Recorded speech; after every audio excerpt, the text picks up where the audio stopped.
to change the order of the agenda. Motion to approve the order of agenda.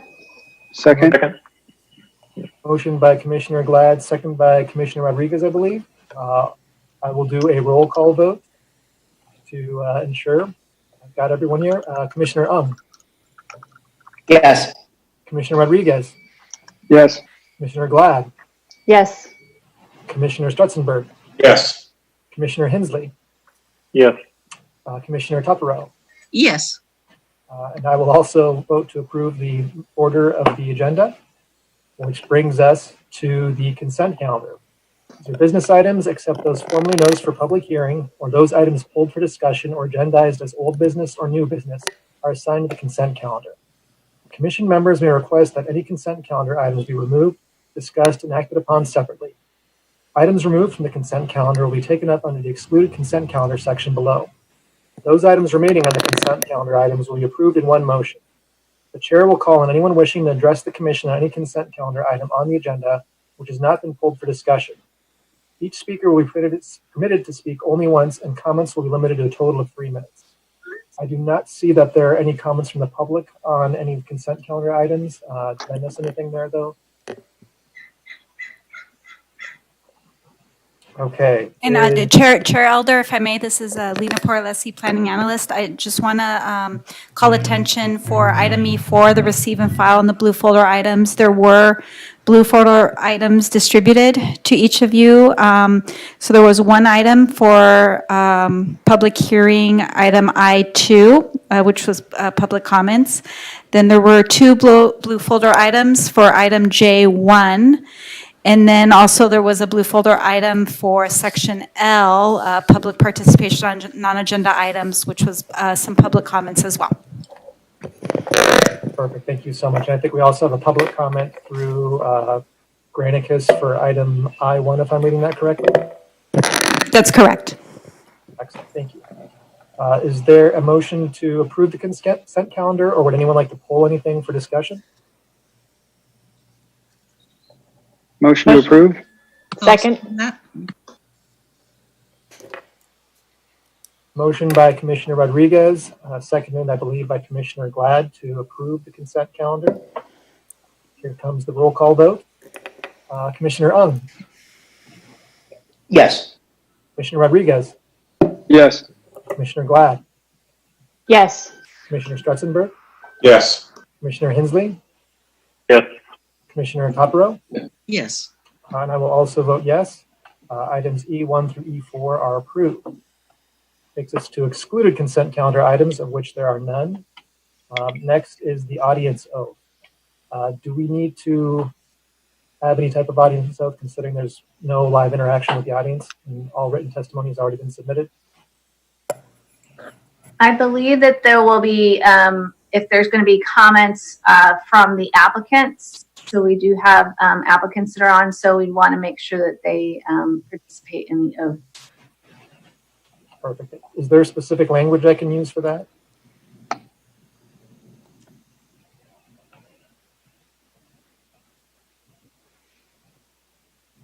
I guess for anyone who wishes to speak tonight, do you promise to all your testimony will be the truth, the whole truth, and nothing but the truth? Yes. I do.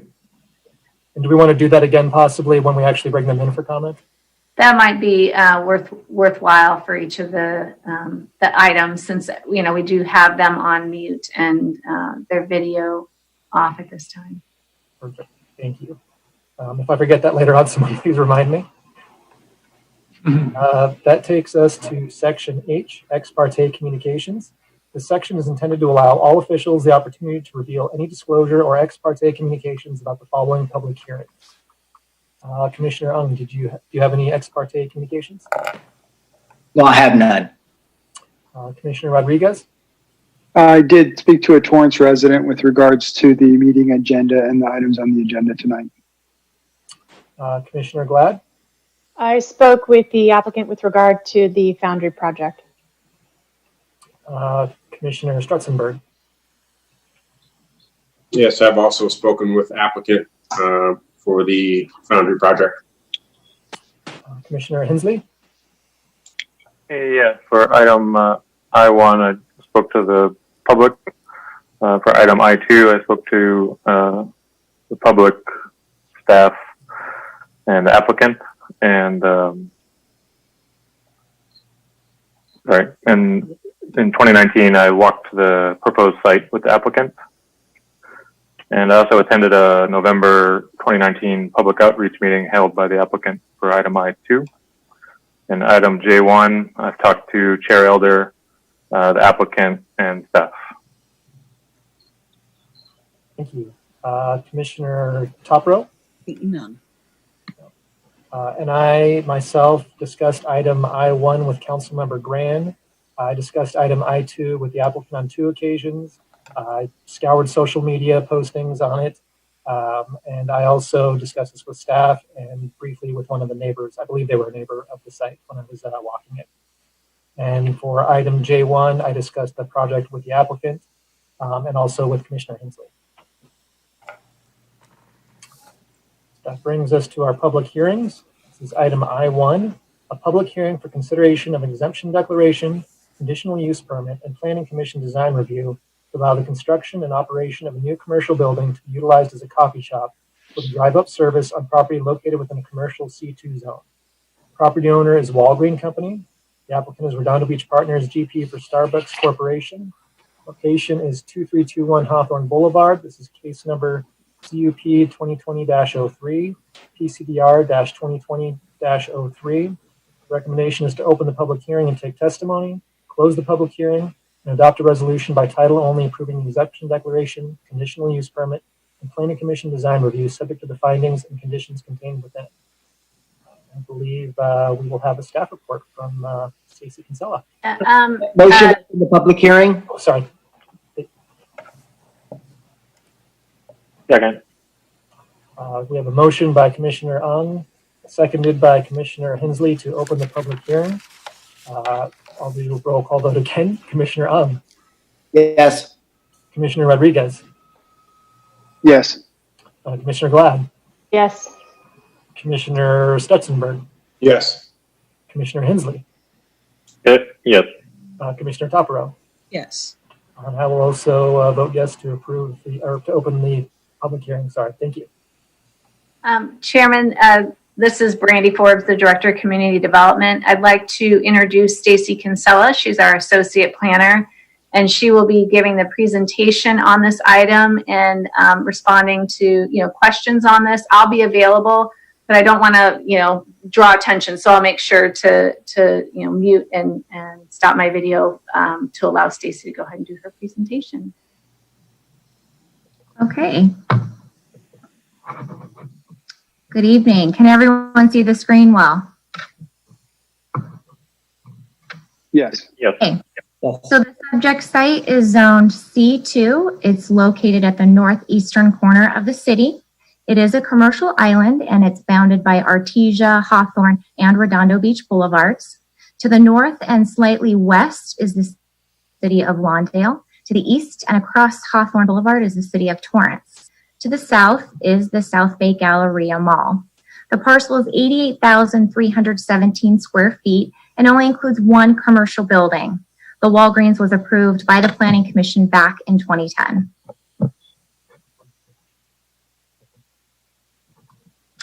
The proposal includes a new 2,014 square foot coffee shop with drive-up service.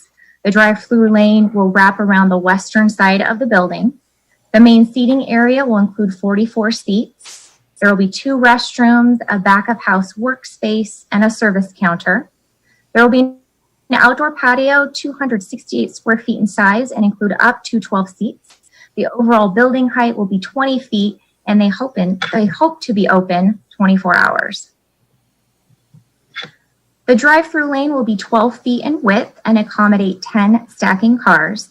They do show 1 overflow space for up to 11 cars. Snack shops with over 12 seats require 1 parking space for every 100 square feet of gross floor area. Thus, this project requires 20 parking spaces. 12 spaces will be provided in the immediate vicinity of the coffee shop.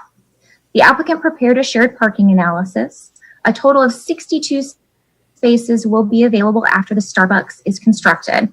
Parking counts were taken at the Walgreens as well as a nearby existing drive-through Starbucks, also located on Hawthorne Boulevard. During the week, it was shown that Walgreens was the busiest in the afternoon with up to 25 spaces utilized. Starbucks was busiest in the morning with 21 spaces utilized. On the weekend, Walgreens peaked at 21 spaces and Starbucks peaked at 20 spaces. At the worst case scenario, the site would need 46 spaces, and that leaves a surplus of 16 parking spaces. A traffic impact analysis was prepared. They studied the 3 surrounding intersections as well as the 3 driveways. Starbucks was shown to generate an additional 135 net new trips in the AM peak hour and 66 net new trips in the PM peak hour.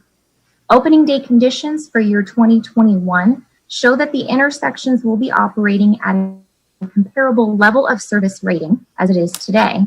They also provided a supplemental analysis to include the South Bay Galleria project.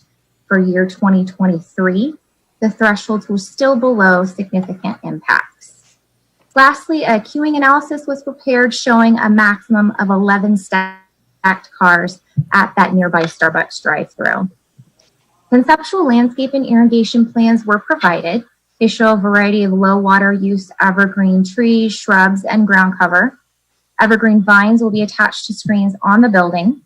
Drip irrigation will be provided by Rainbird Products. And of course, the final plans will be required to meet the state model water efficient landscaping ordinance. The architecture is that modern industrial vibe. They have varying parapet heights, projections, and materials. The main material will be cement plaster in gray with some black accents. They will also have glass window spaces, metal overhangs, as well as wood siding. They plan to provide a customized mural along the west elevation. And of course, the site will have signage. The signage is understated and well below the allowable square footage. They do show 1 monument sign at the corner of Artesia and Redondo Beach Boulevard. That will be 6 feet in height and 2 feet in width. And then, of course, they will be providing directional signage and menu boards. The commercial C2 general plan designation encourages a mix of commercial uses. This highway commercial development is meant to incorporate landscape elements that are consistent with the general plan. The maximum floor area ratio for the site is 0.5, and with the 2 buildings proposed, only 0.2 FAR will be for the site. The closest setback is 22 feet along Artesia Boulevard, which far exceeds the minimum 5-foot front setback and 10-foot side setback. A maximum of 2 stories and 30 feet in height is allowed. However, the proposal is only 1 story with 20 feet in height. The proposal meets the intent of the general plan and improves this highway corridor. It meets and exceeds the development standards. The site abuts major streets and has 3 vehicular entry points. Both the traffic and parking studies show no significant impacts. First, this is a commercial island amongst other commercial sites, so no impacts are expected to adjacent properties. The circulation within the site respects the existing Walgreens drive-thru as well as the parking areas. The proposal is well below all of the allowable limits. Therefore, there should be no burden on utilities and public services. The project does not include any major grading, and there's no known original landscaping. The architectural style is sleek and modern with varying materials.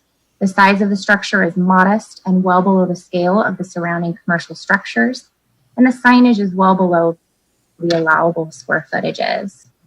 Staff recommends that the Planning Commission make the findings as set forth in the staff report and resolution, approve the conditional use permit, approve the Planning Commission design review, and adopt the exemption declaration for a new Starbucks with drive-up service. Thank you. Excellent. Thank you for that. Great staff report. At this point, a little bit of housekeeping. If you can use the Zoom feature to raise your hand to signal a question, that'll make it easier to call on other commissioners. And with that, are there any questions for staff?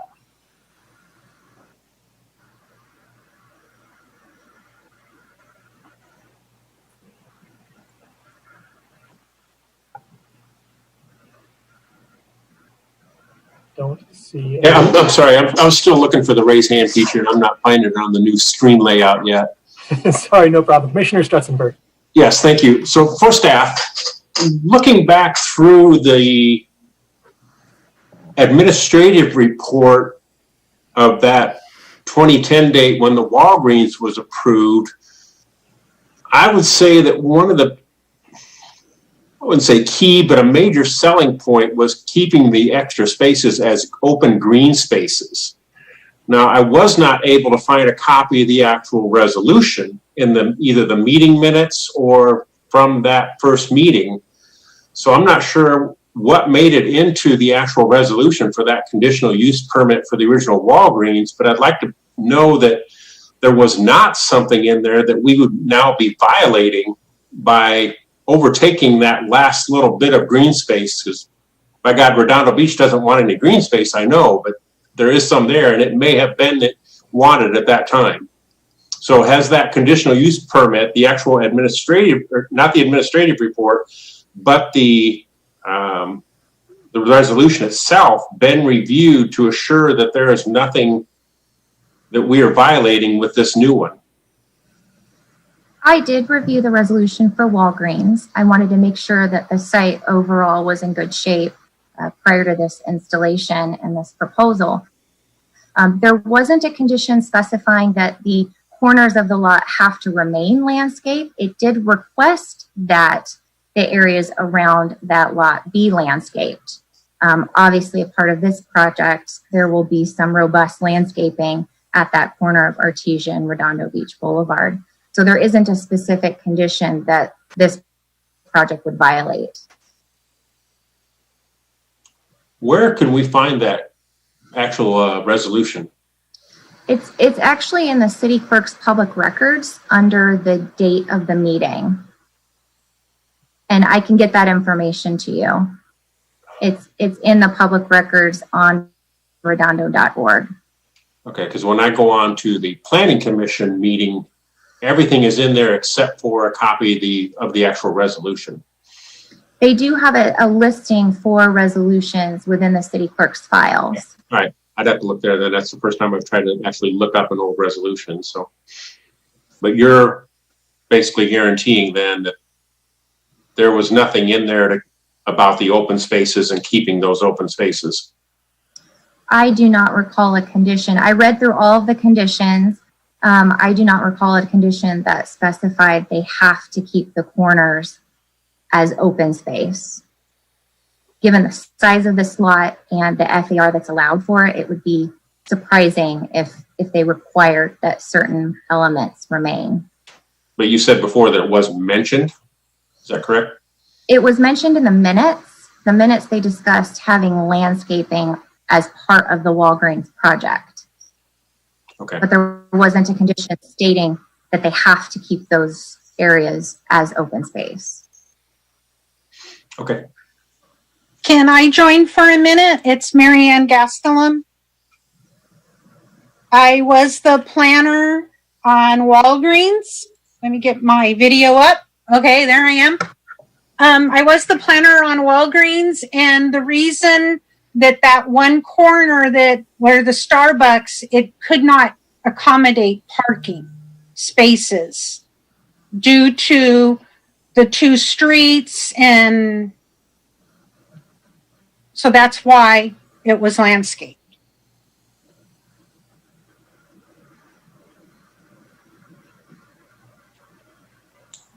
Okay, thank you for that. It was kind of heavily sold in the administrative report as a great feature, and now we're just wiping it away. So that's why I wanted to bring it up.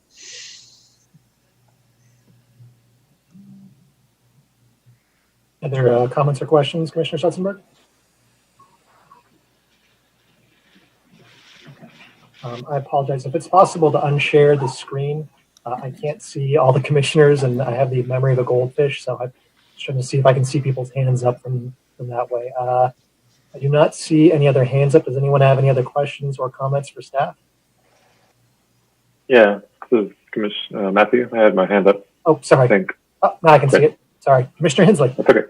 Thank you, Chair Elder. One question.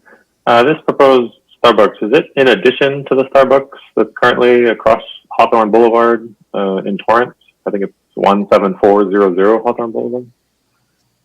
The Starbucks that is diagonal from this location will actually be closing in the city of Torrance. Okay.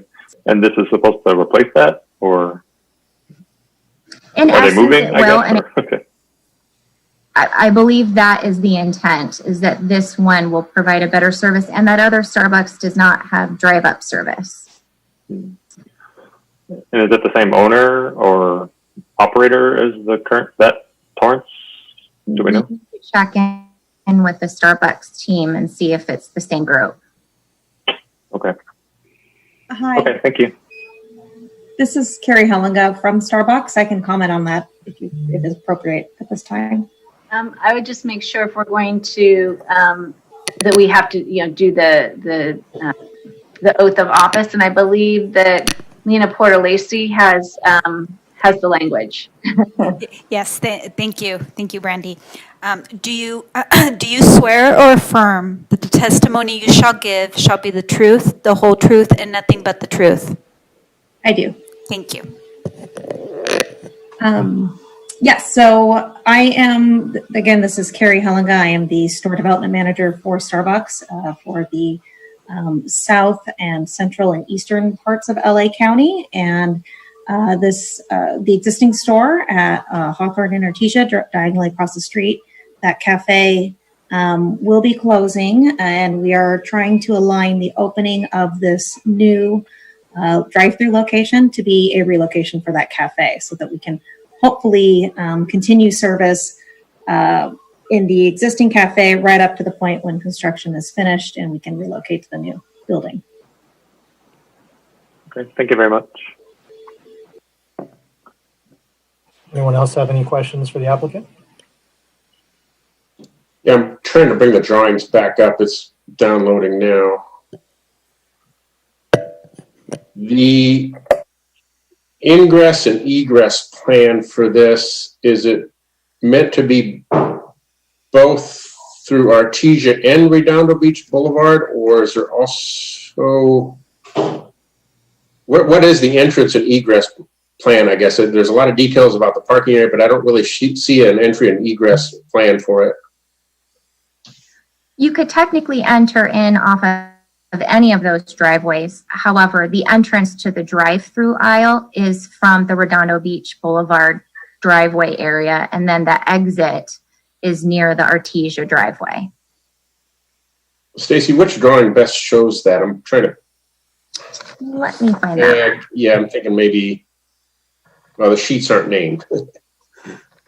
They're not numbered.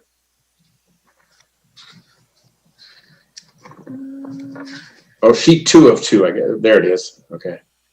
There's the preliminary Starbucks site plan, and that shows the queuing for the drive-through. But as it relates, Sheet is that? there's on A0, there's a preliminary overall site plan, which shows all of the driveways as well as the drive-through lane. This is the preliminary overall site plan. Okay. Which sheet of the package is that? I'm scrolling. A0 of the architectural drawings. Which sheet of the architectural drawings? A0. A is in apple. How far down in the package is that? It would be page 14. Thank you, Doug. Let me get to that. I think L01 also shows some of the traffic flow. Okay, I gotta get down to 14.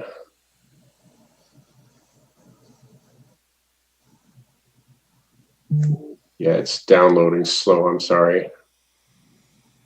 13. Well, my page 14 of the package is just elevations. It's the supplemental. It's the one called, I think it's shared parking analysis is the one. The shared parking study has it? The shared parking analysis, yeah. And it looks like there's driveways that can be entered on Hawthorne Boulevard, Artesia Boulevard, and Redondo Beach Boulevard.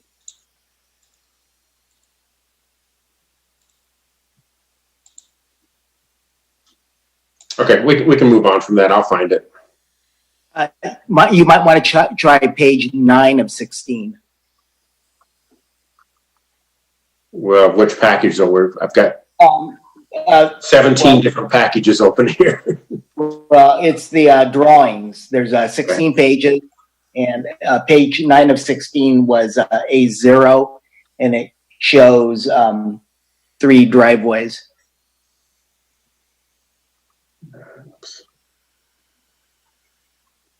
Is it possible to share the screen or put it up so we can all look at the same thing and make sure we're all? Was it in the staff report shared? Some image we could look at? Yeah, I like the idea. I'm still looking here, and the page numbering keeps disappearing. Here we go. Yeah, if somebody has that available, if we can do the share screen, that would be beneficial. I can pull it up. I'm just looking through the packet right now.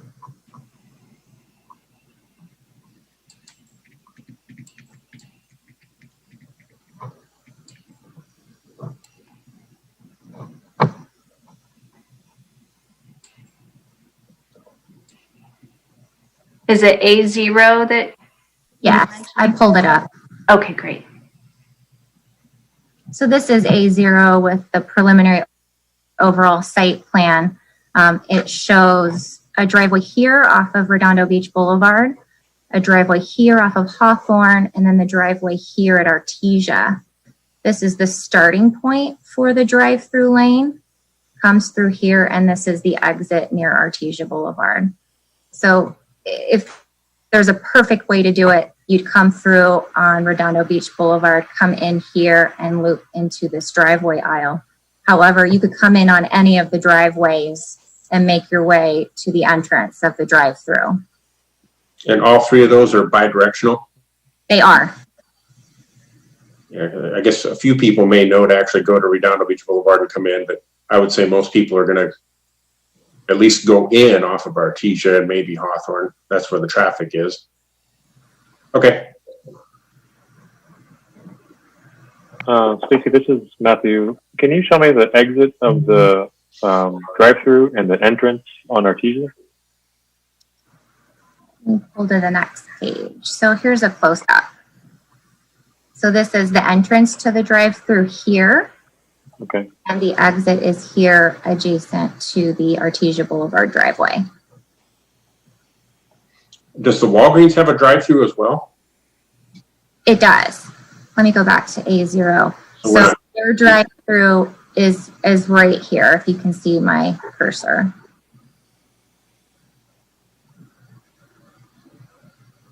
So they're parallel with the parking area. Do we know which direction that goes? It goes in from the same direction here. So this is the entrance and this is the exit. Okay, thank you. So it does make sense as far as just bifurcating right there at that entrance at the left of the center of the left side of the triangle. Right, and our city traffic engineer had that queuing analysis prepared to make sure that the 2 entrances would not impede each other. So is that a one-way through there then? It's not one-way traffic through here, no. How about it's just obviously. How about to the northwest of the Walgreens building, that pathway there? I know you can't see my cursor, but you mean northwest? Yeah, that path you were there. That one is that? Because so if they're both coming in there, splitting to the right would go to the Starbucks, and splitting to the left would go to the Walgreens. That's correct, and it is 2-way there. That driveway aisle.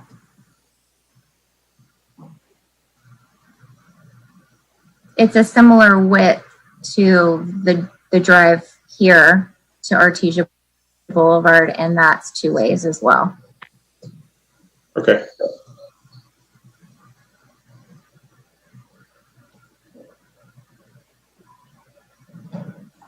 All right, I'm good. Thank you.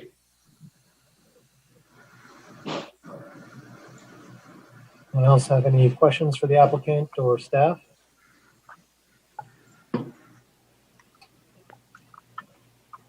Commissioner Hung? Nope. Okay.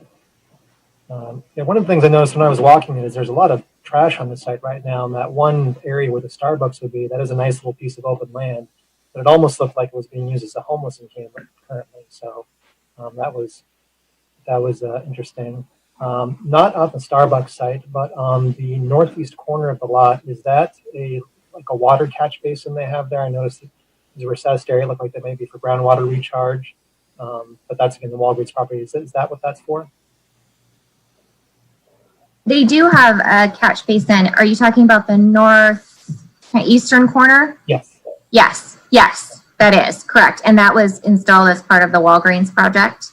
The Starbucks team has been working with our engineering division to make sure that it will be able to accommodate both businesses. Excellent. Yeah, I know that having that open ground makes it easier to reduce the stormwater runoff and recapture some of that. So paving over that with a Starbucks is going to reduce that, but they do have a catch basin on site, so there's other features. So hopefully we can maintain that level of stormwater discharge and not increase that. But that's what all the surveys show. So thank you. Commissioner Hensley? Yeah, I had a question on the traffic study, especially the 2023 one, when the gallery is supposed to open. The traffic data, was it based on the same traffic data of the gallery as EIR? Yeah. Is that what, okay, that's the traffic data it's basing on? Yes, they pulled the traffic generation information from the Galleria traffic study. Okay. All right, thank you.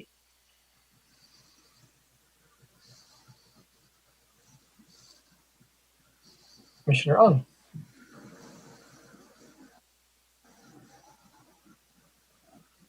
You're muted, Commissioner Ung. Hit that unmute. Stacy, I was curious on when the traffic study was performed. It did not assume the closing of the Starbucks caddy corner, so it kind of assumes that both Starbucks are in business. Yeah, they did not make an adjustment for the closing of that Starbucks. They, of course, adjusted for other projects in the area that have been approved. I believe there's one in Torrance that was included, a senior housing project. But yes, you're right. They did not omit the other Starbucks. Okay, thank you.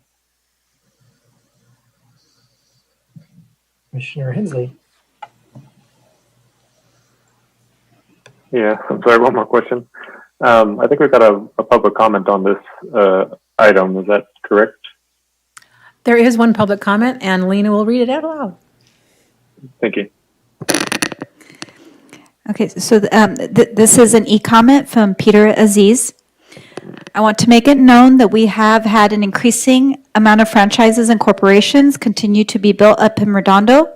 More specifically, the notion of having not one, but two corporate coffee companies within less than a mile apart of each other. Furthermore, many of these franchises / corporations of fast food are built along the Artesia corridor in North Redondo. Is this not the same corridor in which the city hopes to build up its profile?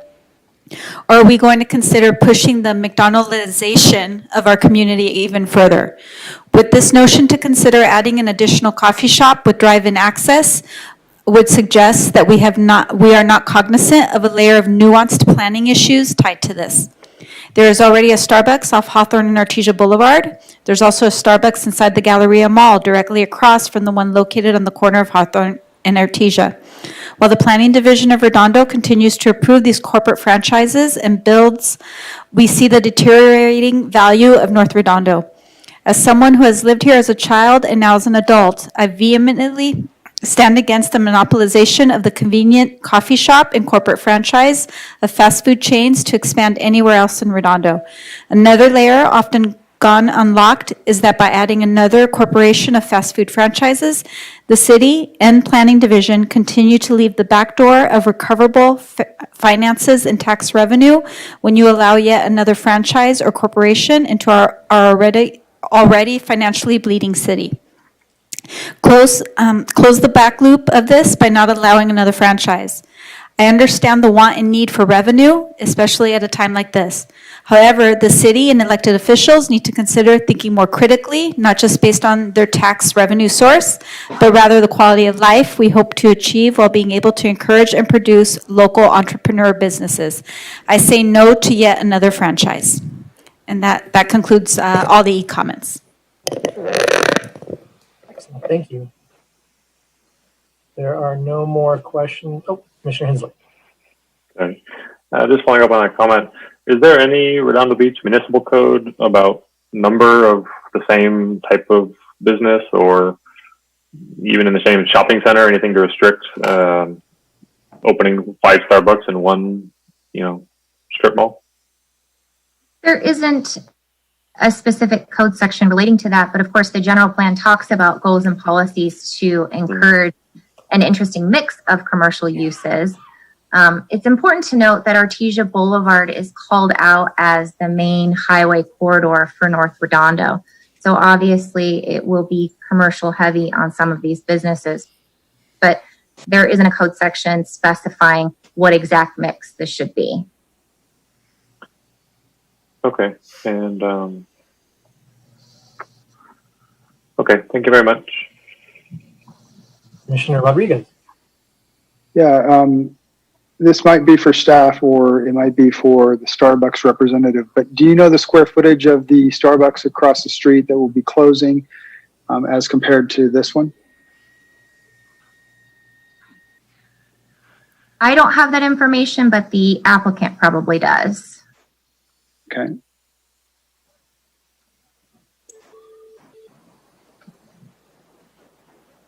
Hi, this is Carrie from Starbucks. They are almost exactly the same size. They're both just about 2,000 square feet. Okay, thank you. Mm-hmm. Commissioner Hensley. Sorry, I forgot to lower my hand. No problem. Commissioner Topero. Yeah, I'm just the property is owned by Walgreens. So we have a large corporation owning the property. It's going to be very hard for any small business to compete with the cost of. I mean, that's part of the issue here from that letter. Being a large corporation taking onto its lot another large corporation. Have we ever had a small business that would be able to come into such a lot? I think is another way of looking at it, because it's just too financially probably difficult for a small shop to come and compete with the chain. So this is a real dilemma here. That's all I wanted to say. There are no other questions. Oh, sorry, Commissioner Glad. Yeah, my little thing, the reactions, I've got a clapping or a thumbs up. So my hand raising thing, if you see thumbs up, that's me. I just wanted to comment because one of the comments on the letter that we received was about the fact that the Galleria will have a Starbucks or has a Starbucks and is likely to continue to have a Starbucks once it's redone as well. And the two in such close proximity to each other. It seems to me that looking at that it's unlikely that they're going to be sharing the same customers, because the people that are looking for a coffee on their way to work aren't going to want to stop at the Galleria and go into the Galleria to get a coffee. It's the people that are actually shopping at the Galleria that'll be using that store, as opposed to people driving by are going to be stopping at the other one more than likely. So the fact that we've got two so close together, to me, doesn't pose a problem given the nature of where each of those are located. Thank you.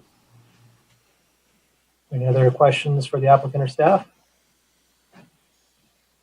And if not, does anyone want to make a motion to close the public hearing? Motion to close the public hearing. Second. A motion by Commissioner Glad, I believe a second by Commissioner Strutzenberg to close the public hearing. I will take a roll call vote. Commissioner Ung, Yes. Commissioner Glad, Yes. Commissioner Strutzenberg, Yes. Commissioner Topero, Yes. Commissioner Hensley, Yes. Commissioner Rodriguez. Yes. And I will also vote yes. The public hearing is now closed. Would anyone like to make an additional motion on the project or discuss?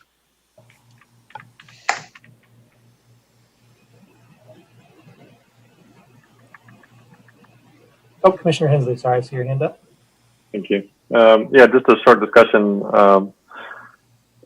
I'm of a similar mind to Commissioner Glad that I think, this would serve a different customer, and I was relieved to learn that this is replacing the one across the street. I thought it was going to be an addition, and that made me nervous, but the fact that it's replacing it makes me more comfortable. But one thing I would like to discuss is in the draft resolution, considering adding some kind of condition about if the queuing or the traffic of the Starbucks is worse than what we think it will be. I'd like to add a condition that they would have to do some fix to make sure that the traffic doesn't overrun that small triangle and cause any sort of safety hazard or any other issue in the area.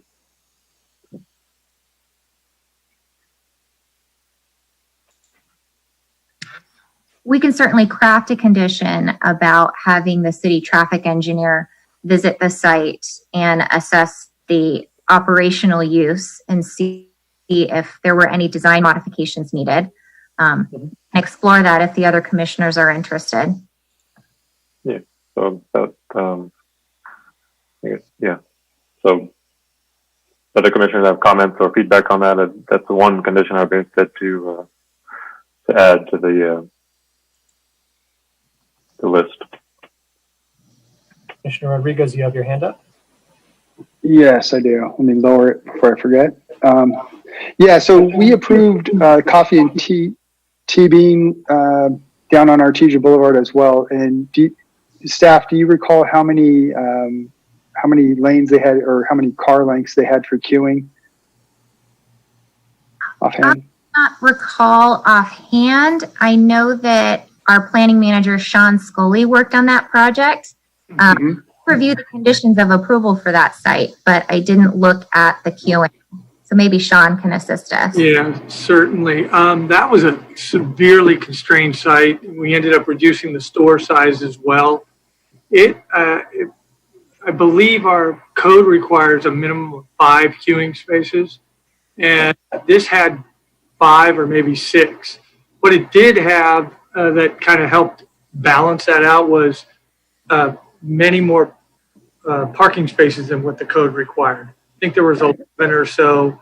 So in the event there was some congestion, there was plenty of parking stalls in that parking space to handle the overflow. We didn't craft a specific condition for that. However, it could be, as Associate Planner Kinsella noted, it could be something we could address with a condition requiring the traffic engineer to make a follow-up investigation or observation of the site to see if some improvement would need to be made. Right. This has queuing for, I think you said, if I remember right from reading, 11 cars.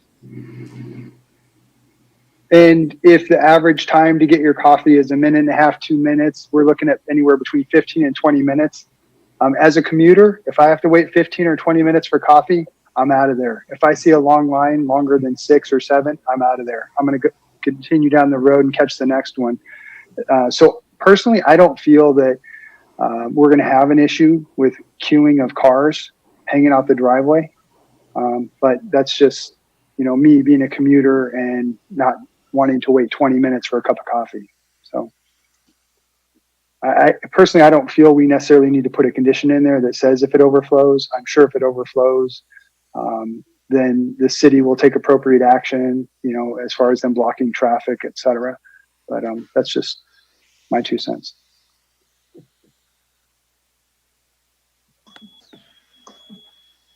Good thoughts or feedback? Oh, Commissioner Ung. Yeah, I'd like to echo what Commissioner Rodriguez said. Having two adult daughters, I've been in many a Starbucks line, and in my experience, I've never seen 11 cars. Maybe 5 at the most. But I think that would that would be a pretty long one, and I think even my daughters would probably say move on and go to Coffee Bean by that time. And I do recall, I believe it was 5 because I had a concern on the Coffee Bean, but when I stopped to think about the number of cars that are typically in a coffee queue, waiting, in a car, it seemed to me that it just isn't that long. I think the customers will adjust, and if it's as Commissioner Rodriguez said, if it's that long, they'll move on and go to Coffee Bean or somewhere else. Mayor Hensley. Yeah, just a question for Ms. Kinsella. Didn't the number of queuing in this estimation come from the Starbucks down Hawthorne Boulevard a few blocks in Torrance? Not the one across the street, but the one with the drive-through down Hawthorne Boulevard? That's correct. So the that was observed as 12 or 11 or 13 queued cars in a drive-through Starbucks, right? That's right. And that Starbucks is located on Hawthorne near 182nd Street. So 11 was the maximum there. Okay. And so I hope it's not a problem. I hope it's not an issue. But maybe my concern is a little bit bigger than just the queuing. It's the exit of the Starbucks is right on the entrance of Artesia, and there could be some conflict there. And just generally, if the whole parking and car movement area is not as good as we think without the condition, then there's really nothing we can do about it unless it's a condition of use. So, that's my thought. And that's it. But I'd like to hear other commissioners' opinion. Commissioner Glad. Yeah, I actually agree with Commissioner Rodriguez and Commissioner Rung. I think that the likelihood that this will interfere with traffic, that the queue will be that long is low, but that if it is, that the appropriate way to address this is actually through traffic enforcement with the city and creating of an unsafe situation. So I don't know that I think that adding a condition to that is necessary for this permit, but really is more a matter of enforcement. I don't actually drink coffee, so I don't know about coffee lines, but I do go past that site quite a bit, and there is an excessive amount of parking available. So I would imagine if it got to that long of a line, it's probably faster for people to park and walk in. But again, I don't drink coffee, so I can't pretend to know the mind of coffee drinkers. All I can say is if it's more than about 3 cars, I park and I go in because it's quicker. Commissioner Strutzenberg, I concur. Yeah. Another example would be the one that Anza and Sepulveda. That one is very well, at least before the lockdown, was very routinely backed up all through their parking lot, all the way around it, which would be even more than 11 cars. And as far as the city doing something, if it's backing up on private property, the city's not going to be able to do anything about that. And if it's winding through their own parking lot, and if it stops ingress and egress into that parking lot, even if it backs out onto the street, the city's not going to take any action on that. That's a pipe dream.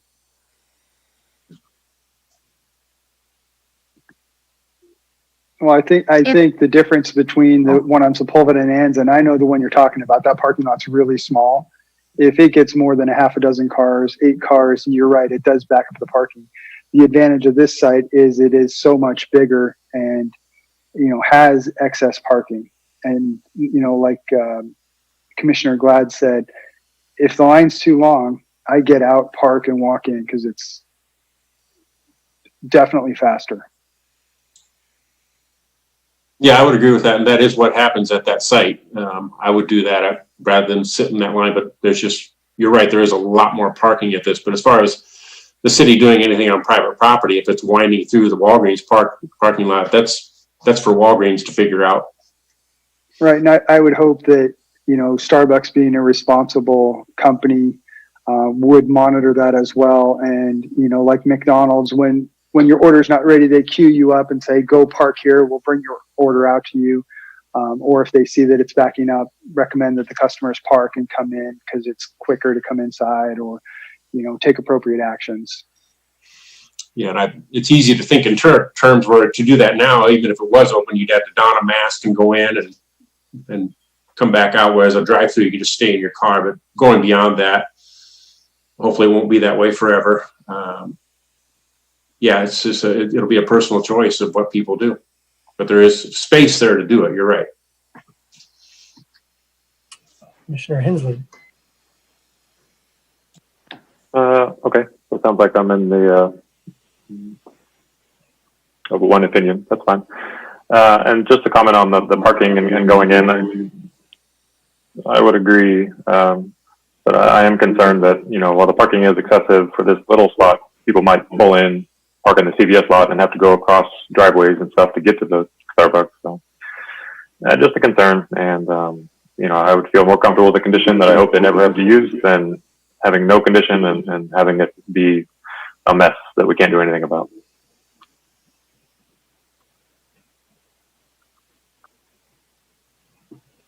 If I may, I just want to note that our city traffic engineer is on the call.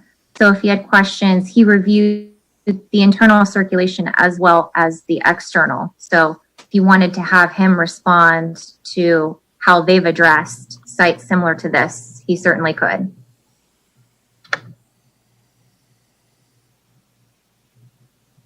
Might be useful just to get some feedback from the traffic engineer on the situation.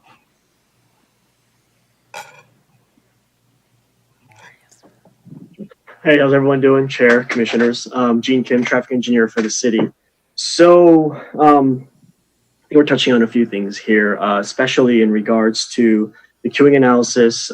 As the report shows, the queuing analysis was done for a comparable site. I believe the max queue that we showed was for a 95th percentile queuing situation, which is very conservative. Typically, most design doesn't go in for a 95th percentile queuing, meaning that, a 95th percentile queue means that 95% of the time, the queue is going to be 12 or 13 vehicles. Typically, about an 85th or 75th percentile queue is more on par with what we see. A 95th percentile situation occurs maybe a couple times a day, if even that. And so it's more on the extreme end. But considering that, when we did look at the site plan, what we did identify was that there was beyond the standard queue length, there was enough for about, I believe, and the traffic consultant that worked on this may be able to clarify this a bit further, but there was about maybe 3 more vehicle space beyond the 11 vehicle queue, and then internally on site, because the site is so large, if there is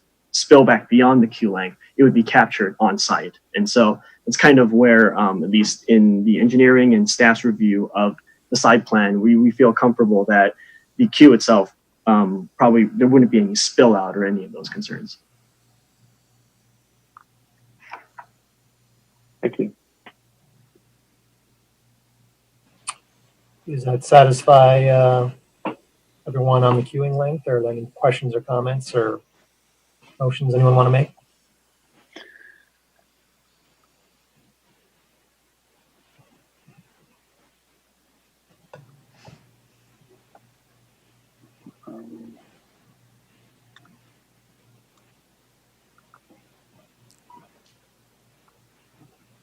Sure, I'll make a motion. Let me see where we are. That we make the findings as set forth in the staff report and attach resolution and approve the conditional use permit, approving the planning commission design review and adopt the exemption declaration subject to the plans and application submitted. And this is for,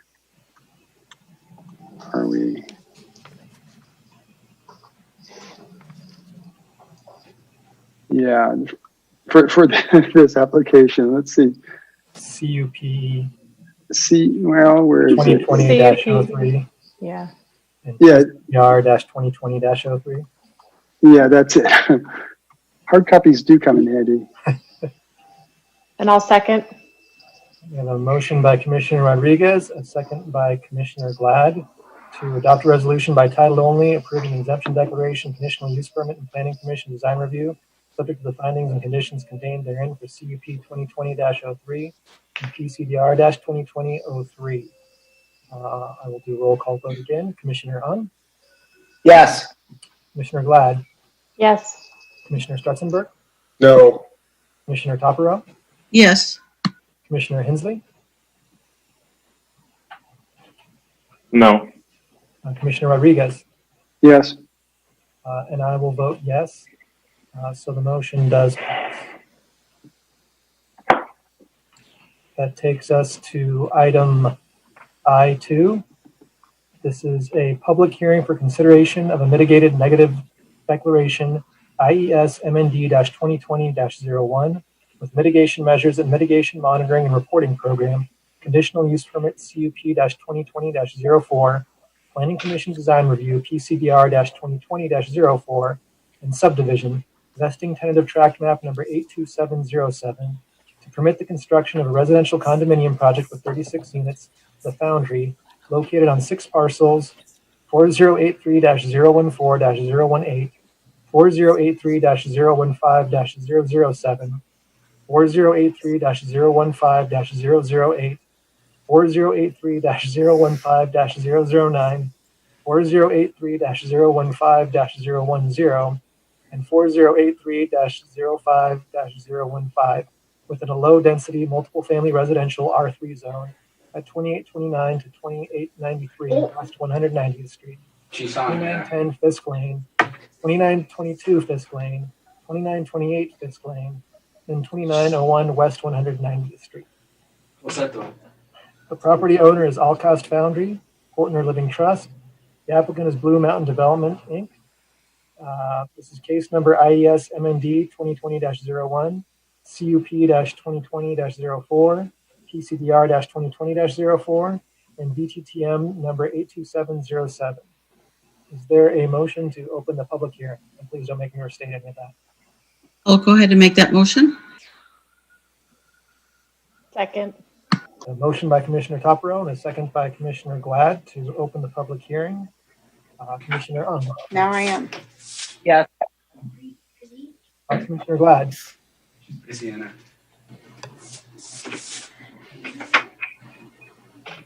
Roll call vote on the motion to open the public hearing. Commissioner Glad, Yes. Commissioner Strutzenberg, Yes. Commissioner Topero, Yes. Commissioner Hensley, Yes.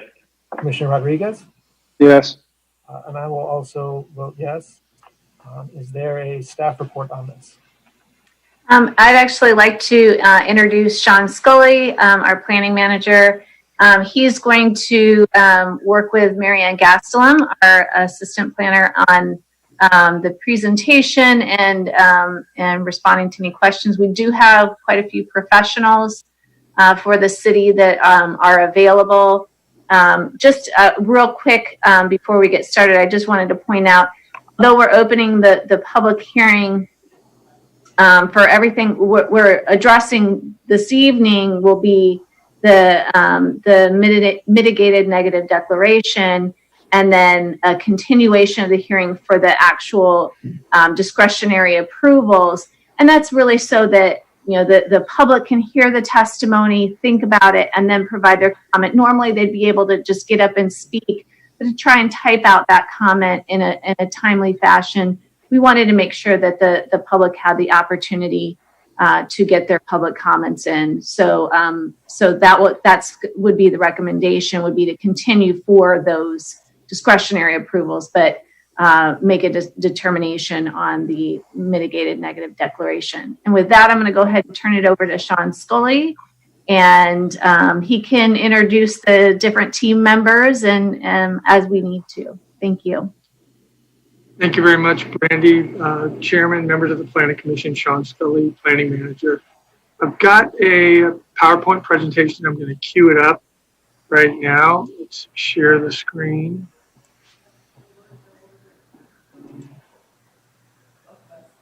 Okay. Are you able to see that now? Yes. All right. So So as Brandy introduced, this is the Foundry, 190th Street and Fisk Lane, 2.37 acres. There's 36 two-story residential condominiums. And as Brandy started to allude to, there are 5 components to the project. So we have 2 environmental components and then the actual discretionary entitlements, a conditional use permit, planning commission design review, investing tentative track map. And tonight, the focus will be on the environmental documents. I know we provided you with a lot of information. I'll try to focus mostly on that. We'll have an opportunity at our next meeting in July to get into the design elements and really break down the site planning and other components that go with the CUP, Planning Commission Design Review, and the track map. But before I get too far in, I just want to let everybody know all the different staff members as well as the consulting team we have available for the item tonight.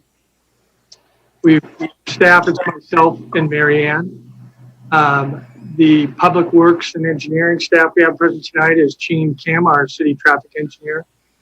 And then the consulting team we have from Rincon Environmental, Greg Martin, from Gandini, a traffic engineering firm, Tom Huang, and from Best and Krieger, our CEQA legal counsel, Greg Kettles. So again, it's a little bit different from what we normally do, breaking this up into 2 projects or 2, public hearings. But just to go a little bit more into that, there's 2 considerations driving it. One, Brandy already touched on. The other is CEQA, is some of the CEQA timelines and statutes. Again, Greg Kettles, our CEQA legal counsel, is here. If we need to get a little deeper into that, he's available to answer some questions. But essentially, once an application comes in and the city has deemed the application complete, we have 180 days from when that application is deemed complete to act upon the environmental documents. And we deemed this application complete back in December 19th, 2019. And we are, tonight, I think we're at the 179th day of our 180-day timeline. So we're asking the commission to act on the initial study mitigated negative declaration and the mitigation monitoring and reporting program tonight. Additionally, as Brandy said, and I won't say much more, but we would normally have let's say a lot of members of the public probably in the audience who come up and freely speak, and we're not able to accommodate in the same way. So this gives the public more time to weigh in on the project. So again, tonight, the initial study and mitigated negative declaration and mitigation monitoring and reporting program. And then on the 16th, the conditional use permit and other entitlements. So before we get into the project itself, just a couple of items that we thought important to mention to the Planning Commission. One of those being public outreach. And the applicant was rigorous, more rigorous than most, and invited the public to 3 community outreach meetings and held those, I believe all of them at our conference room in the 2nd floor of the library. Again, the applicant's present tonight and can explain a little bit more about what kind of feedback they received from the public at those meetings. For the city's side, we noticed the notice of intention to adopt the mitigated negative declaration, and we noticed that intent, by circulating it to a number of surrounding jurisdictions and other public agencies, the city's website, advertised it in the newspaper, and by statute, it's only required to be advertised for 20 days. We extended that noticing period to 30 days. And then we've also secondarily, after we had started our advertisement for the notice of intent, we advertised for this public hearing tonight. So the public comments we received, not, surprisingly, or let's say we just didn't receive a lot of comments. City of Lawndale submitted a comment by email. There was no comment. We did have quite a bit of dialogue with the local Native American tribe as required by state law. And they commented formally with a letter that was attached to your package and asked that we require a Native American monitor during any of the excavation work. And you'll see later on in the presentation that we actually have that. We incorporated their comments into the mitigation measures. We also received a comment via email from a resident in the neighborhood. And although the deadline for comments was June 15th and it's past the deadline, we met earlier today with the consultants and we're prepared to respond orally to all the comments we received from Mrs. Higgins. There were also public comments on the actual project, not the environmental document, that we received in a letter from Warren Chun back in 2019. It had 67 signatures from neighbors, generally looking for a reduced number of units. Also that there be access directly from the project to 190th Street. And they didn't support any additional on-site or any additional exiting from the project to Spreckles Avenue or Spreckles Lane, other than those 6 that are on the site plan now. Another thing we wanted to just share with the Planning Commission is the amount of work we did with the applicant over almost a year as we wrestled with this project and reviewed this project. There were multiple meetings, regular meetings with all the city departments and the applicant's team, met with the fire department, really went through all the access, turnaround, fire hydrant, fire flow issues. Public Works Department really got, extensive in their review to the point where they actually examined all the surrounding sewer lines with camera inspections just to determine we could really accommodate this development. And as it turned out, and I'll get into what they discovered a little bit later in the presentation, but just wanted to share with all of you the amount of work we did, and particularly with Gene and Nick, another one of our traffic engineers, and the traffic consultant. We really looked closely at the potential traffic impacts, as well as the need for street dedications and improvements to the adjacent right-of-way with new curb, gutter, sidewalks, and street trees. Building and safety, of course, was involved heavily, and of course, planning department was meeting regularly internally as well as with the applicant. So, Sean, if I could interrupt, can you blow up your view graph so that we don't have all this extra stuff and it'll be easier? Okay, let me do that. Thank you for that. Yeah. Oh, yeah. Okay. Thank you. I apologize. I did a test run and I actually covered all the faces, but it's showing up fine as I share screen. So I'll continue. Let me skip ahead here back to where I was. And right now we're just going to get into some of the project specific items. And here's an aerial photo, get us oriented. I think everybody knows where we're at. This is the Foundry site here. This is also part of the project on the northeast corner of 190th and Fisk.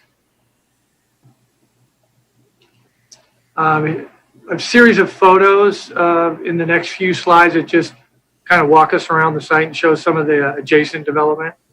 This is the Outcast Foundry looking from 190th. This is again the site on the northeast corner of Fisk and 190th, the vacated building, the old gas station and dairy mart. This is up on Spreckles Street looking at the condominiums that were recently developed about 2004 that are immediately west of the project on Spreckles. This is down at the corner of Fisk and 190th, at those commercial structures right there, right on the corner. So there's the zoning of the property. I wanted to give a, kind of a view of what we have. The R3 is the subject property here, and these lots here, and this lot on the corner here. And then as you notice, to the north and to the west is all single family residential. So the existing development and surrounding development. So the Foundry site is 6 parcels, 2.37 acres, developed with industrial, commercial, and retail uses since the 1950s.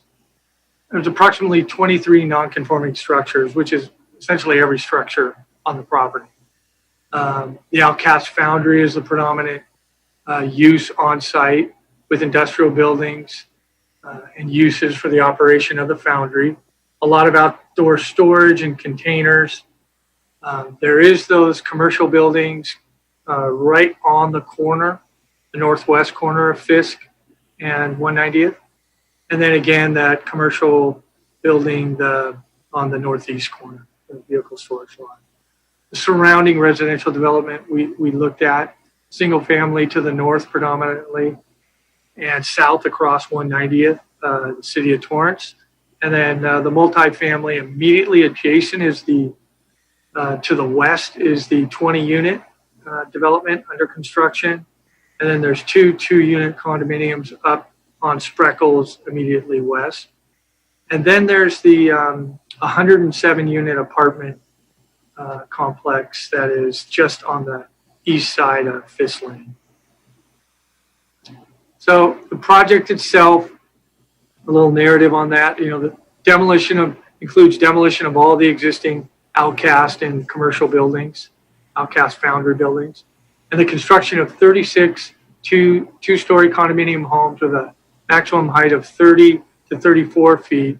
The additional 4 feet is an allowance of screening for rooftop equipment. There's going to be solar panels on all the rooftops, so that additional 4 feet screens the rooftop solar panels largely.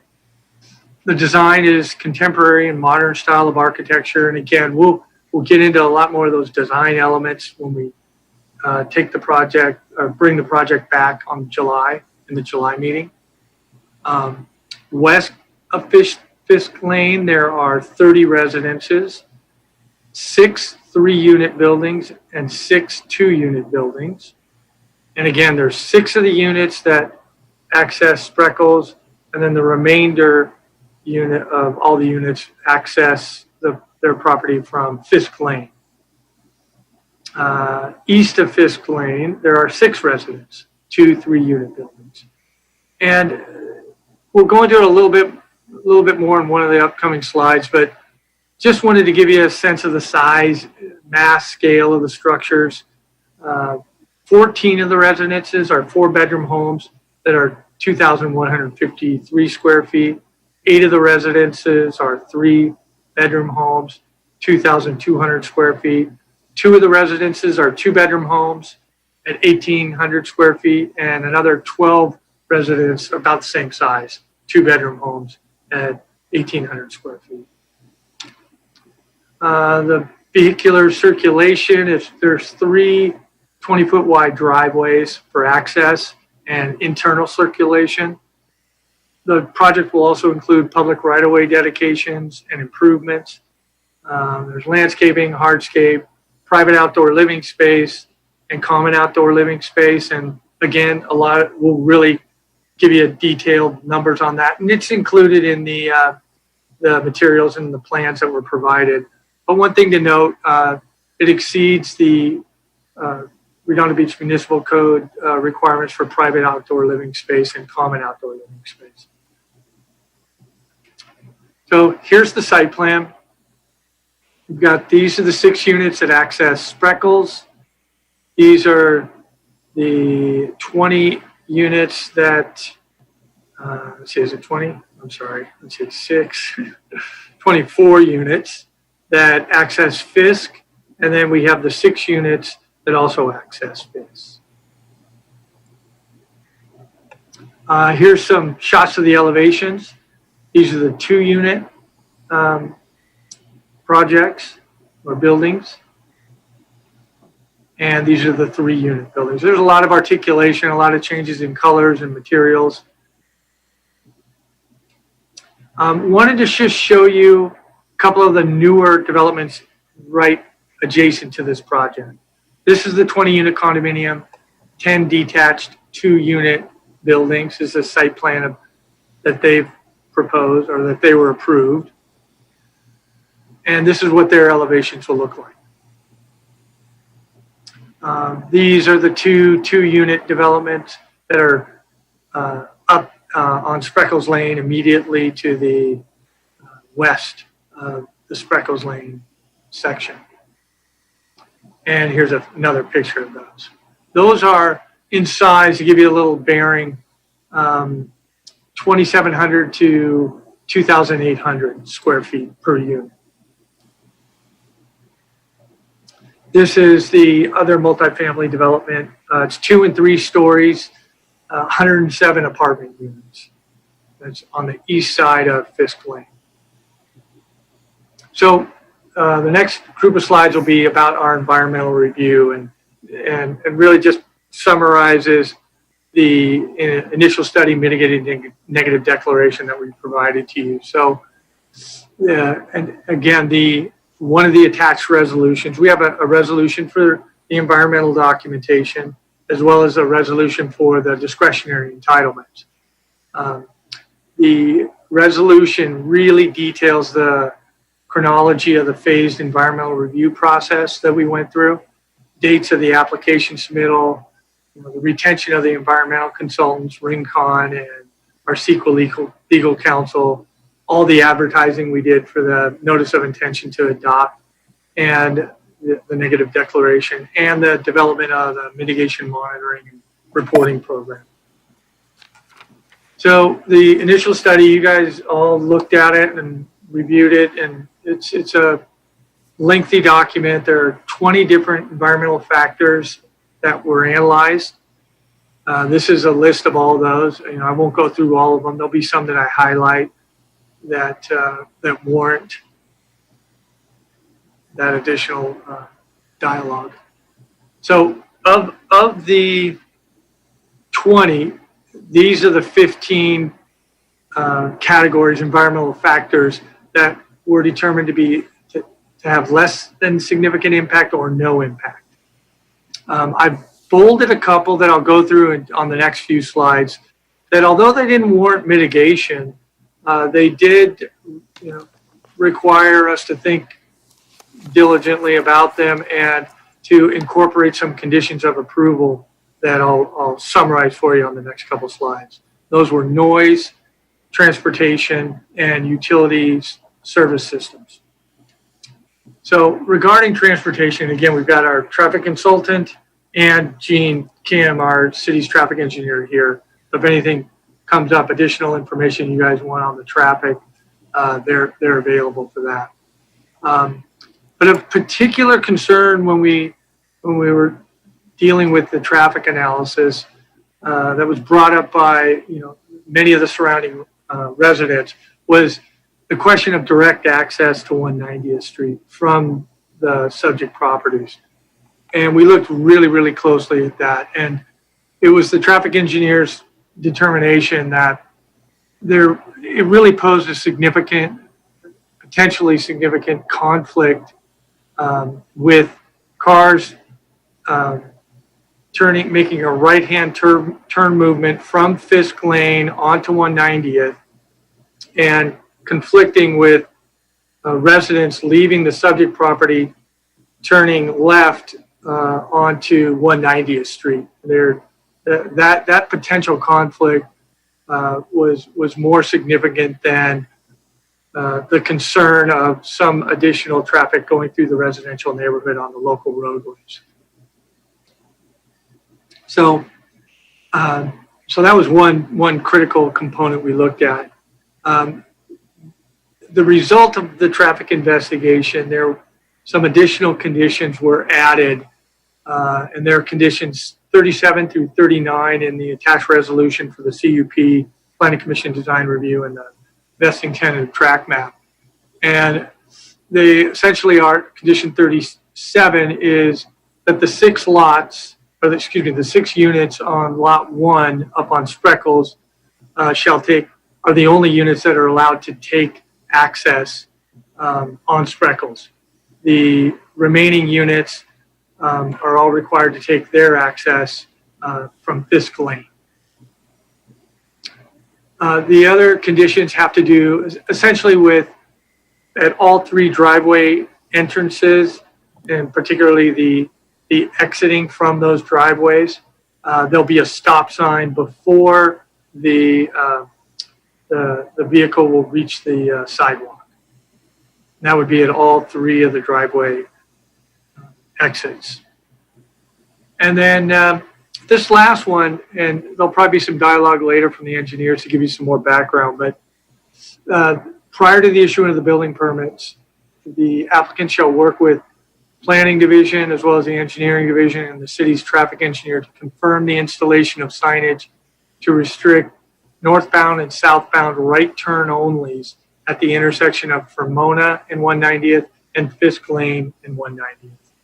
And so those will, it was based on the determinations of the level of service at those intersections and them already being at a level of service F, and this would reduce the further impact by just during AM and PM peak hours, restricting the turn movement only to right turn only. So people not waiting to try to get across 190.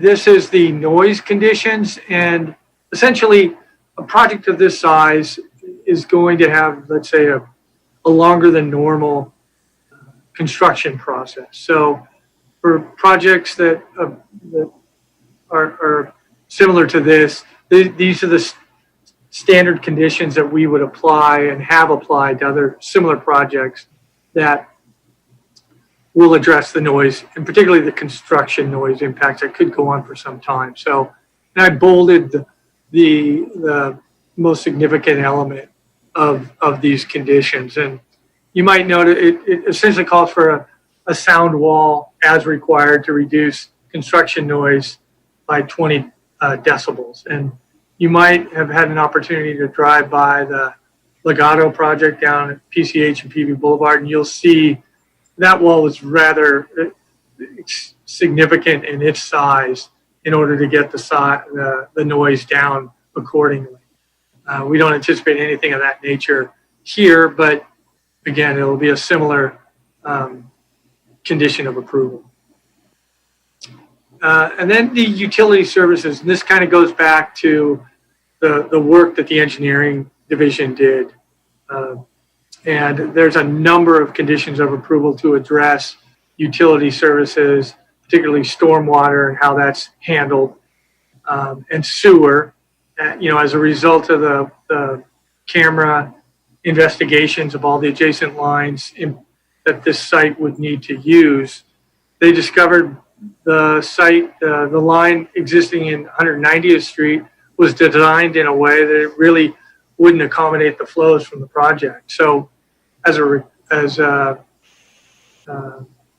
requirement of that discovery, or based on that discovery, the project's conditioned to take all the sewer flow on the units west of Fisk Lane up to the line in Spreckles, on Spreckles Lane. It's a much larger line and can accommodate more and adequately handle the flow. Additionally, there's right-of-way dedications and, again, new curb, gutter, sidewalk, street trees in the adjacent public right-of-way. So those are the conditions that were added. Those were not mitigation measures. What these next few slides are just a summary of the actual mitigation measures that were included in the mitigated negative declaration and the mitigation monitoring and reporting program. So the biological resources, mitigation measures, the Bio 1 nesting bird avoidance. So if the construction is going to start after February 1st and before August 31st, then they have to do a nesting survey. And then a biologist has to do that. And there's a whole protocol spelled out in the mitigation measures to deal with the event of a nesting bird. On to the geology and soils mitigation measure.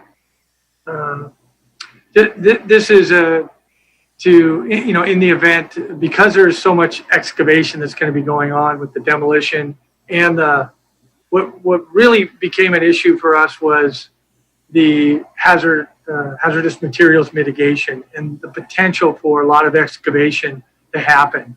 So this mitigation measure was added in case there's some paleontological resource that's discovered with all that additional excavation that's going to be occurring on site. And this brings us to probably one of the issues we spent the most time on, I would say. This has been a foundry since the 50s. We really were not sure what could be on the site. Heavy metals, all sorts of materials that over time, we just weren't sure what we were dealing with. So we really had a lot of concern about that potential, the safety of the workers, safety of the residents when all this dirt gets turned over. So this and the safety of the future occupants. So there's 3 mitigation measures to address this particular issue. Hazard 1, soil management plan. And this is where the script will be written for how the mitigation of all the hazardous materials is dealt with.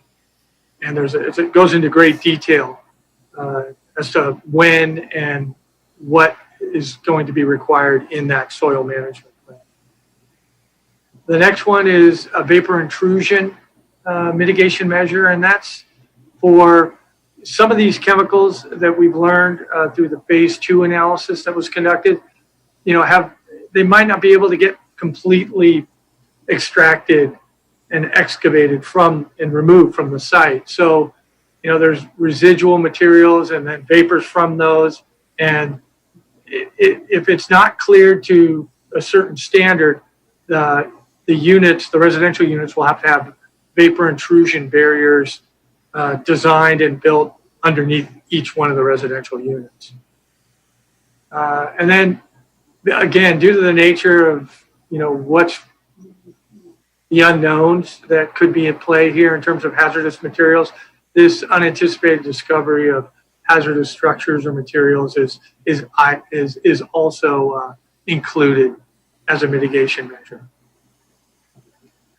I think this is our last mitigation measure, our last group, and it has to do with the dialogue and the consultations we had with the Native American tribe as required by state law.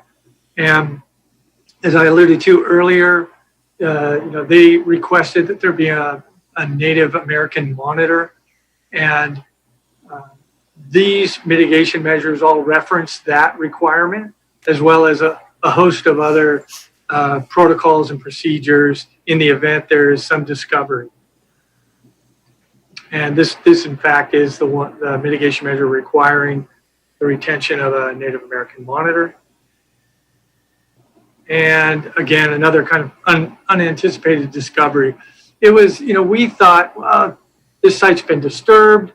We weren't sure if there would be a need for a lot of tribal cultural resource mitigation measures. But when we, had the lengthy discussions with the Native American tribe, it was when we described to them that there was hazardous materials and that we may be going deeper than had ever been excavated there in terms of the remediation.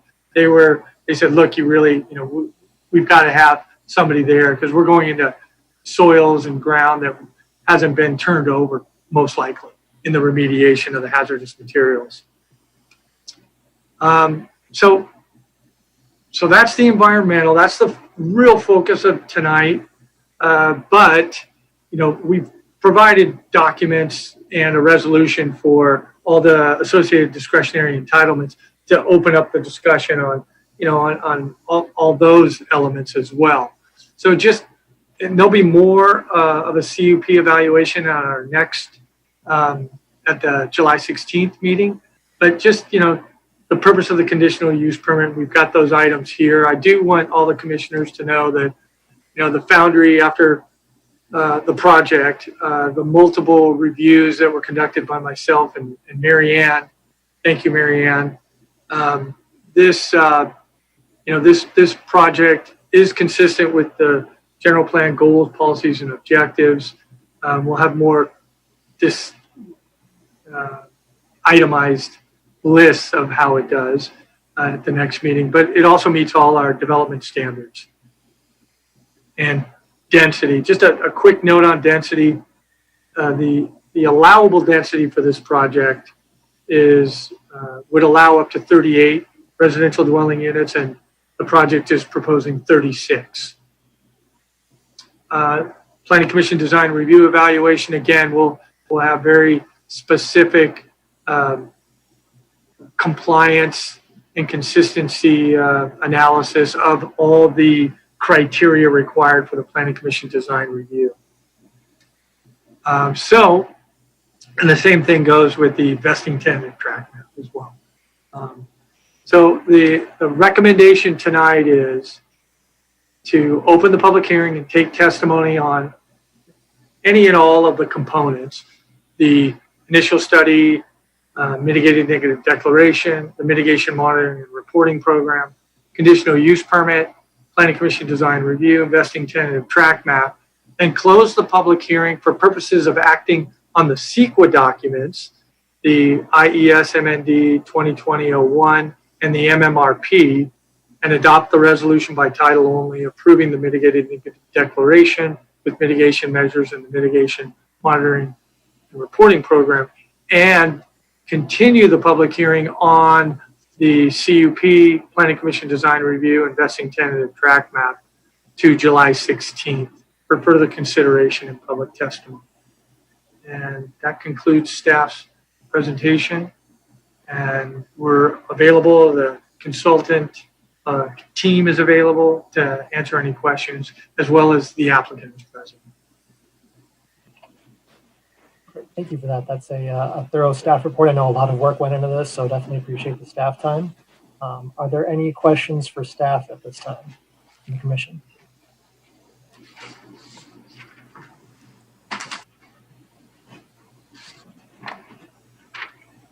Don't see any hands raised, so we'd like to bring the applicant forward to present, and I believe we need to administer the oath.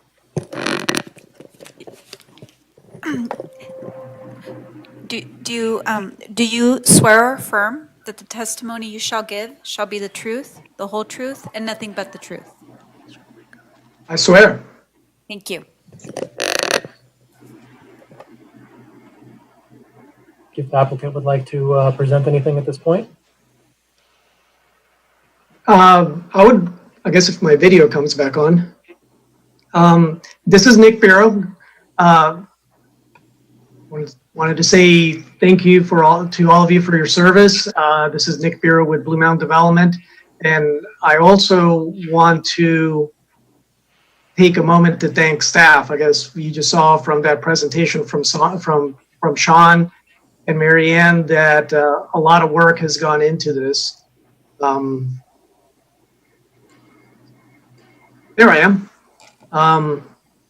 So I want to thank you for that, and thank both of them for all the time that we spent together. One of the things that I do want to highlight is the amount of time that we spent in the pre-application level, and it's one of the things that it was sort of not discussed, but from our initial meeting in January of 2019 through the setting up of the outreach meetings, getting the neighborhood to come out, having the meetings at the Redondo Beach Library, and basically doing something that was important to for the applicant, the owner of the property, was to get folks involved early. So when we would submit what we submitted, it had gone through a reasonable vetting period from the actual neighbors.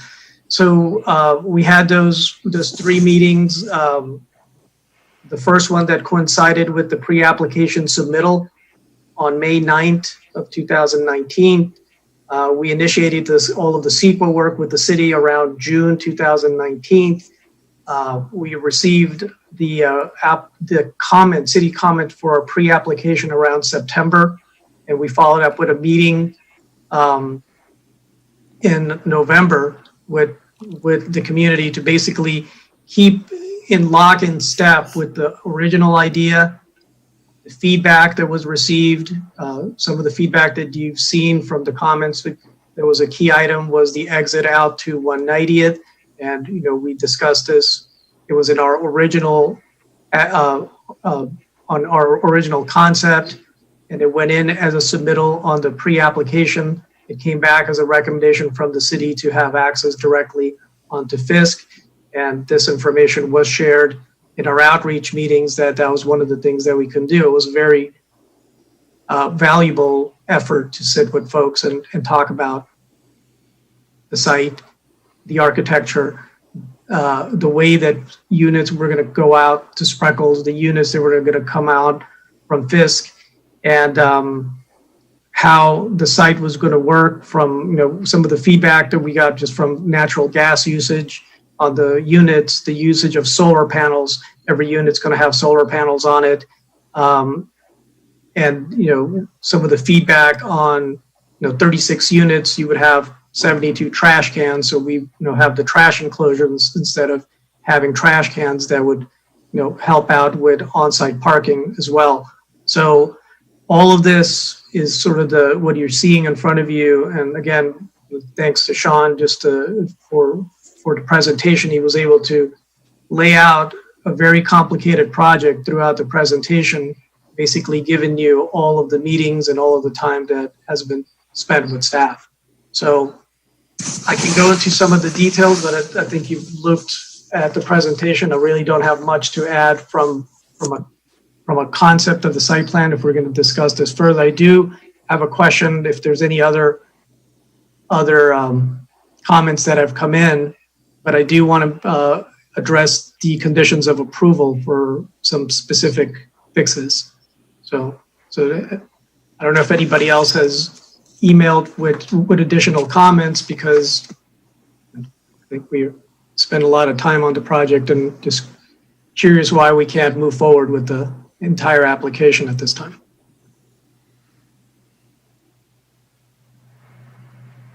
I don't show any public comments on this agenda item. Is that correct? You are correct, sir. So there's some blue folder items, but there have been no public comments on it at this point. So I don't know if it's appropriate to ask to probably take action on the whole entire project, on the CUP and the design review, but it's something that I wanted to ask.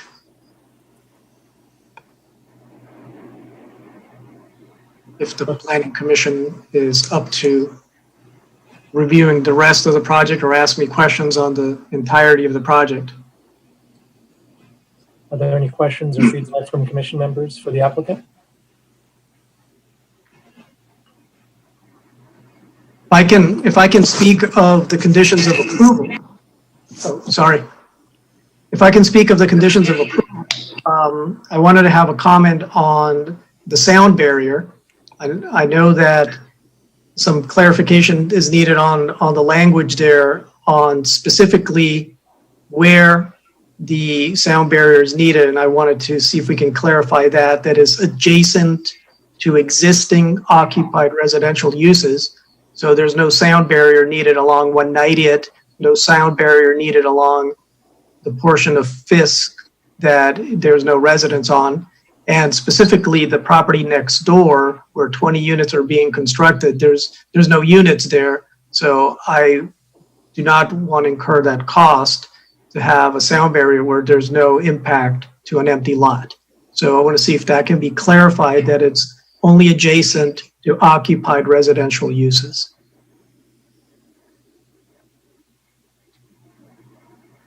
That's condition 15 you're referring to. Commissioner Hensley, though, you have your hand up. Yes, just on general in reviewing the whole project, my feeling is that we still don't have any live public input. And Mr. Bureau, I know you did a great job reaching out to the public, but I would be more comfortable following the staff's recommendation to deal with the environmental part today and the project at next month's meeting. That's my personal opinion.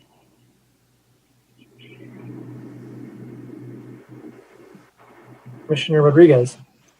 Yeah, Sean, didn't you mention something about needing to wait 180 days for the CEQA from when you started it, and today only being day 179? Is that the reason that this is two separate meetings?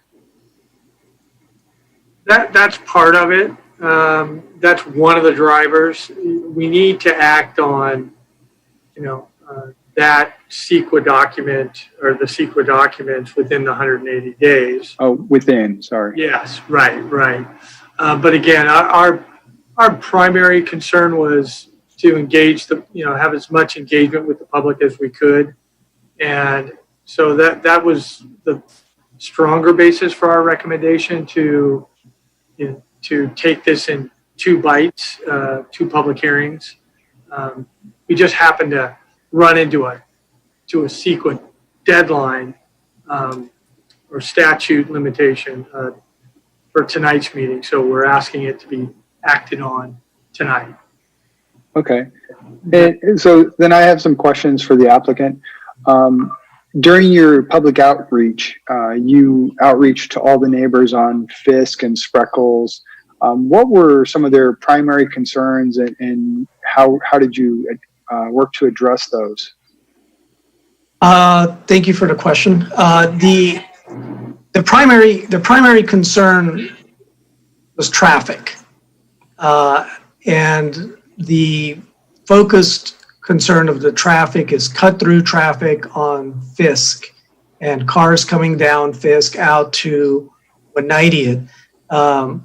That's sort of the genesis for the request of access to go directly out to 190th. There was concern about the trash cans. That's why we added the 4 trash receptacles. There was a concern about just general massing of the structures and the overall design. But the primary focus of there's a letter that's signed by 67 neighbors, which really narrows it down to 3 items. And one of them was 6 units to access Spreckles, which that is on the site plan. Only 6 go out that way. And then the other concern is being able to access Fisk. And then the last one is unit count. And although Sean brought up that 38 units can be built here with a density bonus, that's another 20% that could have been added to here, but that's not the type of project we wanted to do here. We wanted to do a very nice project that did not have to go into a density bonus and squeeze as much that you could. I think we're putting a project in here that is very, very attractive, and it fits the character of the neighborhood from the building size. 4 units that face Fisk, just like there's 4 single-family homes along the side. It fits the character on the Spreckle sides for the 2 units, the new units that were built there, and as well as what's being built next door over at the Anastasi property, the 20 units there. So from a neighborhood standpoint, I think everybody saw in the outreach effort, and they saw the evolution of the project, that it came down to really basically 3 things. We addressed 2 of them. the access to 190th was presented to the city, but that from a safety standpoint, we could not agree to go out onto 190th. Okay, thank you. And this question is for staff. Staff, if the neighbors are complaining about through traffic, have the traffic engineers reviewed possibly making it where people couldn't make right turns during certain hours, right turns off of 190th, or, you know, limiting the direction of traffic that's utilized in the morning and the evenings that cause that cut through traffic like they've done in other areas of the city? Yeah, absolutely. I'd like to invite Gene Kim. There he is. He's just popped up. He's been looking at this issue for some time and can provide a lot of background and information on it. Could you help out here, Gene? Yeah, sure. Gene Kim again, traffic engineer for the city. So this neighborhood area as a whole, we had done a neighborhood study which included what was identified as cut through about 2 years ago, I want to say maybe about 18 months ago. And as part of that, there's a recommendation and an item presented to the council to where Fermona at 190th was experiencing some perceived cut through, if you will. And so one of the recommendations was to install a right turn, left turn restriction. So right turn going westbound on 190th to north Fermona, and then southbound Fermona going eastbound on 190th. So there was a recommendation that was authorized by the city council to move forward with turn restrictions during the peak periods of, I believe it was 7 to 9 a.m. and 4 to 6 p.m. And so those are generally kind of some of the, or at least one of the traffic calming elements that was installed in place to kind of address some of the perceived cut through in that area. Okay, and did they help? Well, they currently, as it stands, they haven't been installed yet because we do have a traffic circle evaluation that's currently being conducted, in which we're trying to get volumes and speeds, or we were trying to up until the COVID-19 phase. And so they haven't been installed yet because they were going to interfere with our evaluation of the traffic circles. And so they're currently not installed, but the intent is, I believe we may get it scheduled soon to get those signs installed. They'll be in before this project is in place. Okay, and then would they consider the same thing at Fisk and 190th? That is a consideration. Yes, that is a consideration. We haven't looked at the Fisk area in regards to actual cut-through volumes, especially considering the fact that we do have a turn restriction that's going to be in place, plus we have the traffic circles that are currently now in place. And so we generally like to move forward kind of incrementally, but also, you know, we install the traffic element and then wait for traffic to normalize a bit before we kind of go out there and do any additional analysis, because traffic patterns will slightly be modified as a result of some changes that we have or will implement. And so we will kind of wait, but this is a location that certainly we can look at. Okay, and then as far as some of the blue folder, there was a blue folder item, if I recall, where a neighbor complained that when cars park on both sides of the street, I think it was Spreckles, that only one car can fit through, and, you know, the claim of accidents because of this and things like that. Have they thought of limiting parking on one side of the street or anything like that? So that's it's tricky because that's an existing condition of the roadway geometry. Parking is highly impacted in that area. And so that is definitely a solution, or can be a solution to the problem, is to reduce parking completely on half the roadway. That was partially pitched before, if I'm not mistaken, at a community outreach meeting prior to this project as part of the Inglewood area traffic evaluation. And for the most part, if I recall correctly, the residents were not too keen on removing on-street parking, because parking is something. Yeah. And you can't really blame them, but yeah. Yeah. Okay. And this, I guess this applicant, this question's for the applicant. Is there any excess parking on site in this project, like extra visitor parking that would help alleviate the parking issues on Fisk and Spreckles? There is. The project requirement is for 12 parking stalls, 15 are provided. And then probably the greatest benefit is that there's going to be so many driveways that are removed from the existing structures that there's a gain of about 10 on-street parking spots from the removal of all the driveways. So you have all these different driveways that are there right now, and it's going to come down to only 3 of them. Once you remove those driveways and you build standard curb and gutter, you're going to gain approximately 10 parking stalls on street.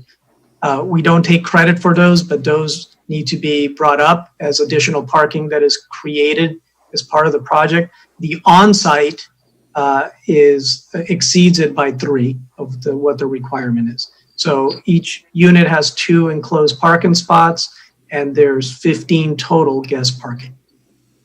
Okay, thank you. I don't have any further questions at this time. Thank you. Commissioner Ung.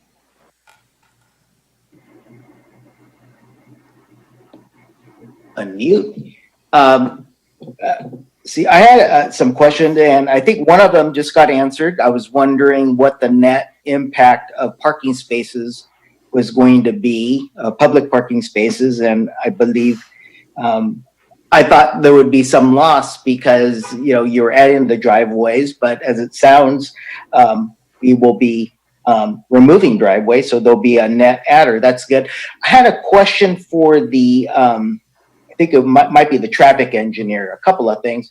When you were talking about northbound, southbound, right turn only, does that mean that if someone is traveling, let's say east on 190th, that we would restrict the left turn lanes, a left turn going northbound? Is that what is being restricted?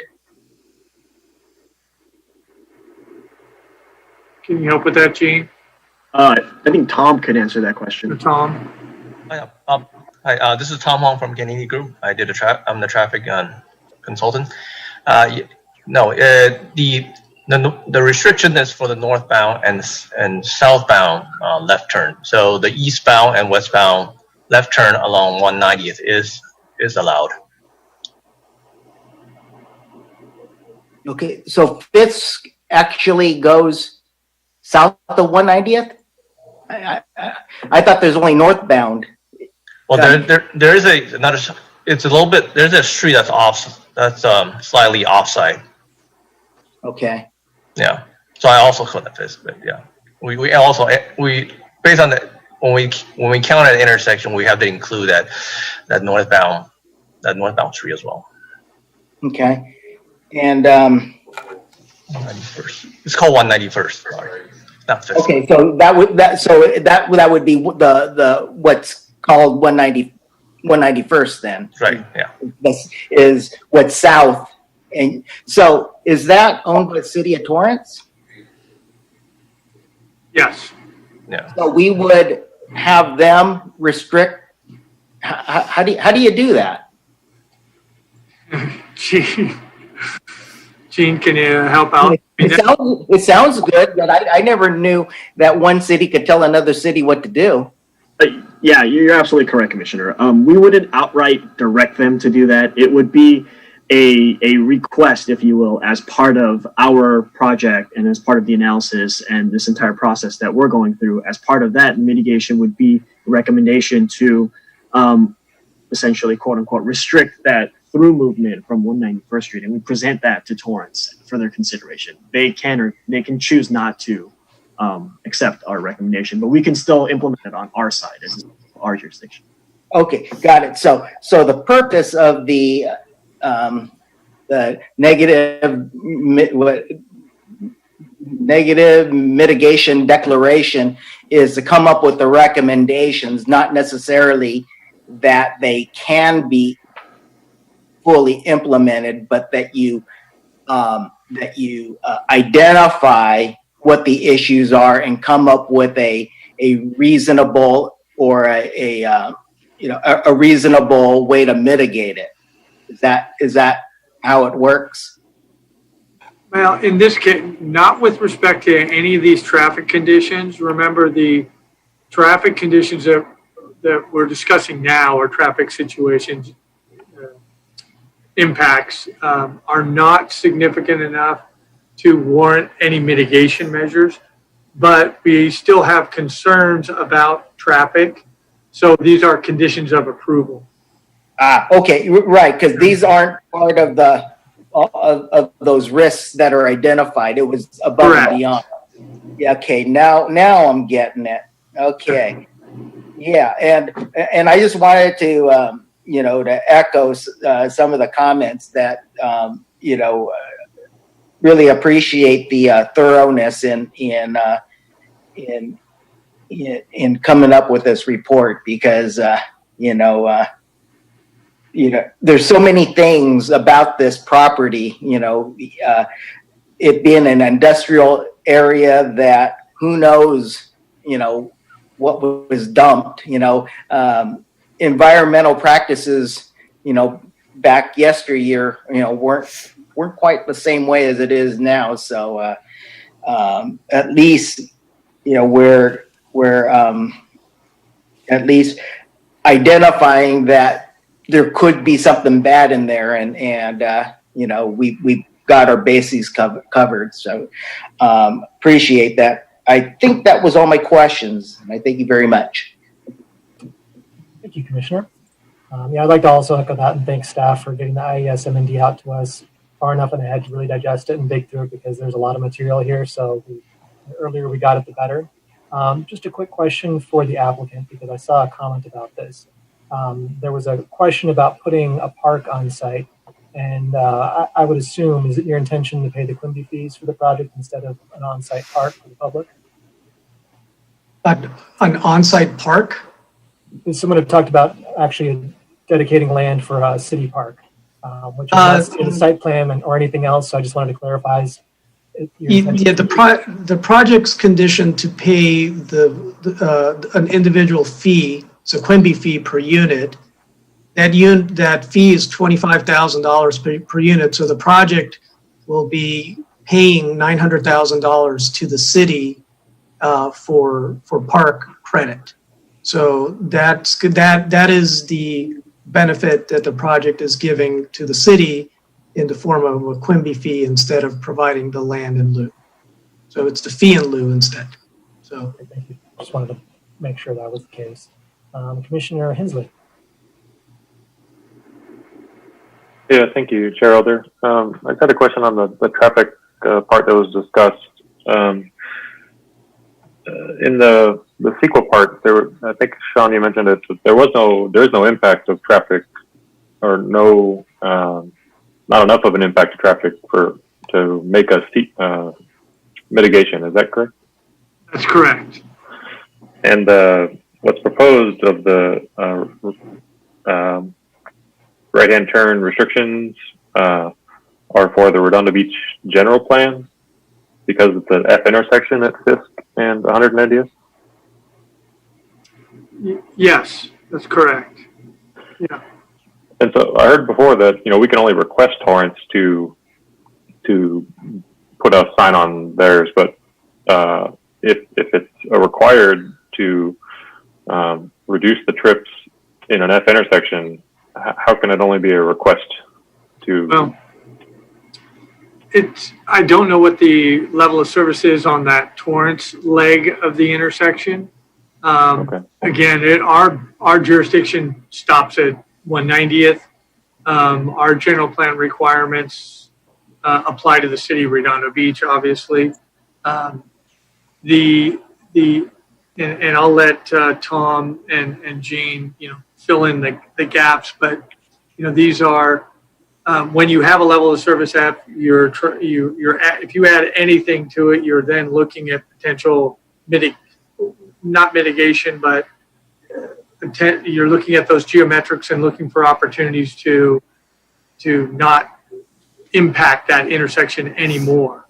So you're looking for some restriction that would not have a further detriment to that already low level of service.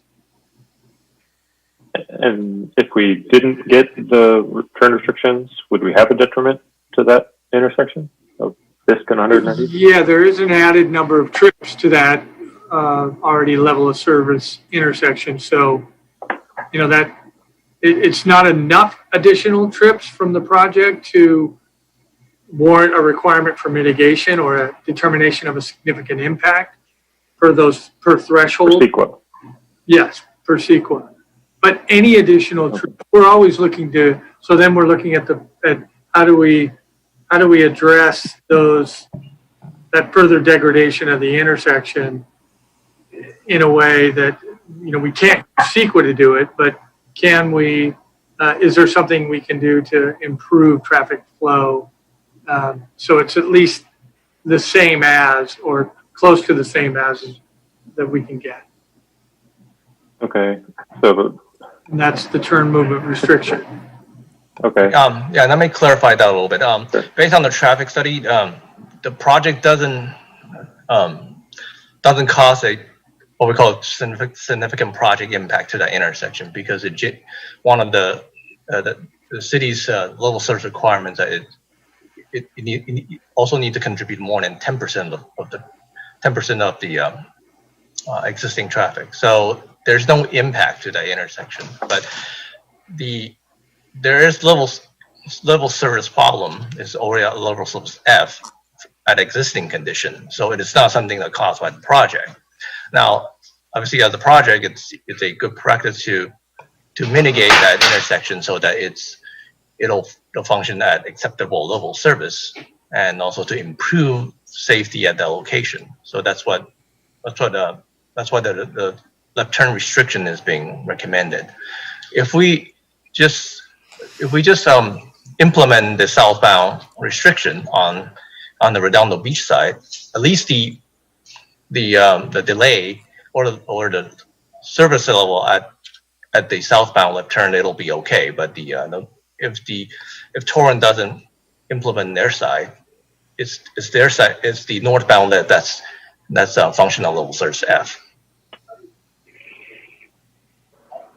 Okay, and just to make sure we're all on the same page, is there any picture we can look at so we can all see the same thing? It's a little tough to do this. I mean, Zoom. And we can come back to this if it takes some time to get up.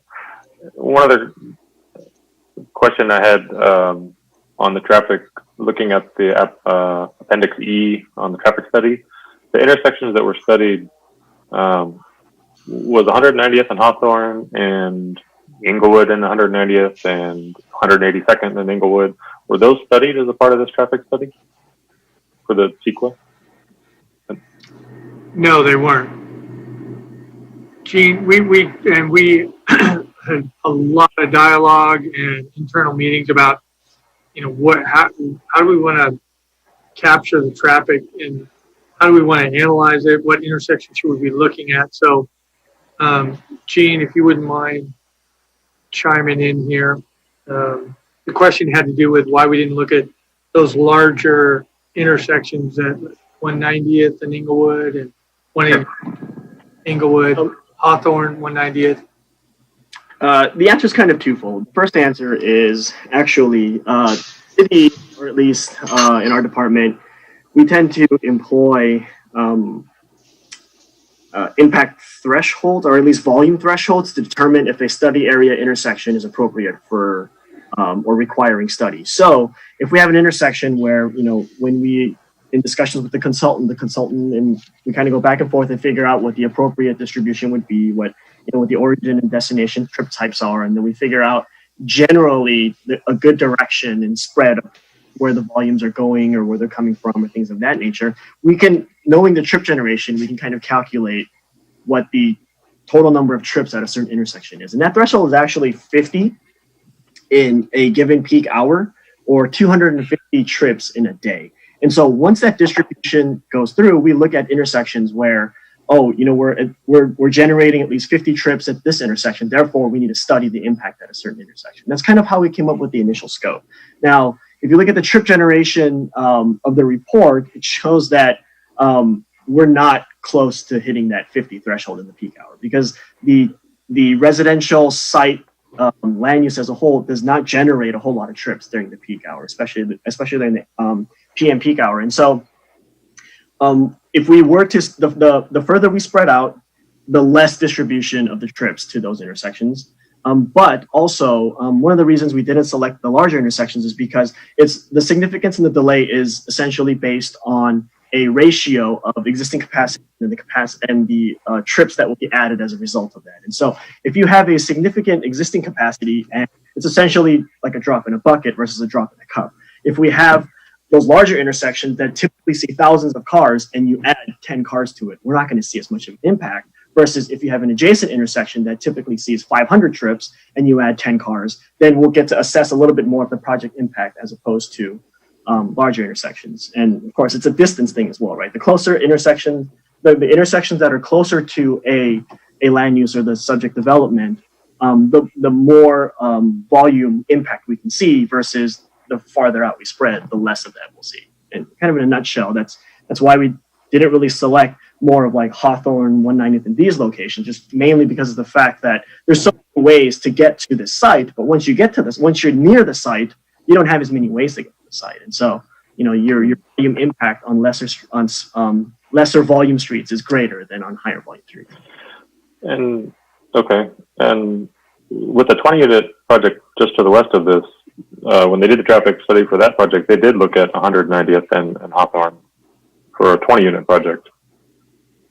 And do you know 190th and Hawthorne, if it's what the level of service is for that currently? I don't currently know that off the top of my head. Okay. Yeah. Okay, but that is that still the city of Redondo Beach, or is that Torrance on half of it, or how does that work at that intersection? If it's Hawthorne, it's under the jurisdiction of Caltrans. Oh, I see. Okay. Okay, that's all my questions on the traffic study. Thank you very much. Yep. Thank you. Commissioner Strutzenberg. Yeah, with regard to what Commissioner Hensley had just brought up there with the 20 units directly to the west, the only egress and ingress for those is on 190th. Is that correct? That's correct. So why didn't they go out to Fisk, I believe would be, Spreckles?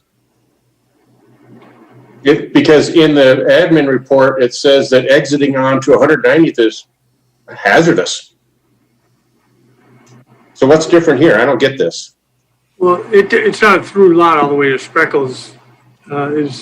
It's not a through lot. And the biggest concern when the 20 unit went to Planning Commission was the neighbors on Armour did not want vehicle access from the 20 unit onto Armour. So it's not a through lot. The only way to get access onto the lot is off of 190th. Oh, so there's an actual lot behind that one that blocks it. Okay. Yes. So the lot behind it is actually the two units. Okay. Got that. That explains that part of it. But the other part that I want to read the verbiage here that's put in there in the admin report that the traffic engineers carefully reviewed the option of referring to the exit on 100 ingress egress on 109th and determined to be potential and significant conflict and more hazardous. So if it's hazardous, if it wasn't hazardous for the 20 lots or the 20 units just to the west, how is it hazardous for these? I'll have Gene answer that. There's some very specific line of sight issues, proximity to Fisk Lane that this project has that is less as you move to the west. So, yeah, that's basically it. The farther westerly it is from the subject intersection of Fisk Lane, and typically we try not to put driveways, especially on major arterials like 190th Street, where the speed is generally higher than a residential street, because then we come into issues with stopping sight distance and vehicles traveling at higher rates of speed trying to slow down. Now, that's all contingent on distance away from visibility. And so the further you are away, which is essentially this westerly 20 unit site, is since it's west from oncoming traffic, you're actually farther away. So you're able to visibly see the vehicles at a better distance than if you are closer to the vehicles that are coming in. see what vehicles that's different for the, I'm going to call it the 20 unit lot. How is that so different for cars that are just coming down 190th? You have the additional distance between the proposed driveway and this proposed driveway from the Foundry project and the proposed driveway from the 20 unit project are, I don't know what the exact distance is, but they're a distance apart, meaning that you have that leeway because of that distance. But there's no difference in their distance from 190th. The traffic. Not 190th, from Fisk Lane and 190th. Just right. Fisk? Well, Yes. it would be, I would think it'd be better to be closer to Fisk because the cars haven't accelerated yet. But there's blockage from sight visibility. If there's a vehicle that's jutting out to see an oncoming vehicle, right? For instance, on Fisk Lane, southbound right turn, looking left, trying to see if a vehicle is coming. There's a vehicle that's parked on the adjacent side, unable to see. They're encroaching into the roadway. The closer you are to that vehicle, the more harder it is to be to see vehicles coming down 190th Street, as opposed to if you're farther downstream, your sight triangle extends and it expands, right? So you're able to see these vehicles better than if you're closer to that blocking vehicle, for instance. So that car has got to be jutting out into 190th is what you're telling me. To block I mean, typically that's how we make right turns, right? We have to encroach and slowly encroach into the roadway before we make it right. We don't just make a stop and then make an expedient right turn. You have to make sure that it's safe to make that right turn. And so, and it would be exactly the same if there was a driveway coming out of this complex onto 190th. They would do the same thing. From the residential site? Yep. From the residential site, the residential site's a little bit different than vehicles coming down Fisk Lane. Now, typically we have, if the intersection is set up the way it is, as it is on Fisk Lane and 190th Street, I mean, we have the ability to remove that restriction from occurring if that driveway were there. So if that driveway on Foundry was there, then yes, we would have an issue with this. That's another issue is, you're right, if we did add a driveway for the Foundry on 190th Street, then potentially there's site visibility issues for this 20 unit. That's further downstream. That's another reason why we wouldn't include that driveway there. So is it Fisk Lane or is it the 20 units that's... It's not the 20 units, it's the Foundry versus Fisk Lane, right? Okay, so the 20 units, is a non-starter for this discussion. We don't need to include the 20 units in the discussion as far as if there were cars coming out of this 36 unit onto 190th. We don't need to worry about them impacting the 20 units. I'm sorry, can you repeat that question? So, if there were an entrance and egress, especially an egress, I think is probably the bigger issue rather than the entrance.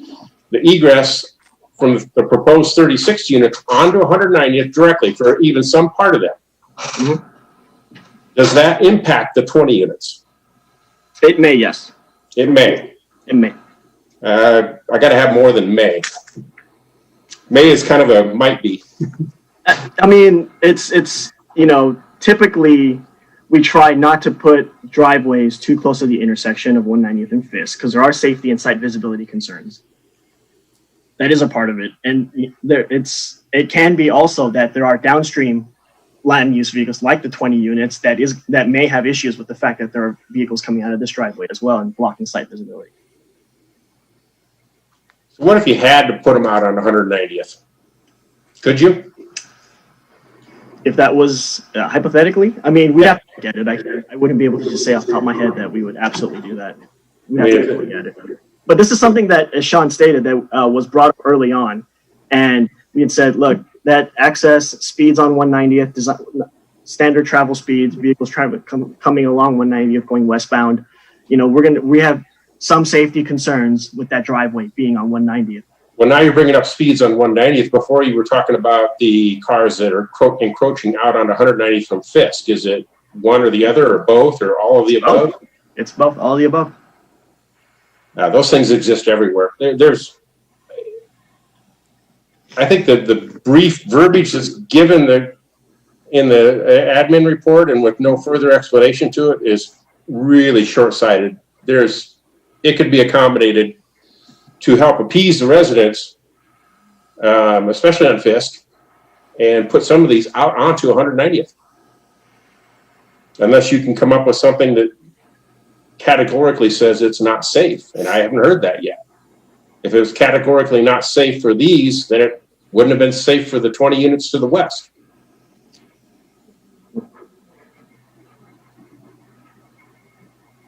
I think we're picking and choosing to make a story here, and I'm not comfortable with that.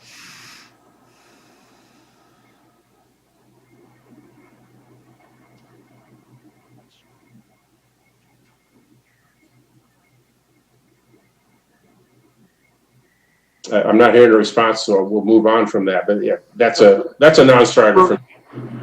I mean, the response is that it is less safe to have a driveway coming out of 190th directly onto 190th due to the potential conflict and close proximity of cars going southbound on Fisk, turning westbound onto 190. Again, you're looking left, you're making the turn, and you're not, and then all of a sudden somebody's coming out of the driveway who's looking right to go eastbound on 190th, and there's not a lot of time to react. A car coming off of Fisk southbound, making a westbound turn onto 190th is not going even 20 miles an hour. Unless he's pulling 4Gs doing that corner and not stopping at all. We see that as a safety risk that we are strongly recommending that not be taken. I could see a leaning. I can't see it as a decision factor. I think you're stretching it here. And I think the residents are right that 190 should be an option for at least some part of this to alleviate dumping all of it right out onto Fisk.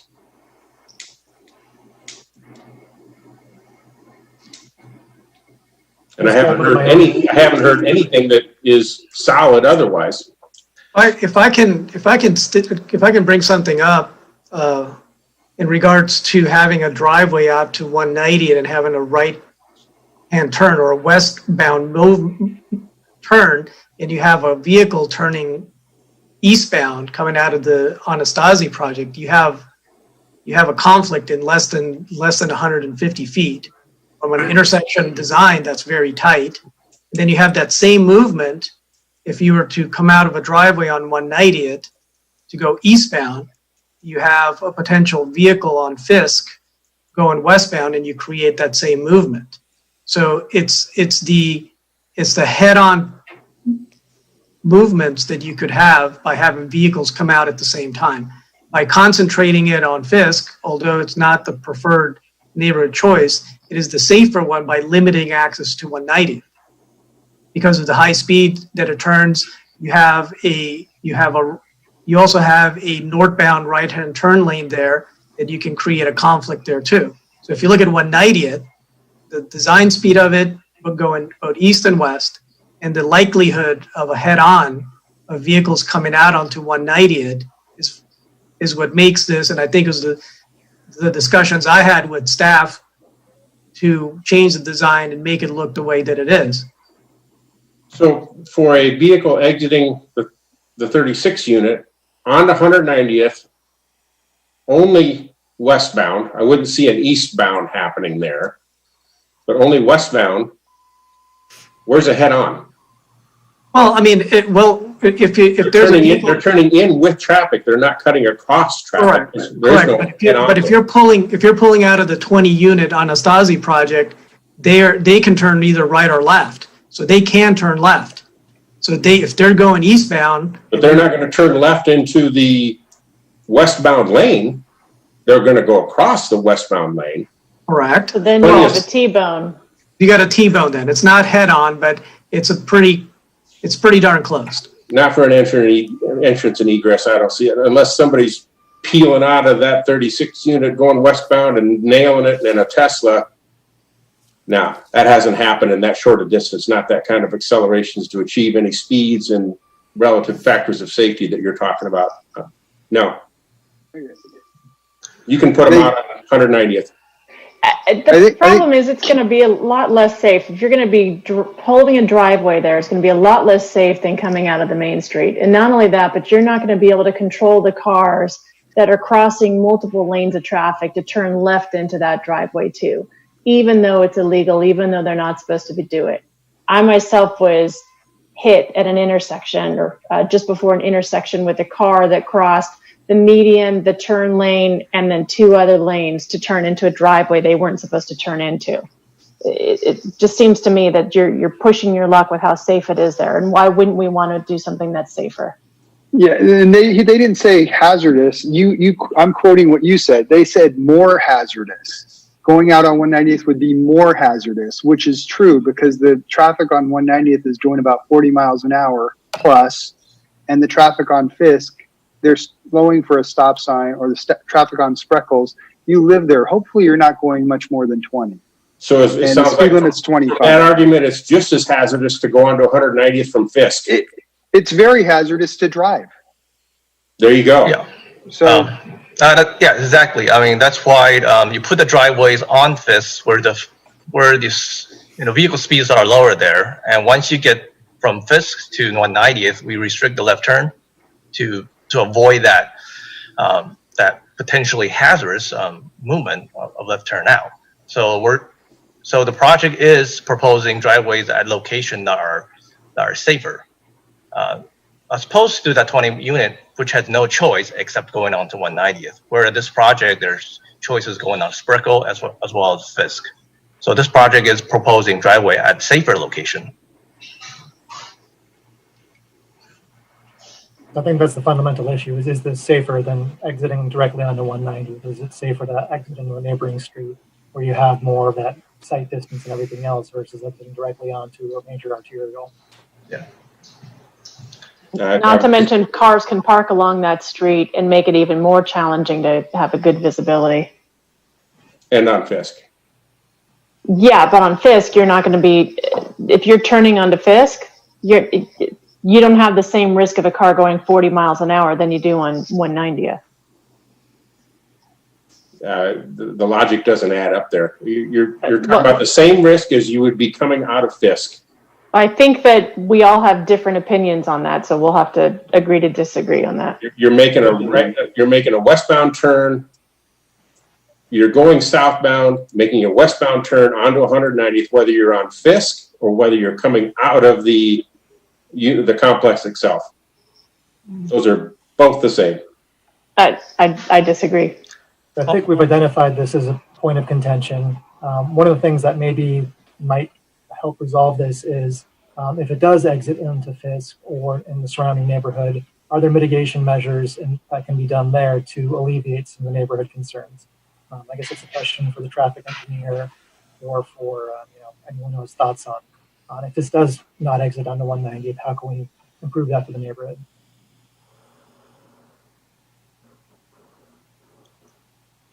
Well, by having the driveway on Fisk, you do have more option for the resident to go different direction. They don't all have to go on south on Fisk. They could go north and exit other location where they feel they're safe to do.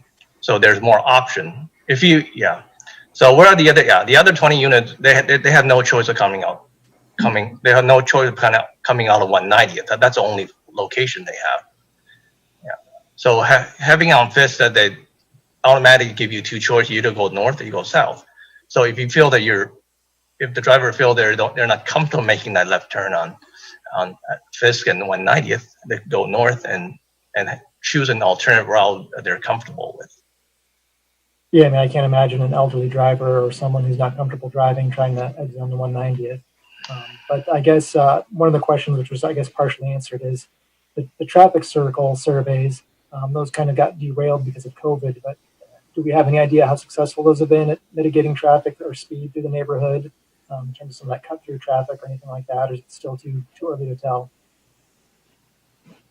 So just to confirm, southbound Fisk can make either an eastbound or westbound turn. Is that correct? Currently, yes. I believe so. Gene, yes. Is that correct? Yes. That eastbound turn looks to be the hazardous one, and you'll be exacerbating that. We'll be restricting it. You're gonna take away the eastbound turn at Fisk on the 190th? Correct. That's one of the conditions of approval. Okay. But during peak hours. Peak hour. Yeah, it's only during peak hours, the morning. That's condition and number 39. That's, yeah. Right. So the Pomona traffic circles, yeah, I mean, the data that we got so far shows that they are working, that speeds have been reduced through that corridor. I mentioned previously that due to the COVID-19, we did have at least one or two more additional evaluations that we wanted to do sometime in March and April, but we weren't able to collect those. But with the data that we have collected thus far, it does show that they have been working speed reduction, things like that. About a month and a half ago or so, questionnaires were sent out, just basically canvassing the Pomona corridor, pretty much from 190th, I believe, all the way to Ralston, maybe Fisk, a little bit north of Fisk, and a block in each direction of those traffic circles, basically, to get a general feel for resident sentiment about the traffic circles. And we're close to processing all the data that we got and evaluating and tabulating all the questionnaire results. And at this current point in time, we'd like to bring that to the city council for their approval sometime in July, but it's a little challenging because we would like to get some input, but considering the format of how we're conducting our meetings, maybe a little bit difficult for us to do that. But tentatively, it's scheduled, I believe, for the end of July, tentatively. But yeah, that's what we have. And they have shown a reduction in 85th percentile speed, and rightfully so, because we've had 2 intersections along the corridor that were completely uncontrolled, and now we have traffic circles that are in place to really enhance and reduce driver speeds along that corridor. And what would be the impact of reducing the cut-through traffic with the no right turns during peak on the Fisk or things like that? What would be so? I mean, we'd see a reduction in traffic volumes, of course, especially considering the fact that the turn restrictions will go in place, and they'll be in place from 7 to 9 and 4 to 6, which are considered the AM and PM peak periods. So a slight reduction in volumes can be expected. So I live on Robinson, which has those same type of turn restrictions during the day for all the TRW cut through and those things. Right. And I know those time restrictions, it takes a while for the traffic flow to adjust, but it makes a significant difference in terms of how many people come to the neighborhood in the morning. Right. So those things, at least in my area, have worked. See Commissioner Rodriguez with your hand up. Commissioner Sessenberg, did you have any more questions? I know this traffic, we got off the traffic. But, so Commissioner Rodriguez? Yeah, let me lower my hand while I remember. I wanted to just make a note. You had asked about a park on site. Franklin Park, which is very huge, is actually off of Fisk Lane, less than a quarter mile away. So I don't think they are going to be without a park there. So, and I already made the mention that I did say that the traffic this, and if given an option and they're able to spread out the traffic where it goes out on Fisk, some of it goes out on Spreckle, going out on 190th, or all of it going out on Spreckles, I think spreading it out a little bit will help it. And you know, that's, since we don't know and it's a maybe that's why they have the traffic experts that, you know, bring this in. So just my comments. Franklin Park would be well within the nexus of spending Quimby fee. It's fairly adjacent to it. Any other questions for staff or the applicant? Commissioner Hensley. Thank you, Chair Albert. Yeah, I have questions. A lot of the discussion so far is on the project itself, or the mitigation, or the other things, but I think the primary thing before us is about the certifying the mitigated negative declaration. So this is the first project I've seen that has one of these, and first time through this, so I have lots of questions about it. And if no one else has questions, I'd like to ask, if that's okay. So my first question is, just to confirm, is the foundry currently operational, or when was the foundry last operational? I can go ahead and answer that. The foundry stopped operations in May of this year. So that's when the existing tenant moved out. So the current owner sold to an operator, and that operator has now moved out. And the site, the foundry portion itself is now vacant. Okay, and so in December 2019, the foundry was still operational. Right? That is correct. Yes. And how about the shopping market on the other corner lot there? The Dairy Mart closed in the year 2000. It's been closed for 20 years. Okay. Okay. So and is my understanding correct that the kind of baseline of the CEQA document or the baseline of the initial study is what's on the site at the time of the application? So December 19th, 2020? Yes, when we initiated and conducted the studies, it was right around January, let's say, 2/20, December. Okay. January. And so in the Appendix A of the air quality and the greenhouse gas modeling, it seems to give some credence or show a regional shopping center has some GHG creation or some air quality impacts. But if nothing is operational there, and if the foundry is I'll get to the next question. How is that handled to show emissions from a site that is not functional? They're done in categories of land uses, and some interpretations are made equating the existing development to the measured category. But we do have our Rincon consultant here, and he can step in and provide a little bit more insight on that particular issue of greenhouse gas emissions. Greg, Yeah, well, I'll try to answer that question as generally as I can. But please. So, yeah. So your question is it about a particular part in the initial study where we're using that information? Are you talking about greenhouse gas emissions or air quality emissions, or you're referring to? I guess kind of both. So the final judgment in the M&D is that there's no impact on air quality or GHG, and Appendix A is the support for that conclusion, if I understand it right. Yeah, well, it's the basis for the modeling. Okay, basis for the model. But the model seems to be modeling, a shopping center that, for all intents and purposes, is a parking lot, and, general light industrial, which I guess is a foundry, but I have some questions on that. So how is that determined, I guess, that, the shopping center hasn't been a shopping center for 20 years, but, in the modeling, it was modeled as a shopping center, which I have to assume produces more than a parking lot.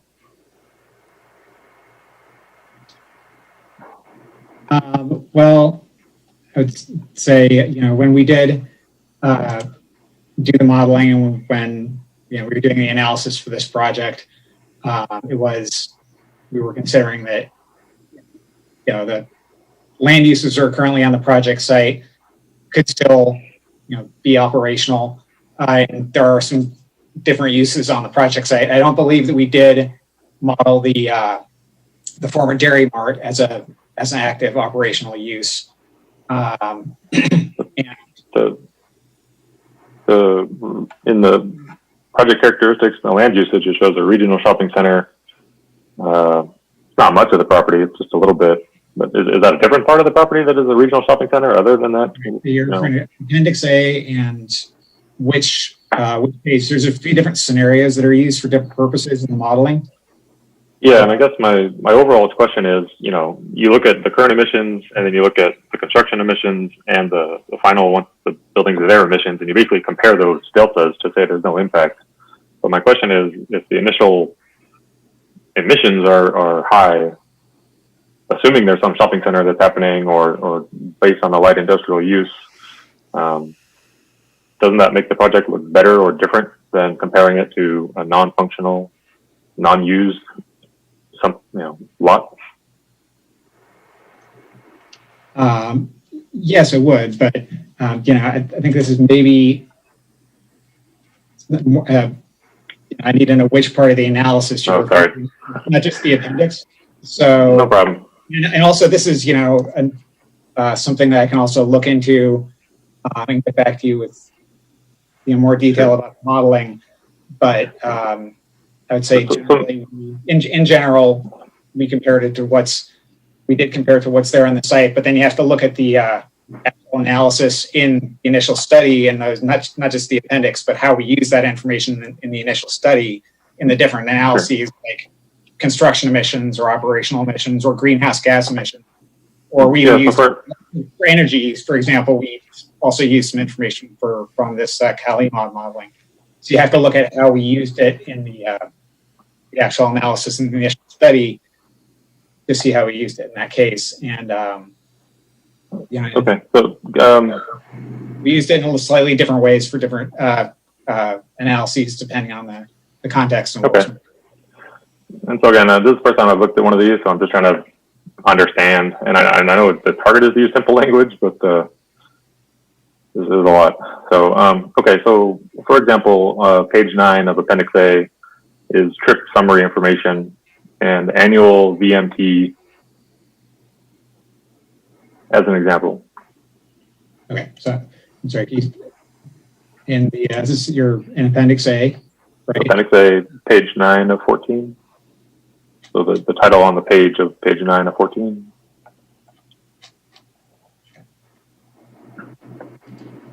Okay, so all right, page 9 of 14, and sorry, could you? Should I share something? Would that be more helpful? Yeah. Why don't you share it? You can do that. Sorry. I'm on the page, but so what is your question about that? Yeah, I'm sorry. 1 second. Let me. That's the hard part of the Zoom meeting. It's really difficult to do. That and looking at multiple screens. Yeah, that's the other part. And sorry. Maybe as far as the shopping center part for the commercial uses, there's the Dairy Mart site, and then there's also the computer store. So that's also commercial rather than industrial. So I think the regional shopping center and land use that's shown there might also encompass that. So that's part of the reason why. If you have a detailed question about whether or not I think I'm sharing.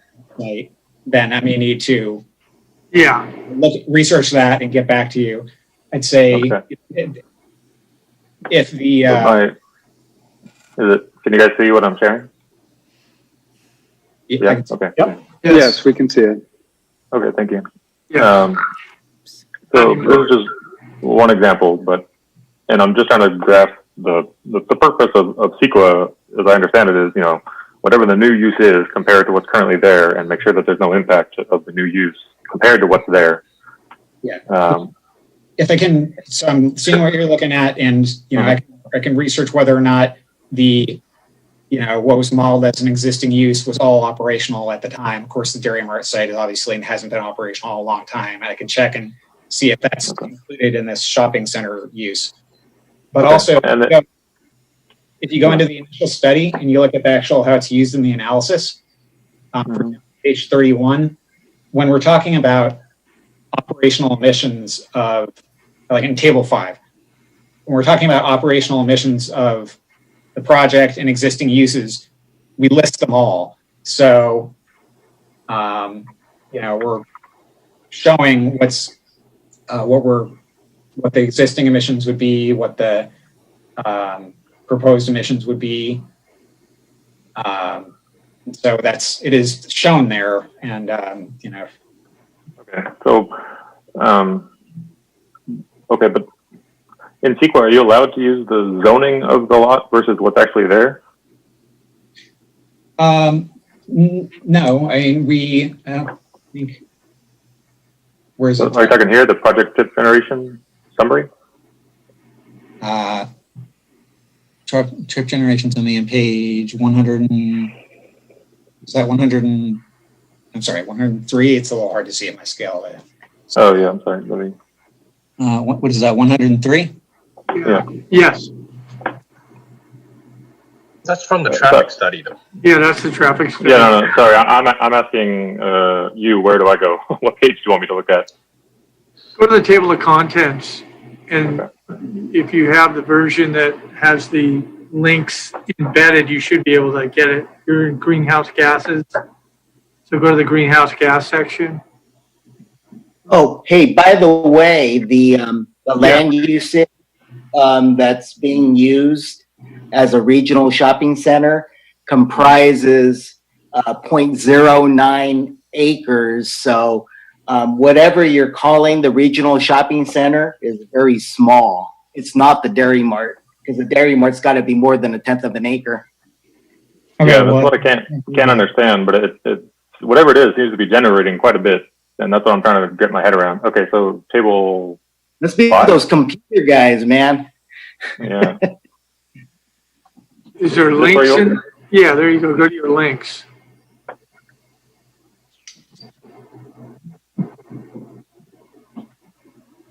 This one? Yeah, so for example, the existing emissions, just in general, are basically subtracted from the new uses, and that's your measurement. And again, I don't think it may not change the conclusion, but I'm just not sure if I fully am grasping right. And yeah, that's a good point, actually. If you look at those numbers in table 5, yeah, we can look into whether or not we characterized all the existing uses accurately as far as whether or not they're operational and should be counted as, or their emissions should be counted. But if you look at emissions and the emissions from the existing uses, or if you just looked at the project emissions by themselves, let me get back. Maybe low enough, even if it was 0, right? Yeah, right. Yeah. Okay. Yeah, there's other sections. This is just one. You know, there's emissions and other GHG and other things. But okay, I'll stop sharing if that's okay. So right, thank you for that. Right. Detail. Yeah, and then if you have specific questions about how modeling was done or things like that, if the hearing is continued, I mean, I understand you're asking questions about the CEQA document, and that's up for your consideration tonight. Okay. It is possible for you to get back to you with information about modeling and things like that later. And one other question on the construction emissions. A lot of it seems to be, this will be handled by the soil management plan. That's one of the mitigations, right? The hazard mitigation, or right? That's for hazards and hazards. It's not a criteria like a air pollutant amount question. It's a hazardous emissions question, so it's under hazards. I see. And is that soil management plan? It's not in our packet, or we didn't get a copy, or we don't see it, right? I can speak of that if you don't mind. Yep. We're currently working with LA County Fire, and that is a document that is prepared in conjunction with our environmental engineer, and that's something we got to meet with the fire department last week, actually, on site. And we were able to walk with the fire department and get a site tour. Our work with them began in December of last year. We're 6 months into the analysis and the review of information. They take all the documents directly from us, similar, all the phase 1, phase 2 information that we have, plus all the environmental boring details. And then the fire department, in conjunction with our environmental group, will prepare that soils management plan.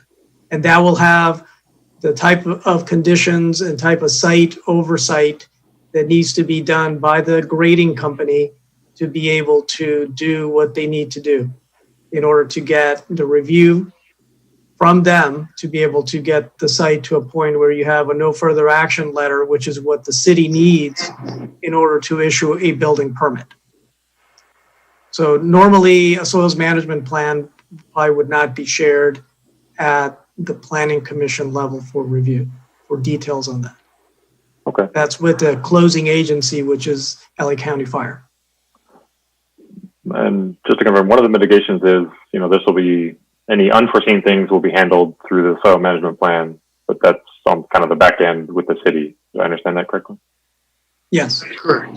Well, and then there's separate mitigation measures for those hazards mitigations. And I don't know if you're referring to the third one. Oh, There was some in the environmental site assessments for the site. There was some identification of potentially saying,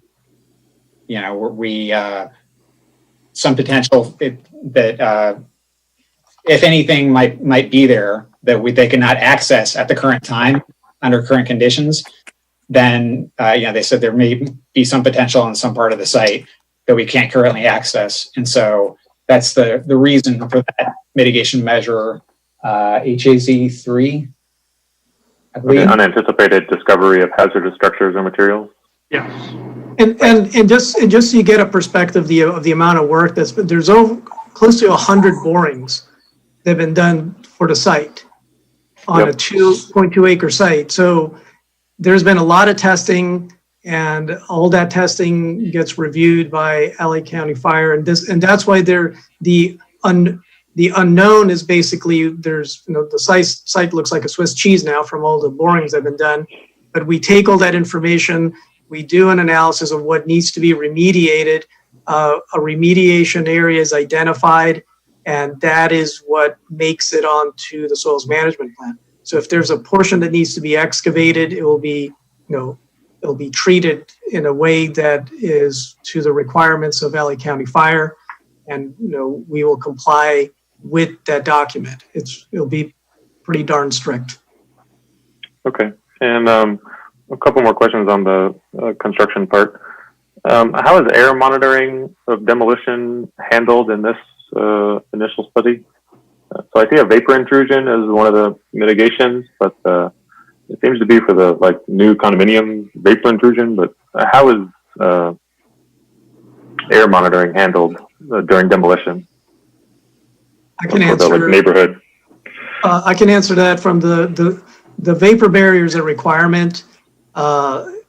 Just for various things, there's a general area close to Torrance where it used to be oil fields, so the soil itself produces vapor from oil, and you'll see that throughout the South Bay, in Culver City, other oil generating places where they require the vapor barrier. So that's not uncommon.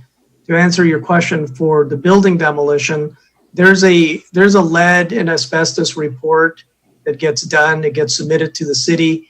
That will have identified any lead and asbestos in those buildings. That's a requirement prior to the issuance of a demolition permit. And then the demolition contractor will have to do the mitigation measures to remove lead and asbestos before knocking those buildings down. And those will have to be, watered down. There'll be dust control in place, and there'll be all the caution and control that comes with dust control. And so there's no plumes of dust floating out from the site. So dust control is basically the primary mitigation once the lead and asbestos has been removed by an environmental firm. Okay. Those are all my questions for the moment. Thank you. Thank you. Thank you, Commissioner Rodriguez. Thank you, Chair. I did have one more question that I forgot to answer or forgot to ask. When they did the traffic studies, did they take into the account the loss of traffic that was displaced by removing the foundry? No. Well, we didn't take any trip credit for any existing use. So we did the most conservative way, which is adding all the new traffic from this from this residential development onto our traffic counts. Okay, because generally, generally, any type of commercial generates way more traffic than the same square footage of residential. So. Exactly. Yeah. So we were scoping this with the city staff, and our approach was to be as conservative as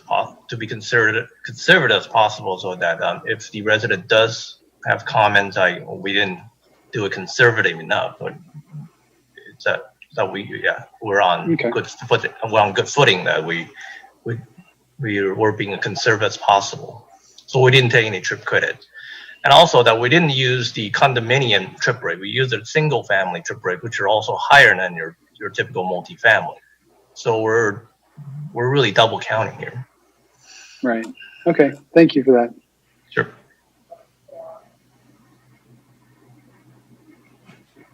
Any questions or for staff or the applicant?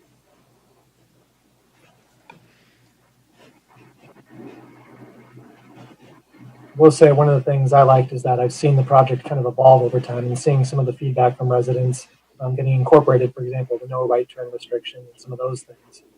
So it is nice to see that. But Commissioner Hensley. I'm sorry. Thank you, Chair. You can ask your question if you want to. Oh, no, I was if I interrupted you. Yep, go for it. Okay. One question, Mr. Bureau. Is your intent to build the 36 proposed units that you have in the plan?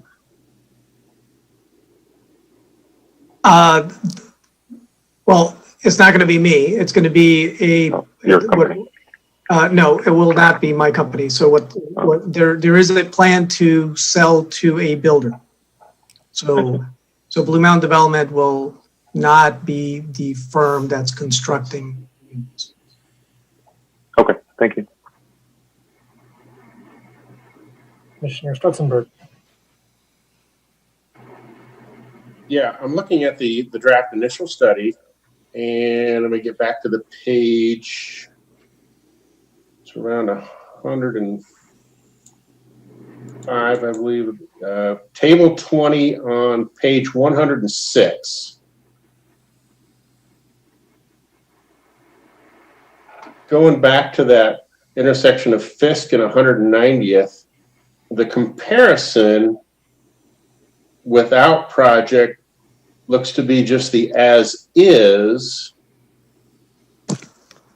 And then we've got a with project. And then we've got a with project with the restrict to the northbound, southbound turns only, but we don't have a without project restrict the northbound, southbound right turn only because we're sort of comparing apples to apples, but we're doing it in an indirect route. I'd like to see on that, if we were to restrict the northbound, southbound right turns only without the project, and then compare that with the project, and what changes that? Because the way it's written right now, it makes it appear as if the project is beneficial by itself, but it's really not. We know that it impacts from the numbers without the restriction, but we don't have anything for what it would be comparing with the restriction, with and without the project. Can we get that? We're supposed to be comparing existing conditions to proposed conditions. And existing condition is not with the stop control. It's been proposed, according to, I believe, the city traffic engineer said stop controls at some of those cross streets have been proposed, but they haven't actually been installed yet. So hypothetically, I suppose that could have been done, but what we're, our standard practice and what we're supposed to do basically is to compare existing conditions to future conditions and then future conditions with the project. And that's the reason we didn't include the stop controls of those intersections under existing conditions, because they're not there right now. That would be my answer. I understand the explanation. It just means we really can't do a true comparison. Well, we did compare for the condition where they're allowed left turn. So we know the project is adding more traffic to that intersection. So it is making it slightly, it's increasing the average delay, which it is making the intersection function slightly worse. It's already proven in the without improvement condition.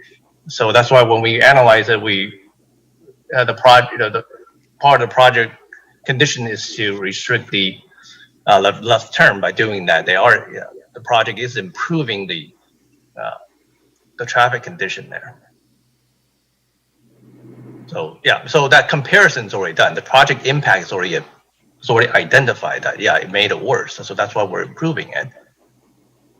I mean, if we do, I mean, technically we can show that with our project, yeah, there is.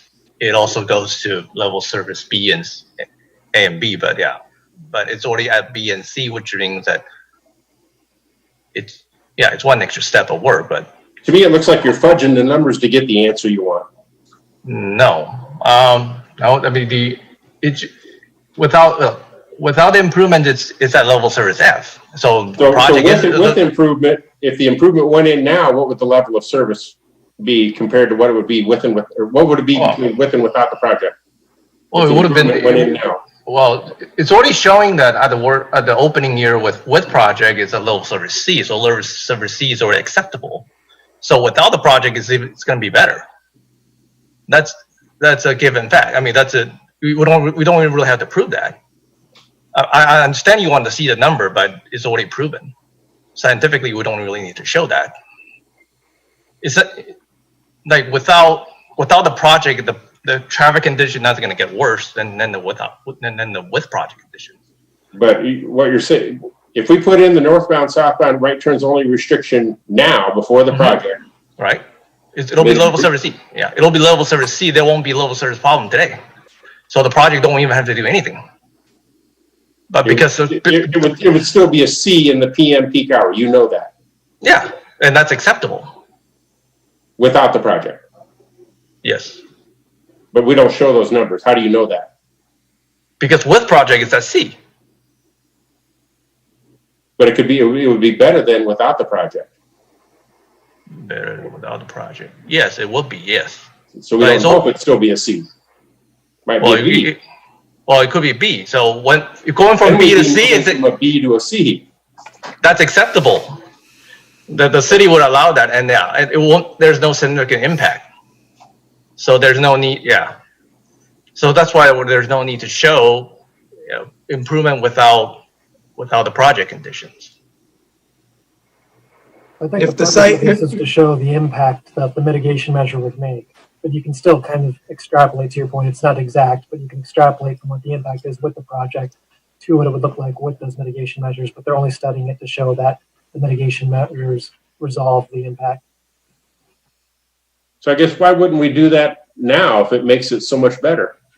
If we could change it in the AM peak hour from an F to a B now without the project, why wouldn't we do that? Well, the initial study is, not saying that you shouldn't or can't do that. The city is, I think the city engineer, traffic engineer has reported to the city that, that could be good. Those could have recommended those improvements to the city. So there's no reason you can't do it. But the purpose of the initial study is to analyze the impacts of the project, not analyze what the impacts of doing certain improvements would be, irrespective of the project, and not improvements that have been proposed but not yet implemented, and looking at those by themselves, irrespective of the project. I won't even try to comment on that.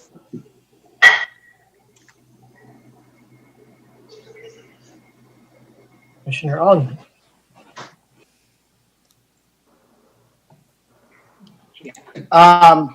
Just a question for staff. When we have these, mitigation declarations and we accept these conditions, who pays for them? The cost of, let's say, putting up signage or whatever might be, might be asked, of this. How does it get funded? If it's a required condition of approval or required mitigation measure, that is the applicant's responsibility to fund those improvements. Okay, so then really the issue of why don't we do things if we know that it's good for us, a lot of it is because the city only has so much money and has to decide where to where to put their precious resources. But if you have an applicant who's wanting something and is willing to pay for it, then we can have something that serves the overall good of the neighborhood. Is that a good way of putting it? Yes.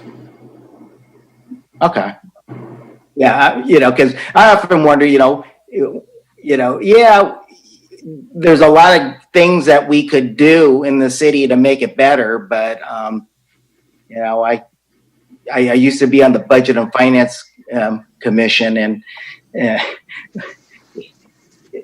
everyone's trying to get in line to get what few revenues we have. So whenever we have an opportunity for a private funding to fund these things, that's not necessarily a bad thing. So okay, hey, thank you. Mm-hmm. Thank you, Commissioner Hensley. Yes. Thank you, Chair Elder. Just a question. Do we have any public comment on this that we want to read? There are no new comments submitted. No comments. Okay. Thank you. Any other questions for the applicant or staff? Or do we want to make a motion to close the public hearing? I'd like to make a motion to close the public hearing if there's no more additional comments. No, second. Could we, I'm sorry, Commissioner, Chair Elder, just some clarification. I might ask a CEQA counsel to help out here. We're closing a portion of the public hearing dealing with the entitlements and, with the environmental documents in order to act on the initial study, mitigated negative declaration, and the mitigation monitoring and reporting program. And that's the portion of the public hearing that we're closing. And then we're asking to continue the public hearing on the entitlements, conditional use permit, planning commission design review, testing tentative track map to the July 16th meeting of the planning commission. Is that correct, Greg Kettles? Yes, that's how I would frame it, exactly as you put it. Okay, so then I'd like to modify my motion to match what Sean just said. And I'll second that modification. We have a motion by Commissioner Rodriguez, seconded by Commissioner Topro. Commissioner Strutzenberg, do I see your hand is up?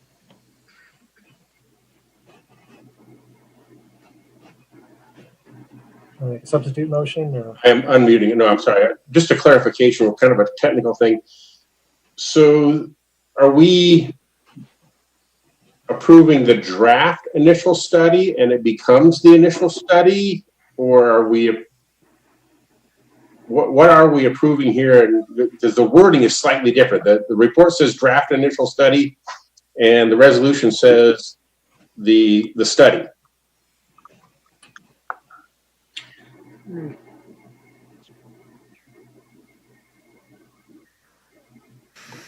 think right now we're just closing the public hearing on a portion of.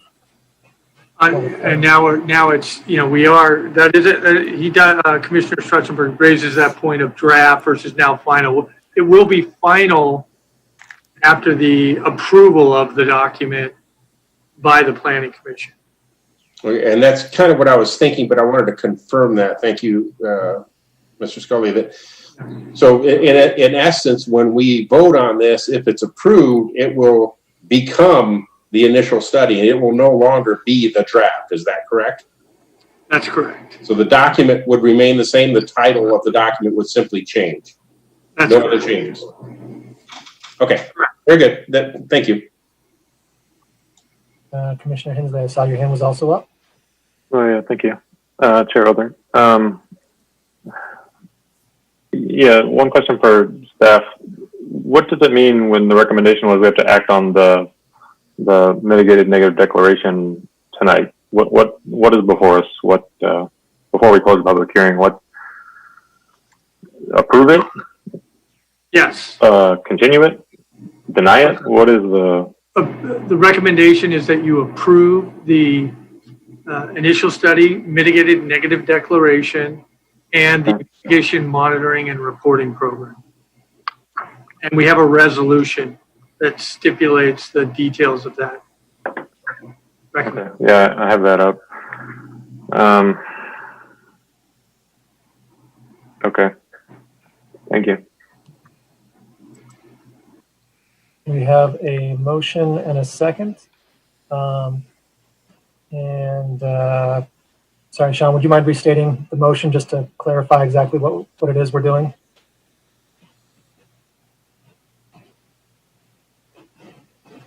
You're muted though. You're muted. Sorry about that. So I pulled up the recommendation slide, and if we go to the item, the portion of the recommendation, close the public hearing for purposes of acting on the CEQA documents, IES MND 2020-01 and MMRP, Mitigation Monitoring and Reporting Program, and adopt resolution by title only approving the mitigated negative declaration, IES MND 2020-01 with mitigation measures and the Mitigation Monitoring and Reporting Program, and continue the public hearing on CUP 2020-04, Planning Commission Design Review 2020-04, Investing Tentative Track Map 82707 to July 16, 2020 for further consideration and public testimony. Commissioner Rodriguez, does that capture the motion you wanted to make? Sure, I'll make that motion. And Commissioner Topero, who seconded that? Yep. Yes. All right, thank you. I will do roll call vote then. Commissioner Yes. Commissioner Hensley. I'm slightly uncomfortable with some of the items in the report. So at this point, I'm just going to abstain on this vote. You have an abstention. Commissioner Stutzenberg. No. Commissioner Rodriguez. Yes. Commissioner Topero. Yes. Commissioner Glad. Yes. And I will also vote yes. So the motion passes. So that means we have adopted the resolution by title only certifying the mitigated negative declaration with mitigation measures and mitigation monitoring reporting program subject to the findings and conditions contained therein. And we will continue the public hearing on the conditional use permit CUP 2020-04, the Planning Commission Design Review PCDR 2020-04, and subdivision vesting tentative tract map number 82707 to the July 16th, 2020 Planning Commission meeting. Thank you very much. I will see you next month. Thank you to all, and thank you to staff. I know it's a bit late, so thanks everyone for sticking around for this. This brings us to J, items continued from previous agendas, old business. J1 is continued public hearing for consideration of an exemption declaration, conditional use permit, Planning Commission design review, and minor subdivision, vesting tentative tract map number 82903, to allow the construction of a 5-unit residential condominium development on a property located within a low-density, multiple-family residential R3 zone. Property owner is LAM Prospect LLC. Applicant is same as owner. The location is 217 South Prospect Avenue. It's case number CUP 2020-01, PCDR-2020-01, BTTM number 82903. Recommendation is to open the public hearing and take testimony, close the public hearing, and adopt a resolution by title only approving the exemption declaration, conditional use permit, Planning Commission design review, and minor subdivision vesting tentative tract map number 82903, subject to the findings and conditions contained therein. Is there a motion to open the public hearing? Motion to open the public hearing. Second. Motion by Commissioner Ung, seconded by Commissioner Topero to open the public hearing. I'll do a roll call vote. Commissioner Ung. Yes. Commissioner Hensley. Yes. Commissioner Stutzenberg. Yes. Commissioner Rodriguez. Yes. Commissioner Topero. Yes. Commissioner Glad. Yes. And I will also vote yes. Is there a staff report? Yes, Chairman, this is Director Forbes again. I wanted to to introduce Antonio Gardea. He's our senior planner. This is a continuation of this item. So he's going to discuss what is being continued and what the revisions are that the applicant has provided. I'm going to go ahead and share my screen. I'm hoping everybody can see this. This is the presentation. Of course, thank you, Chairman and Commissioners. It's been kind of a long evening. Appreciate you sticking around.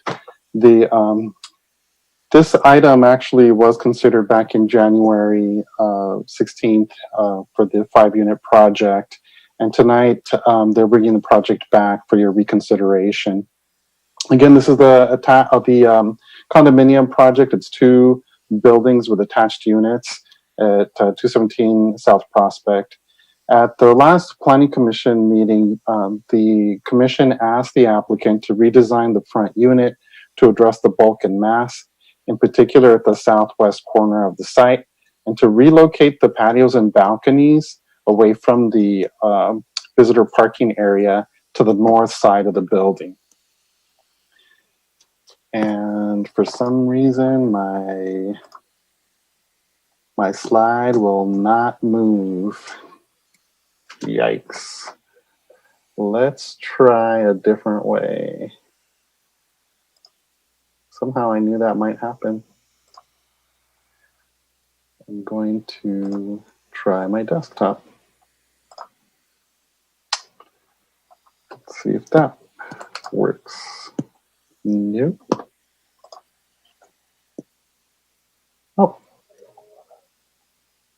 Let's try all the way. Oh, it looks like it went backwards for some reason. Okay, so thank you for your patience, technology. So again, the project here complies with the R3 development standards. The design changes resulted in slight increases in the setback areas and open space, but they're really sort of imperceptible. The average front setback increased by 2 feet to an average of 20 feet, where it used to be 18.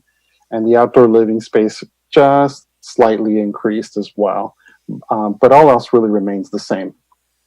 This is the site plan that was submitted before with the entry on the north end of Unit 1.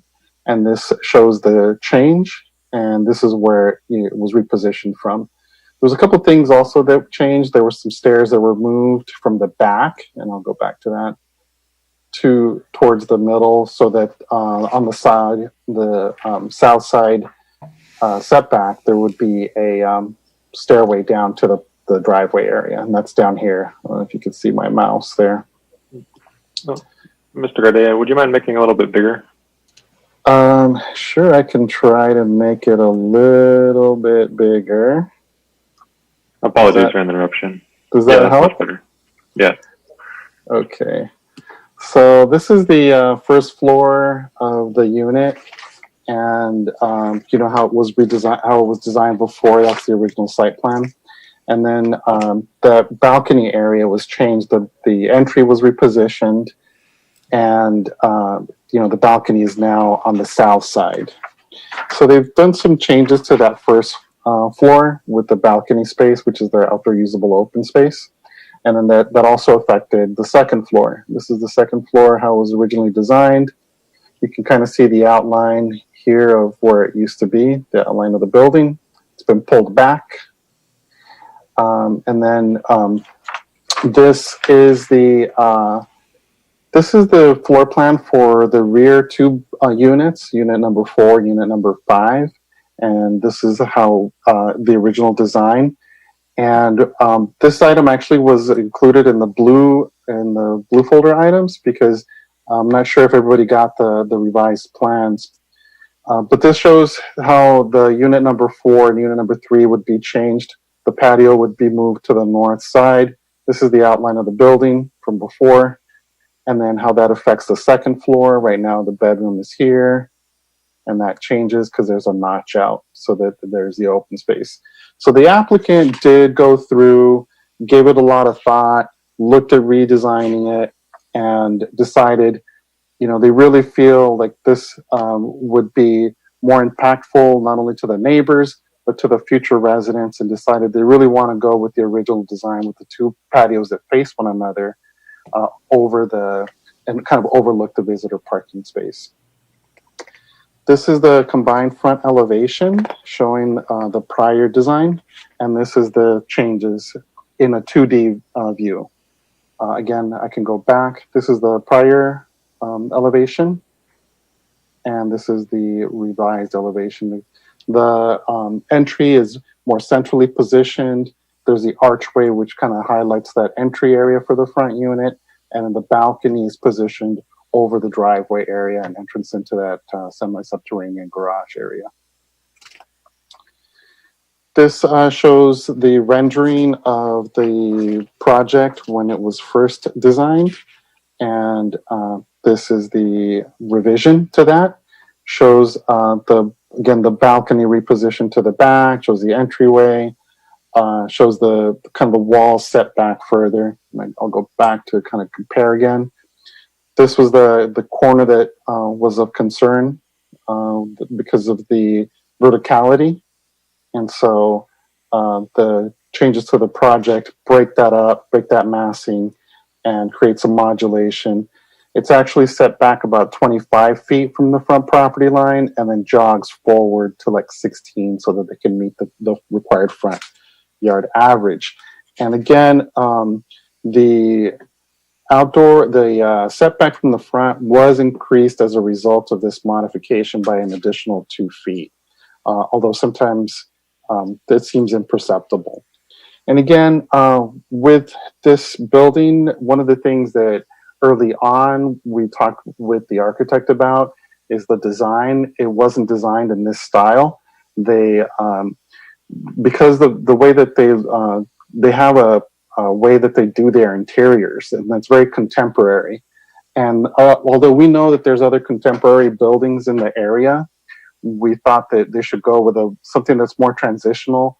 There's other Spanish colonial revival style buildings in the area from like the 70s and 80s, and we didn't think that it was like necessarily the best architecture. It looks kind of a little bit dated, but this seemed like a really good transition. So they used Irving Gill as their model, and in his designs, they're really asymmetrical designs that use arches and casement windows and flat roofs, which kind of recall that Spanish colonial revival style architecture, but they have a minimalistic articulation, and they use simple coping around the roof and a lot of streamlined modern type accents. But it's usually just very plain stucco, and then what they use to kind of offset that is their plant material. So a lot of the landscaping is going to be very important because they really used, bougainvillea with lots of color and other flowering plants that kind of really give it a nice outdoor feel. So that's kind of the architecture there. This was also in the blue folder items. This is an aerial picture of showing the building in context with some of the surrounding buildings. And this is a closer view of that. And I think that is the extent of my presentation. We are recommending that the Planning Commission open the public hearing and take public testimony. The applicant is available for, the applicant and architect are available to answer questions. I think they want to chime in on a couple of things here. I think they want to talk a little bit about the patios and the reasons why they didn't want to move forward with that. I'm sure they can highlight that. And again, once you hear from them, our staff recommendation is to go ahead and adopt the exemption declaration and approve the entitlements, including the Planning Commission design review, CUP, and tentative draft map. And that concludes my presentation. Sorry for the kind of hiccup there in the beginning, but got it to work finally. Okay, thank you for that. Are there any questions from commissioners for staff?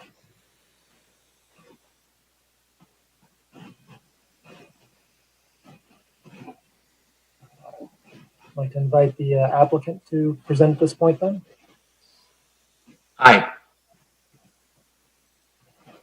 Hello. Hello. I'm Jan Troball. I'm representing the applicant of the project. I'm the architect of the project also. I will ask you to bear with me a little bit. This is my first Zoom meeting, so I don't have everything down. It's going to be a little clumsy, okay? I do apologize for that. At the last meeting, the resolution, as Antonio talked about, was to reduce the bulk and mass of the front unit and to relocate the open space on units 3 and 4. Just wanted to let you know that on the, let's see. I want to share something here with you real quick. Pardon my slowness again. There we go. Okay. There we go. Is that big enough for everyone to see?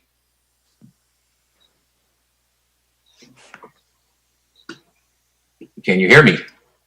Can you make it a little bit bigger? Yes, I can. Maybe, yeah, how it was the first time. That way or all the way to there? That's great. That's good. Perfect. Okay.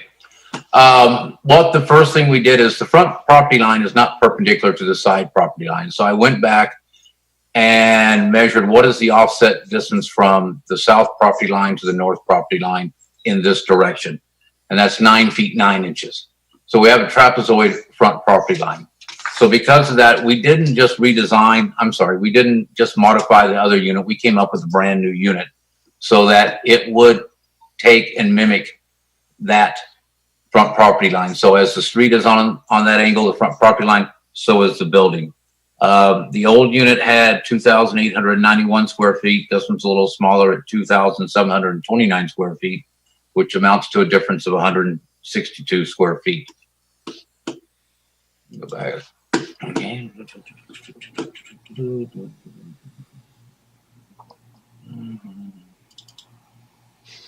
Can everyone see this one? Size-wise? Yes. Okay. I brought this up because I wanted to point it out. This is the northeast corner of the first floor, and this is the southern corner. And before, we only had a 4-foot offset between this corner and this corner down here. I'm sorry. We now have a 12-foot 4-inch offset from here to there. This is also why this living room wall right here is 25 feet back from the front setback. This is the outdoor patio along that line. The other thing that was done is the wall from here to here was 28 feet. The new wall from here to here is only 20 feet. So we also reduced the length of the wall facing the south property line on the first floor.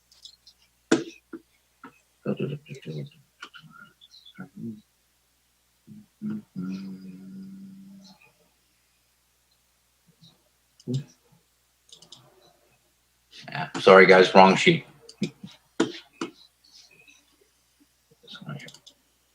Okay.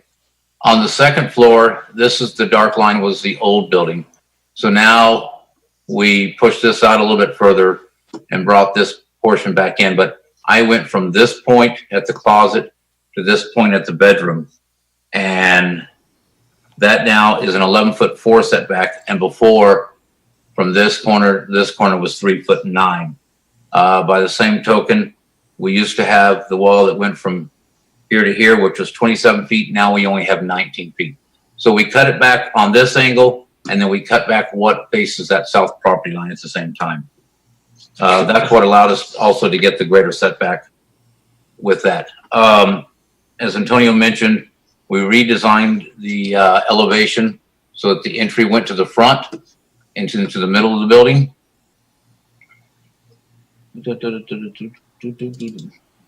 There we go. Oh, once again, sorry. Oh, shoot. Not going to be able to show you that one because it got covered up by the pictures. But he showed you what we did. We rotated all of that.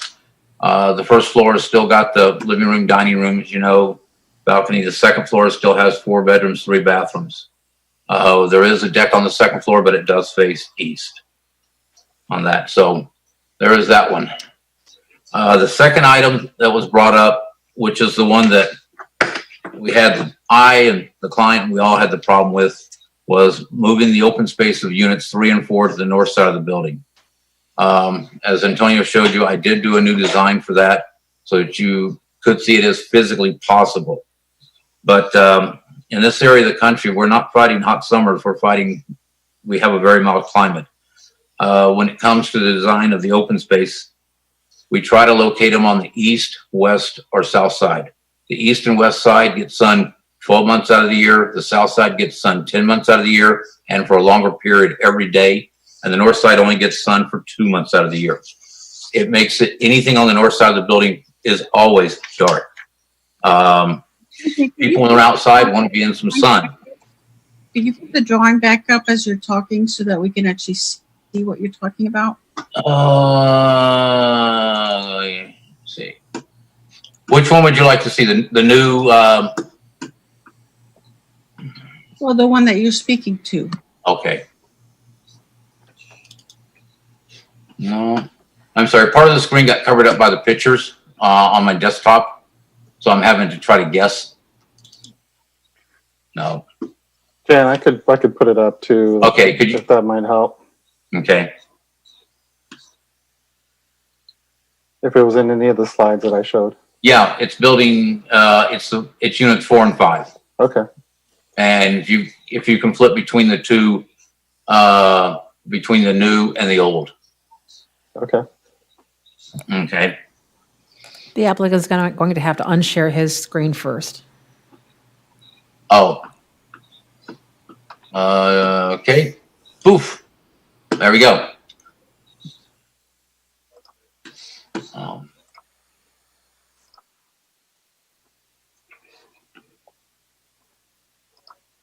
Let's try this again.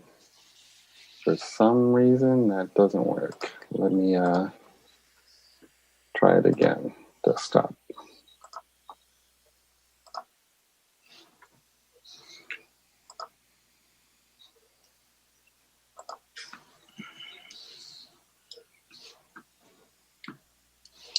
So we're going back to, this is the prior first floor? Yes. And then this is the new one. Correct. Okay, those are the two drawings I'm talking about this time. You know, with the sun only being available for 2 months on the north side of the buildings, we really try to never locate them on that side. On this project on Unit 2, my choices were north or south. And on the south one, I would overlook the neighbor's single family, so it went on the north. All the other open spaces on this unit face east or west. And if you notice on the aerial picture he showed earlier, the two projects, or the condo project to the north of us, they have their open space on the southwest corner of their building. Okay, they have decks and patios on that. The project that is next to the mortuary has all its open space located on the south side. This wasn't done by accident. We do pay a very close attention to that to make sure that we get it correctly done. The other item that we also pay attention to is any open space or anything on the north side of the building, we're always fighting moisture. The marine layer comes in, and as you know, it coats everything overnight, and when you wake up in the morning, it's wet.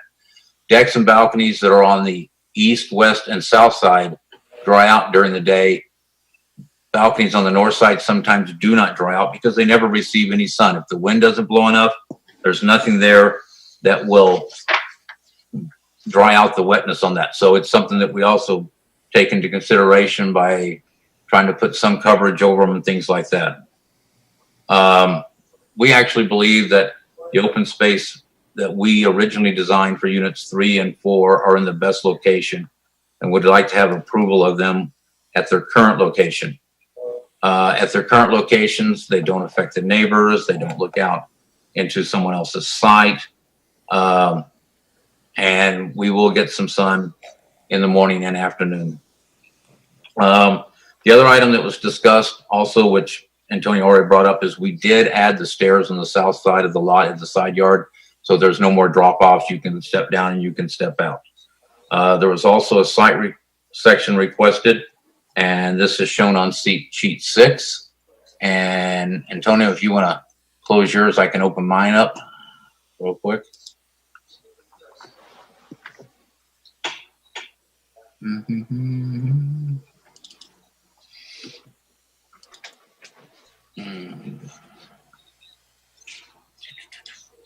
Okay, is this big enough for everyone to see? Okay, this is the section that was added, that was asked for one through the guest parking area. So this is the existing neighbor, our walkway to our units, the stairs that go down, this is the guest parking, and then this is the turnaround and driveway area. Before, this wall came out to here, but since we added the stairs, it's now been cut back to that location there. Okay.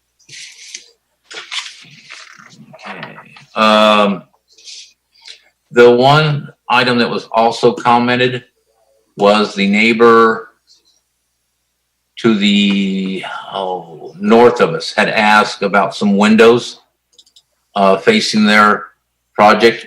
Wrong one again, sorry. And what we were going to let the commission know is if they would like on units 4 and 5 at bedrooms 3 to relocate the windows that face north and have them face east and west respectively, so that there's 2 less windows on the second floor then that would also face that unit number 2. There's also interior bedrooms and it still has the windows which will have to stay there and face that direction. Other than that, that concludes my presentation, and I can answer any questions if there are some. Thank you. Thank you. Do any commissioners have questions for the applicant or staff at this time? Commissioner Hensley. Yeah, I just wanted to thank you for the redesign. I know it took a lot of work and it's been quite a few months, so I just wanted to say thank you. And I had a couple questions. I understood your comments about the Unit 3 and Unit 4 balconies being relocated. And the only reason I had originally suggested the north side is because that's where Unit 2's balcony was on the ground. But I understand your points. I'm just still struggling with the. So I guess my question is, what other considerations were thought about if the north side of 3 and 4 didn't work besides the original location? On units 3 and 4, my 2 choices were the north side or the east or west. We try never to locate open space on a condo project when it overlooks single family residence, which is what we have to the south. We would have loved to put them on the south. That's just the best location there is. But we weren't able, I didn't think we should do it to protect the privacy of the people on the south side of our property. So that's why my choices were limited to east, west, and north. And north to me is the worst place you could have put it. Okay. But Unit 2 is on the north, right? Unit 2, I had a choice of north or south.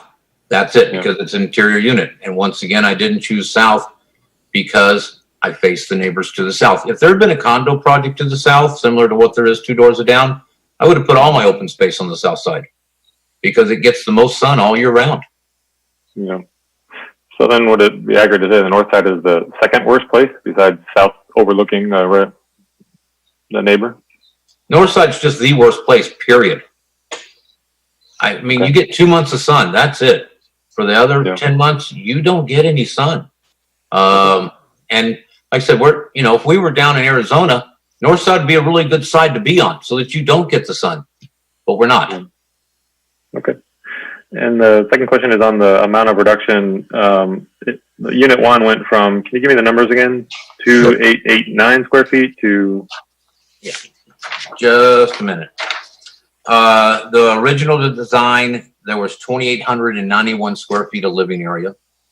The new design has 2,729 square feet, which is a difference of 162 square feet.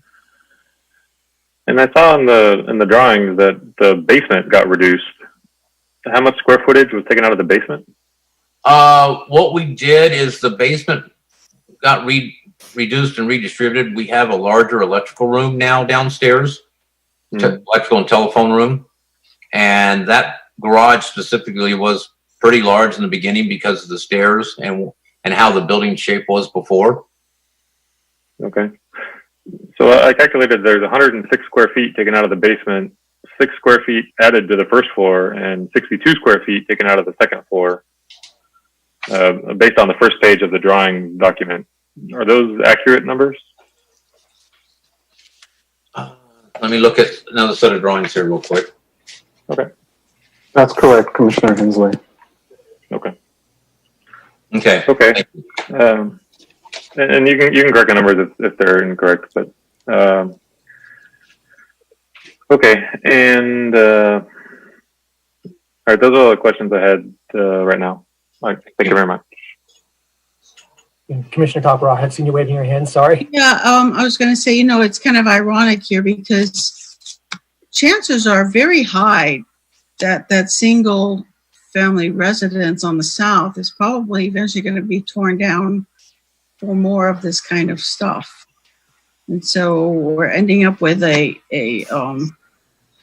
north-facing patio, which is doomed for disaster and in the beginning. So this is the irony, if we look at, we're trying to fix something short-term, and I agree that the south should be maximized as much as possible. This is quite, again, it's one of these dilemmas that we need to look at. Are we looking long-term or short-term? We all know that on Prospect, any single house is going to be going bye-bye eventually, if not sooner than later. So anyway, I just wanted to put that. I've got a little bit of history on the lot to the south of us because we actually looked at that to purchase 3 years ago.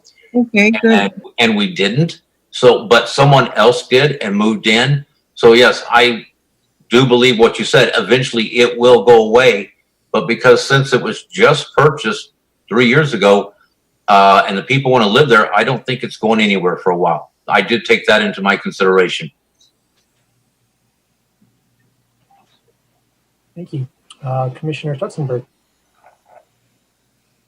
Yeah, for the applicant, maybe for staff to chime in too, I'm looking at the last sheet of the architecturals that were included online, the L1 sheet. And at the southwest corner of unit number 5, there's a trash area. Is that on the basement level or the first level? Is it down with the driving level, or where is that? It's kind of hard to tell. It doesn't show up on the others. It's on the driveway level.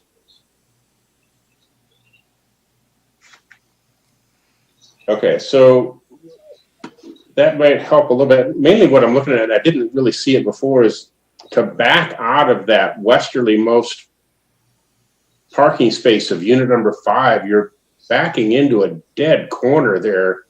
Do you look at maneuvering capability and things like that when you plan something like that? And I don't know if we have anything as far as code-wise that would require some space for maneuvering there, but I could see pulling into that space, coming straight in, but getting back out of that looks like it would be a nightmare unless you tried to back completely out the driveway.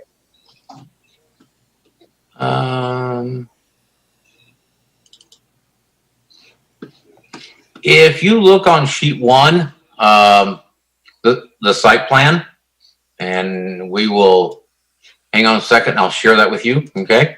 Okay.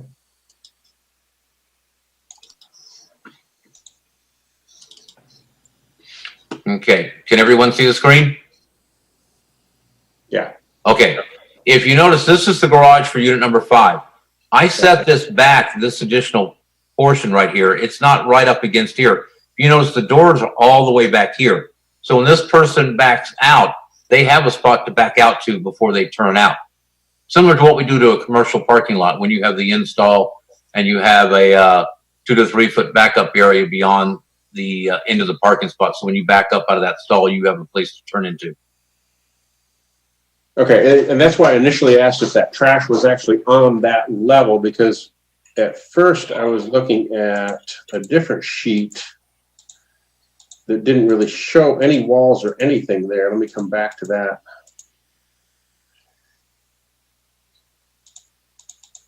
Yeah, I was looking at sheet 9. Oh, no, so that's 1, 2, and 3. It's the same equivalent sheet for 4 and 5.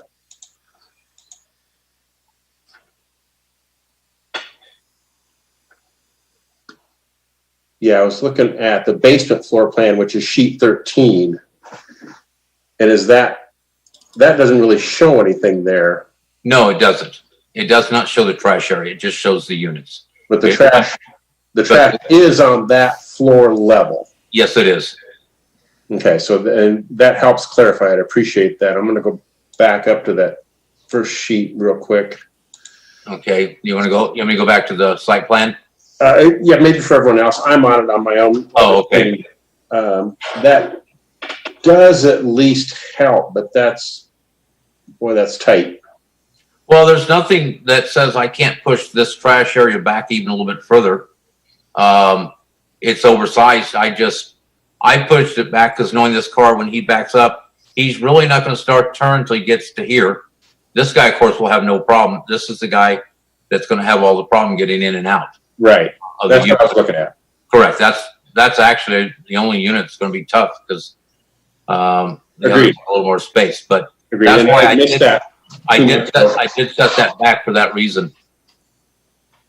In this area, from the end of the building over here, that's why this piece will have nothing in it, right there. It's okay. It helps.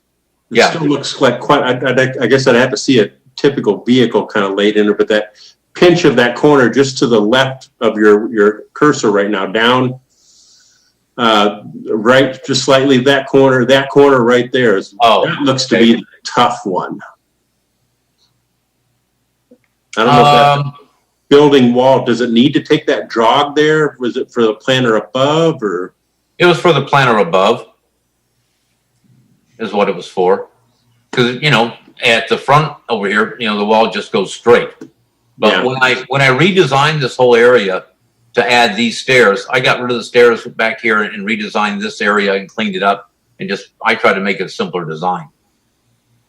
And then I need to go back to the basement. The other pinch point is to the northeast of that. What it says plan, right there. Is that a structural wall coming down into the basement? Yes.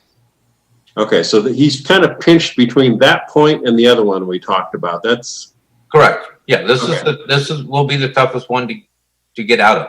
Okay. Okay, I won't argue that point. There's usually one or two on every project that are a little tougher to get in or out of.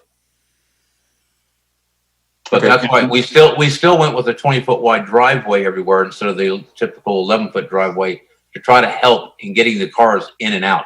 As I mentioned last time, it also lets us always have two-way traffic through the driveway. If someone's driving one way, you can drive the other, and you're not going to have to wait for someone to pull into a garage to get out. okay, and I do like where you've moved the stairs to along the south. That just seems to be a better fit with everything.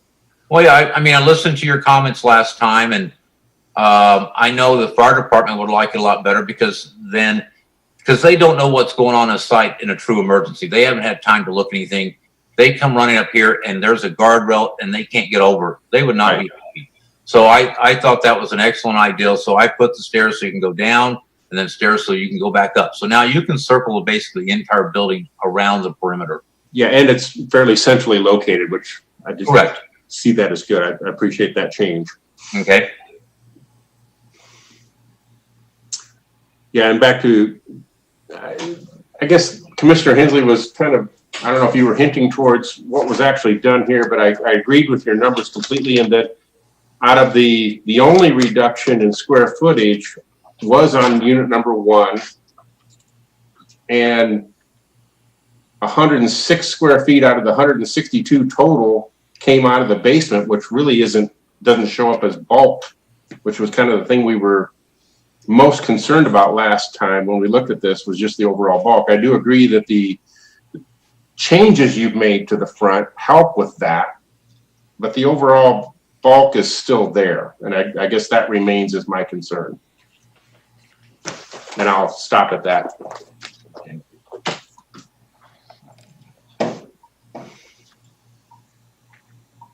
Any other questions for the applicant or staff?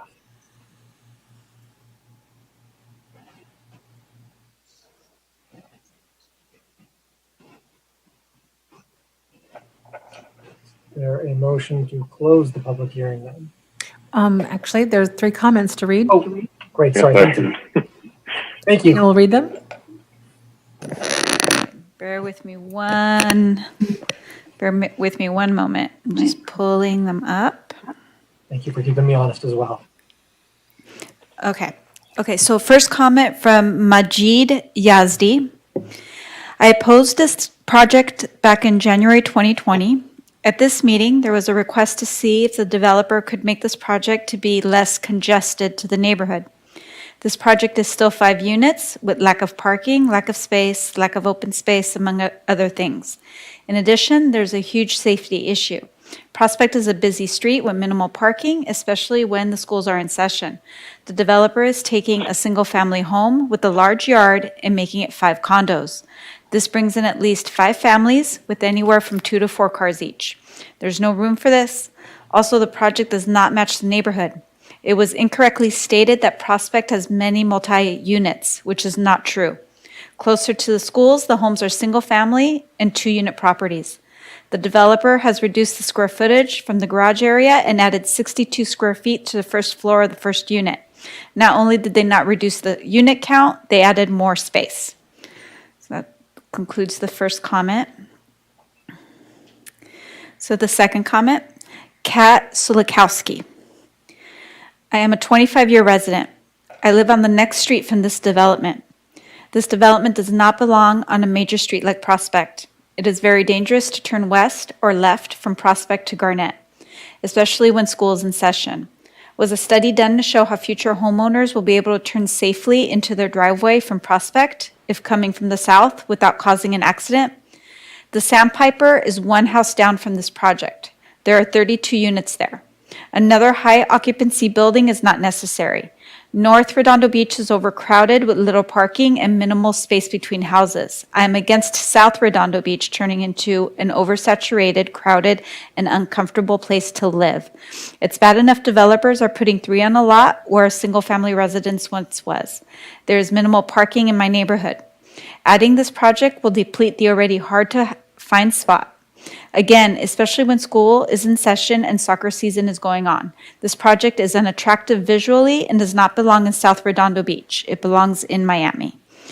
And that concludes the second comment. And then there's one more. Stephanie Bloch. I'm a 25-plus year resident of South Redondo and have major concerns about this project. I live nearby the site in question and cannot believe the level of impact this will have on the neighborhood. Adding 5 properties onto a single-family lot is crazy. Where there have been 4 to 6 people, there will be 5 to 30 people. This means 5 to 10 vehicles, minimally. Prospect is a very busy street, and the number of cars that will be trying to turn left on Prospect will undoubtedly cause accidents. Please advise if a traffic study was completed and what the findings were on this, as I have seen numerous close calls to major accidents as the existing residents try to turn left into their properties. Adding more people equals more risk. In this area, parking is already limited. Many residents from Prospect are parking on Garnett and Lucia, which is infringing on those communities, and parking and is not fair or right. This location is close to several schools, and the increased vehicle traffic has me concerned for children and pedestrians. As noted, it is difficult to turn left, so having additional cars trying to do this will be hazardous.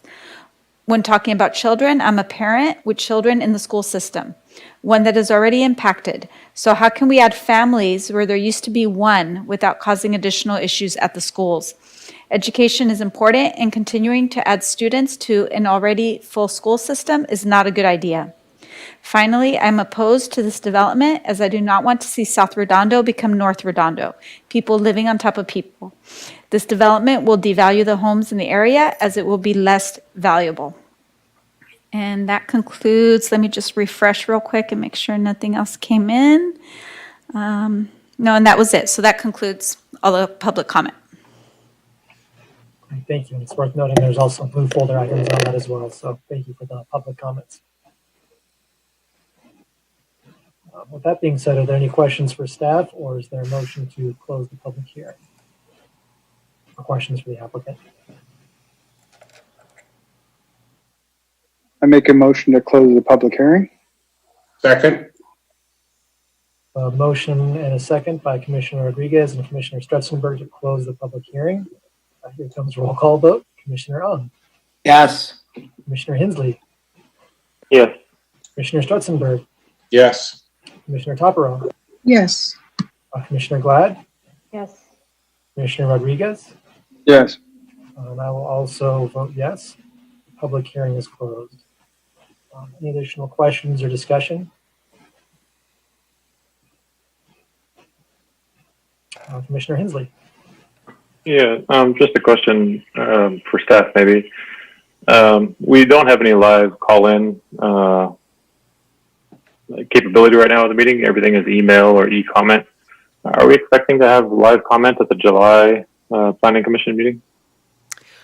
We are testing now currently to start go live with our July, or going for July 7th City Council meeting. So yes, we should have live call-in capability by then.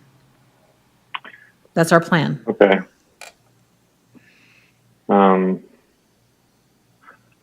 my thought is, if whatever happens with this project, I think the citizens should at least have a chance to actively live participate and give their feedback more than just email or e-comments, especially because we know the neighbors aren't in favor. But that's my opinion. So since we closed the public hearing, which is fine, maybe procedural question is, if I wanted to postpone it to next month or when we have live feedback, how would I do that? That would really be the same thing we did before. Oh, so instead of close the public hearing, it would have been continue? You could still continue the hearing, I believe. Or, yeah, maybe that's the question. After we close the public hearing, can I make a motion to continue it? You would need to continue the public hearing while it's open. No, really? Okay, so I need a motion to reopen and then make a motion to continue. Is that right? I don't know if you can reopen that. I'm not certain. I do want to acknowledge though, the e-comment is live up until through the public hearing. So that's why when Lena mentioned that she's refreshing it, she's making sure that it's got the most current feedback. Now, it's not as I'd mentioned before, it's not as quick or easy as getting up to give a comment when you've heard the testimony, but it is live. It's versus the emails that come through as the blue folder items. They have a hard stop time frame. The e-comment is through the public hearing. Okay, but all the e-comments were from 8:40 p.m., 8:40 p.m., 7:38. So they were from, they can't comment on our discussion. They can't comment on our activity. That's my point. So, okay, that's fine. I understand, and I'll work with that. They can. They could have waited to hear your discussion to provide that comment in the public comment time frame while the hearing was open. Yes, the opportunity to speak is actually all the way until you close the public hearing or submit their comments. I'm sorry to interrupt. I was going to say, I think the lack of public comments at this point is because it's 11 o'clock at night. So I would argue it's actually more convenient because you can do it from home and not have to be in city council chambers, but that also implies that you're watching and you're technologically savvy enough to use the new system. Commissioner Stretzenberg. Yeah, just going to talk to what we just discussed there as far as the process. Last time, I believe we closed the public hearing because this time we reopened it, even though we had continued the hearing or the. You had closed the public hearing. We had to re-advertise it. So if you were to close this public hearing and then it's continue and it comes to the next council meeting, we have to pay for re-advertisement. Okay. So if we close public hearing, it just means it gets re-advertised. And if we don't close public hearing, it does not get re-advertised. You could continue the public hearing, yeah. And it wouldn't need if you continue it to that date certain, you wouldn't have to re-advertise. Okay. Can I make a comment, or is the public hearing closed? Public hearing is closed at this point.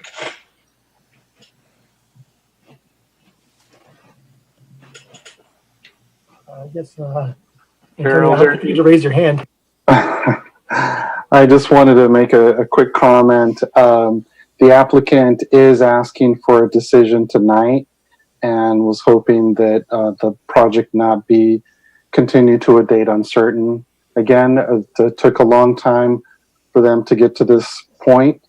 And we did work really hard at it, but in the midst of the pandemic and everything, they were anxious to come back to the Planning Commission, and we told them that we weren't going to be having these public hearings until the council authorized them. So the minute that we did hear that we were going to be able to have this public hearing, they diligently submitted their application materials and to try and get on the schedule so that they could get a decision. Thank you. Did anyone have any thoughts about the applicant had talked about changing window locations or additional cutout space for that one parking spot? Oh, sorry, Commissioner Hensley. Yeah, as we started deliberation, one question for Commissioner Topero. At the January meeting, the original design said you needed to breathe, and so I guess my question is do you think the new design changes are sufficient to breathe? No, I do not. Okay. I guess one of the concerns that I have, frankly, is the old design compared to the new design. I actually like the front fascia design better this way. It's more appealing, but with the lack of sun on the balconies, I'm concerned that people just won't use them. So I have to say that I actually would have been in favor of the prior design because of that reason. And I didn't feel that it actually encroached on the privacy of the people to the other side.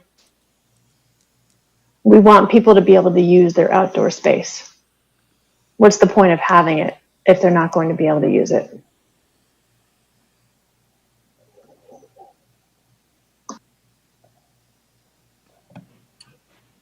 Commissioner Ung. Yeah. At our last meeting, when we had our final vote, I had voted against the motion, not because I disagreed with both elements. I actually was in favor of reducing the bulk of the front unit. It wasn't clear to me why the proposed outdoor area needed to be changed. So it's interesting that the architect came to the conclusion that he wanted to keep it the way it was, the way it was. I prefer the front of the new design. It reduces bulk. Reducing bulk doesn't necessarily mean you have to reduce square footage. I mean, a lot of times that goes hand in hand, but it's really a visual breaking up of large walls. And I think I commend him for meeting that objective. I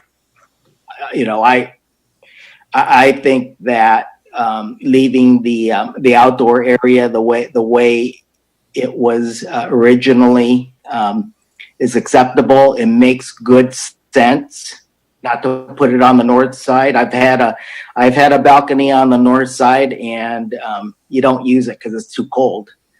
And as far as compromising and moving windows, I think that's a good gesture. And if that could be incorporated, I think they're doing a good job in accommodating the requests of the neighbors. That's it. Commissioner Tappero. I was going to say, in Japan, I saw some really interesting things in Tokyo where, buildings are one on top of the other. And since the idea is the issue of the privacy, why not put some type of louvering so that air can flow onto the patio, but then there's not direct, because if you louver this way, the person on the patio can look out and see the sky, but they can't be looking down, looking at the private property. So that might be some kind of a treatment to do on a south-facing balcony to mitigate the privacy issue. So I just wanted to put that out there, because yes, the south is the sweet side, and the north will never shine its glory. And if we're going to have this behemoth in Redondo Beach, then by God, let's not make it worse than it already is. I would have loved to seen a 3-unit on the property, and 5 is beyond belief, but that's spilled water. I think that the balconies were changed because of comments about concerns about privacy by some of the commissioners and audience. But my recollection is from the design itself, the original location of the balconies and the way that they were situated didn't create any great risk of infringing on the privacy of other individuals with the way that they were originally located and so forth. The reality is you'll never have the privacy that you would have if, we all had 1-acre lots, but that's not the town that we live in. So there's always going to be, some people next to each other and all the rest of that. But my recollection is it didn't have any great infringement on privacy with the prior design. And that's why I'm recommending some kind of a louver treatment, as is done in very big cities like Tokyo, etc. So that at least it's addressed, because I very distinctly remember the people in the room, and they just didn't want this thing, everybody looking down upon them. So if there's amendments or anything else anyone wants to make, think about that for a minute if you want. But, Commissioner Hensley? Yeah, just on the balconies. So my issue with the balconies in the first design, and going back to them, I only picked the north side of the building because that's where Unit 2 was. I only learned later about all the shade and lack of sun and all those kind of things. But Unit 2 balcony is good enough to be there, then that's why I picked it. But again, I'm not a designer. I'm not very good about being dictative. So.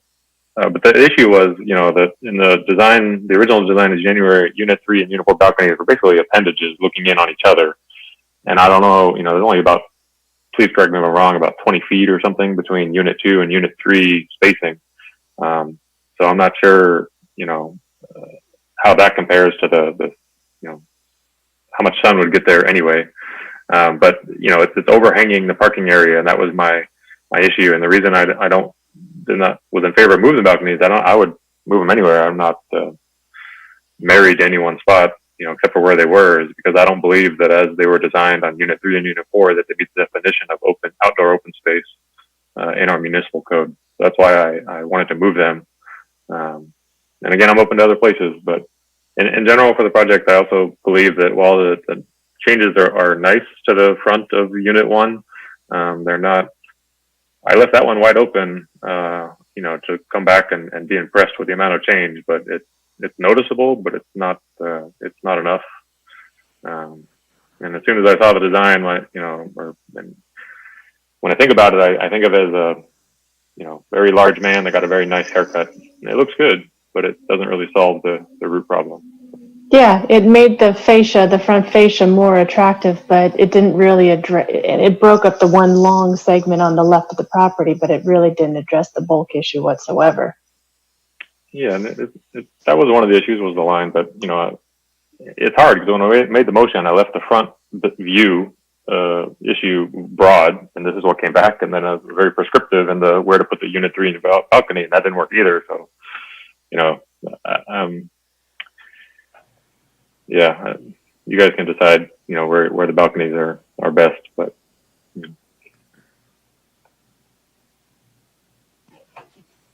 Commissioner Strutzenberg. Yeah, along those lines, getting pictures back up here so I can compare on my screen. I would agree that the new frontage of Unit 1 is more attractive in the sense that it's not so much the cell block look that we talked about last time. Breaking up that southeast corner, it helped. And even though the actual bulk wasn't reduced, I would have to agree with Commissioner on that. You can do things to reduce the appearance of bulk. Yes, it's still a fat man with a haircut, but it was an improvement. And I actually like the balcony better in the new location. To me, it's more open and it just feels more neighborly rather than boxed in between things, I guess. So that's more balanced. More balanced is another good word for it. But that's my personal opinions. But overall, my recollection is kind of the key objections, at least I had, maybe a couple others, was the overall just bulk of the building, not just the first unit, but, you know, that yes, most people see it from the street and see that just that front unit, but you also see the ones more towards the rear, and the people that live back there see those. And I would personally like to see more of what was done on Unit 1 to the rest of it and in other areas to break it up more and take away that just raw cell block look of it. I would personally rather see a reduction in square footage too, because it's just packing 10 pounds into a 3-pound bag here. But I understand that that's where the money is in square footage. So that's the battle, is the aesthetics versus the money you'll get for it, because money's based on square footage and a little bit on aesthetics, but it's really square footage. So I'd like to see more of what was done on the street-facing facade of Unit 1 done even to a greater extent and throughout the entire complex. And overall, I'd rather see it knocked down to at least 4 units rather than 5, but that's going to be a tough road, I think, financially to overcome. I'll stop there. Thank you, Commissioner Hensley. Sorry, my mistake. I didn't lower my hand. Any other comments or discussion items or amendments anyone wants to offer or motions?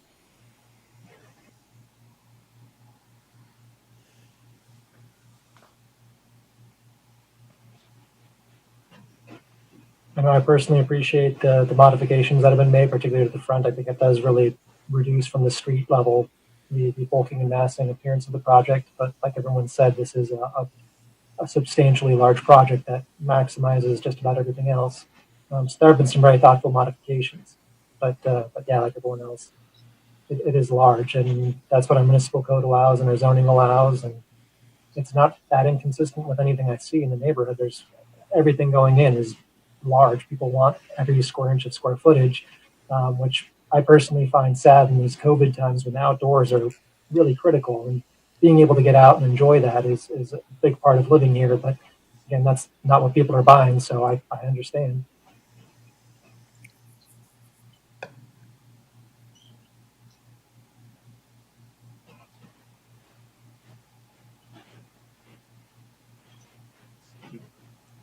We could make a motion to reopen the public hearing if Mr. Traubau would like to speak. No, well, sorry, so. I don't know the process, so I'll just stay quiet. Okay, so I'll make a motion to reopen the public hearing. And I'll second it. Motion and a second to reopen. I don't know if you can do that. I think once you've closed it, it's closed. If we're going to move to reopen it, don't we have to then re-advertise it and re-notice it and all the rest of that, right? But I thought until adjournment, you could reopen a public hearing. We've reopened before. We've reopened to take testimony. I don't know. I would be cautious, and I'm like looking at the city clerk. She seems to be cautious about it as well. I'm sorry, it's 11:15 and I'm tired. I'm trying to think this through. I don't think you can reopen the public hearing. But I wouldn't want the applicant to hold that against us because I don't think they can. I was going to suggest that you make a motion and then they can reapply and you can waive fees, but that's just my personal experience from the past. I'm gonna bow out and let you determine how you want to move forward. I'm sorry. In January at the meeting, did you make a motion for the applicant to come back to address some items? I wasn't at that meeting. Yes, I want to chime in real quick. The motion was to address those two items, was the bulk and mass of the unit, front unit in particular, that southeast corner, and the repositioning of the balconies. Those were the two items that got into the motion. Like I said, the applicant was anxious to return back to the Planning Commission with the redesign project. And although I know that the applicant is hesitant to reposition the balconies, they're willing to live with a condition that they move the balconies to the north side if it means that they get a decision tonight. They don't want to have to postpone it any further than it's already been delayed.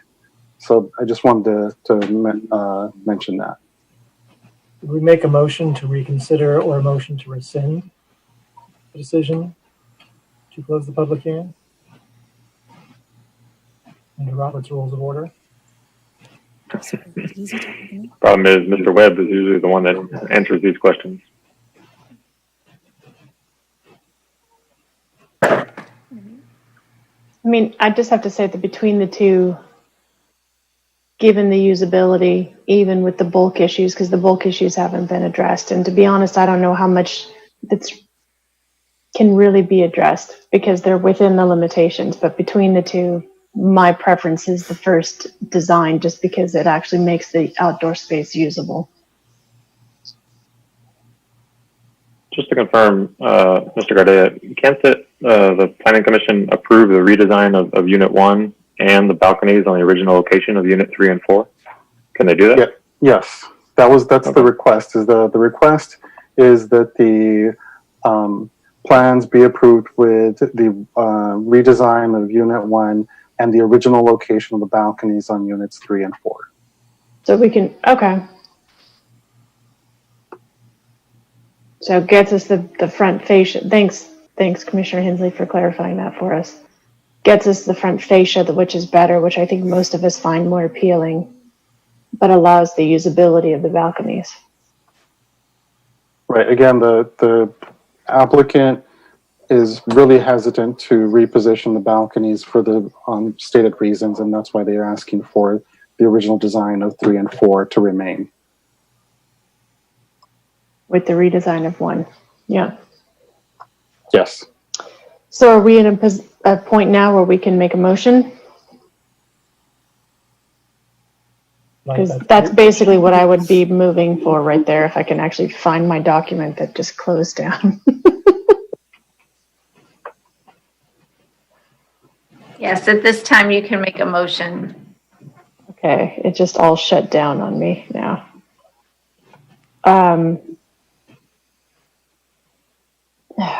Somebody have that open?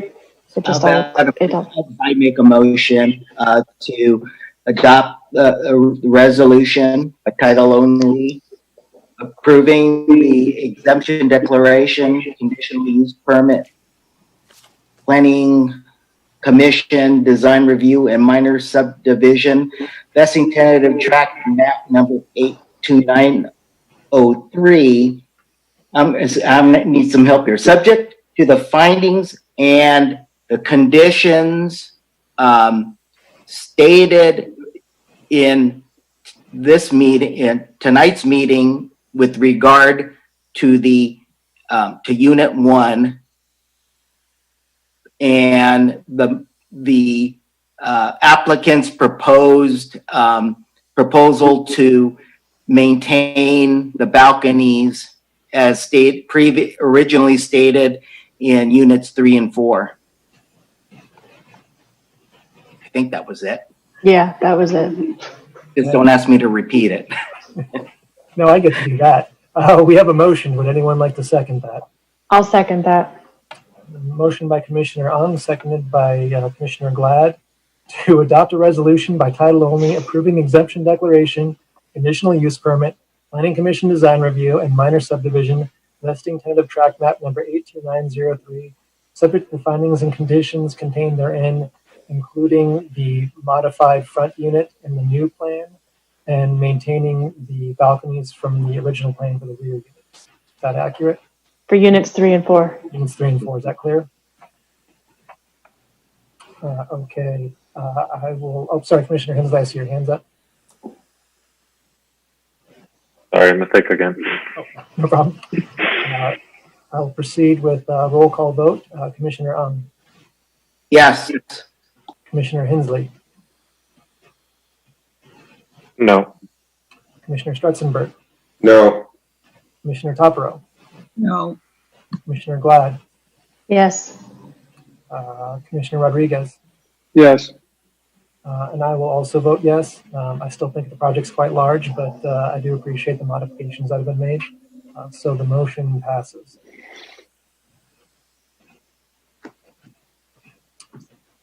That brings us to K, items for discussion prior to action, new business.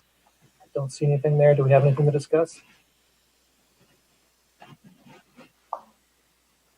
Could you repeat that? Oh, sorry. Is there anything under item K, items for discussion prior to action, new business?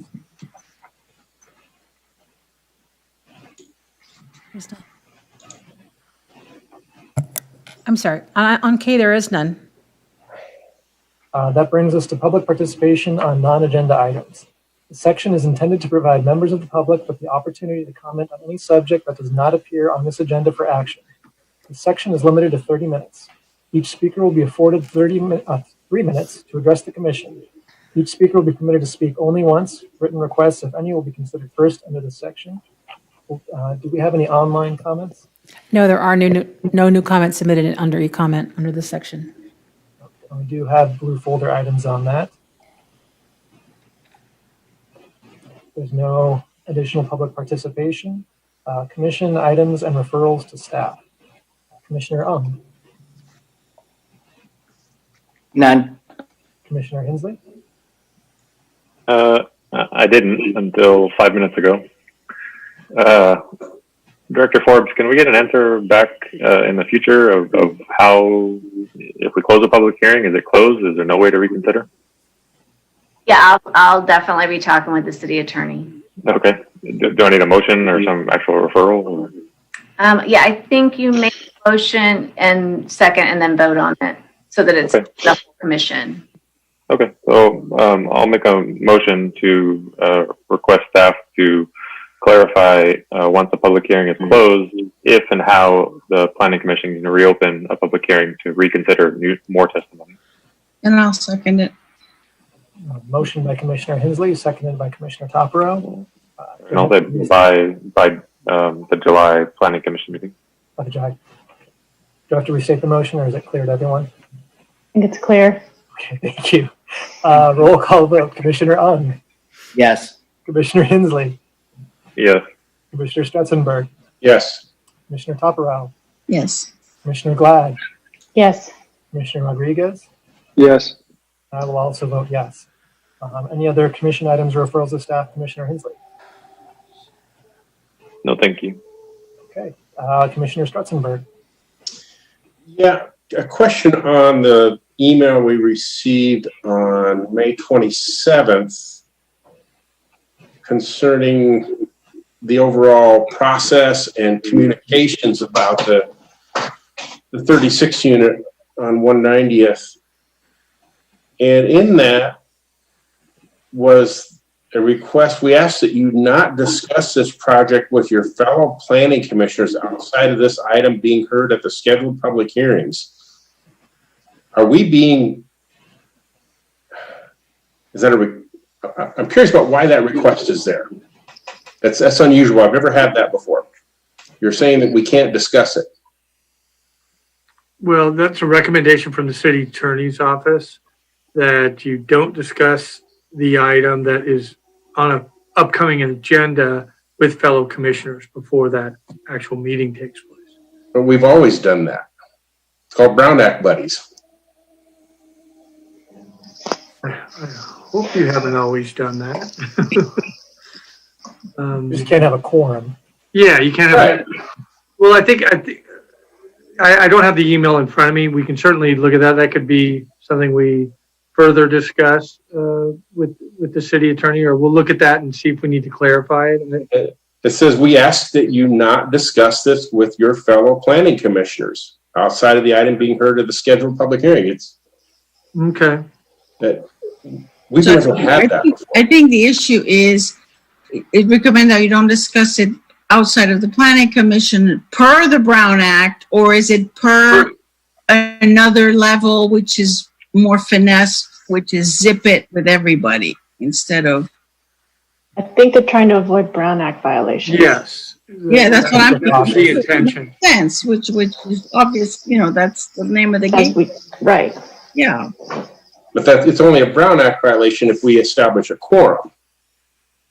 Well, there are. Yeah, but there's the spoken wheel approach to those violations too. Correct. So. There's a what? I couldn't understand It's a spoken wheel violation. Spoke in a wheel. So even though I may just talk to you, then you turn around and talk to us. Eventually the same conversation is happening and it can become a Brown Act violation. Well, I think that's what they're trying to avoid. That's no different than it's ever been. But I've never received an email before telling me that I can't talk to any other planning commissioners. Well, I think that if we have specific concerns for the city attorney, we probably need to address them with the city attorney and not. That's fine. That's the first I've heard that this came Not from in the city meeting. attorney. This came from Lena Portuguese and was signed by Sean Scully. Okay.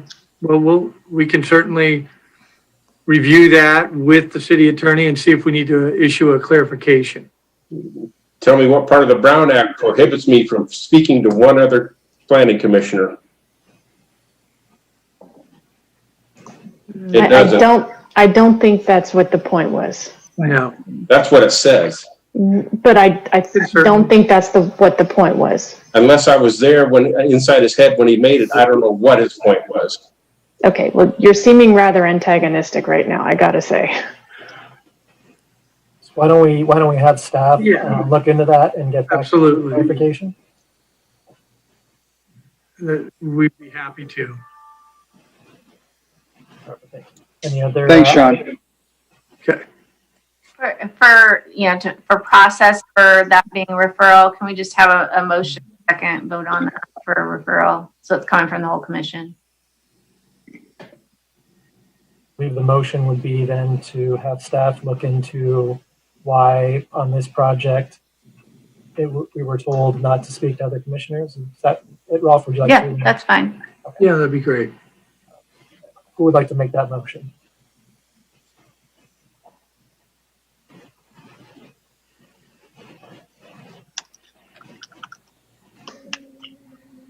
Well, Commissioner Rolfe was the one who brought the issue up, so. Chair Elder, I have my hand raised. Oh, sorry, Commissioner Hensley. Okay. Chair, I'll do it. Can I request staff to clarify the instructions we were given last month about communicating with other commissioners for the 36-unit public hearing? Do we have a second?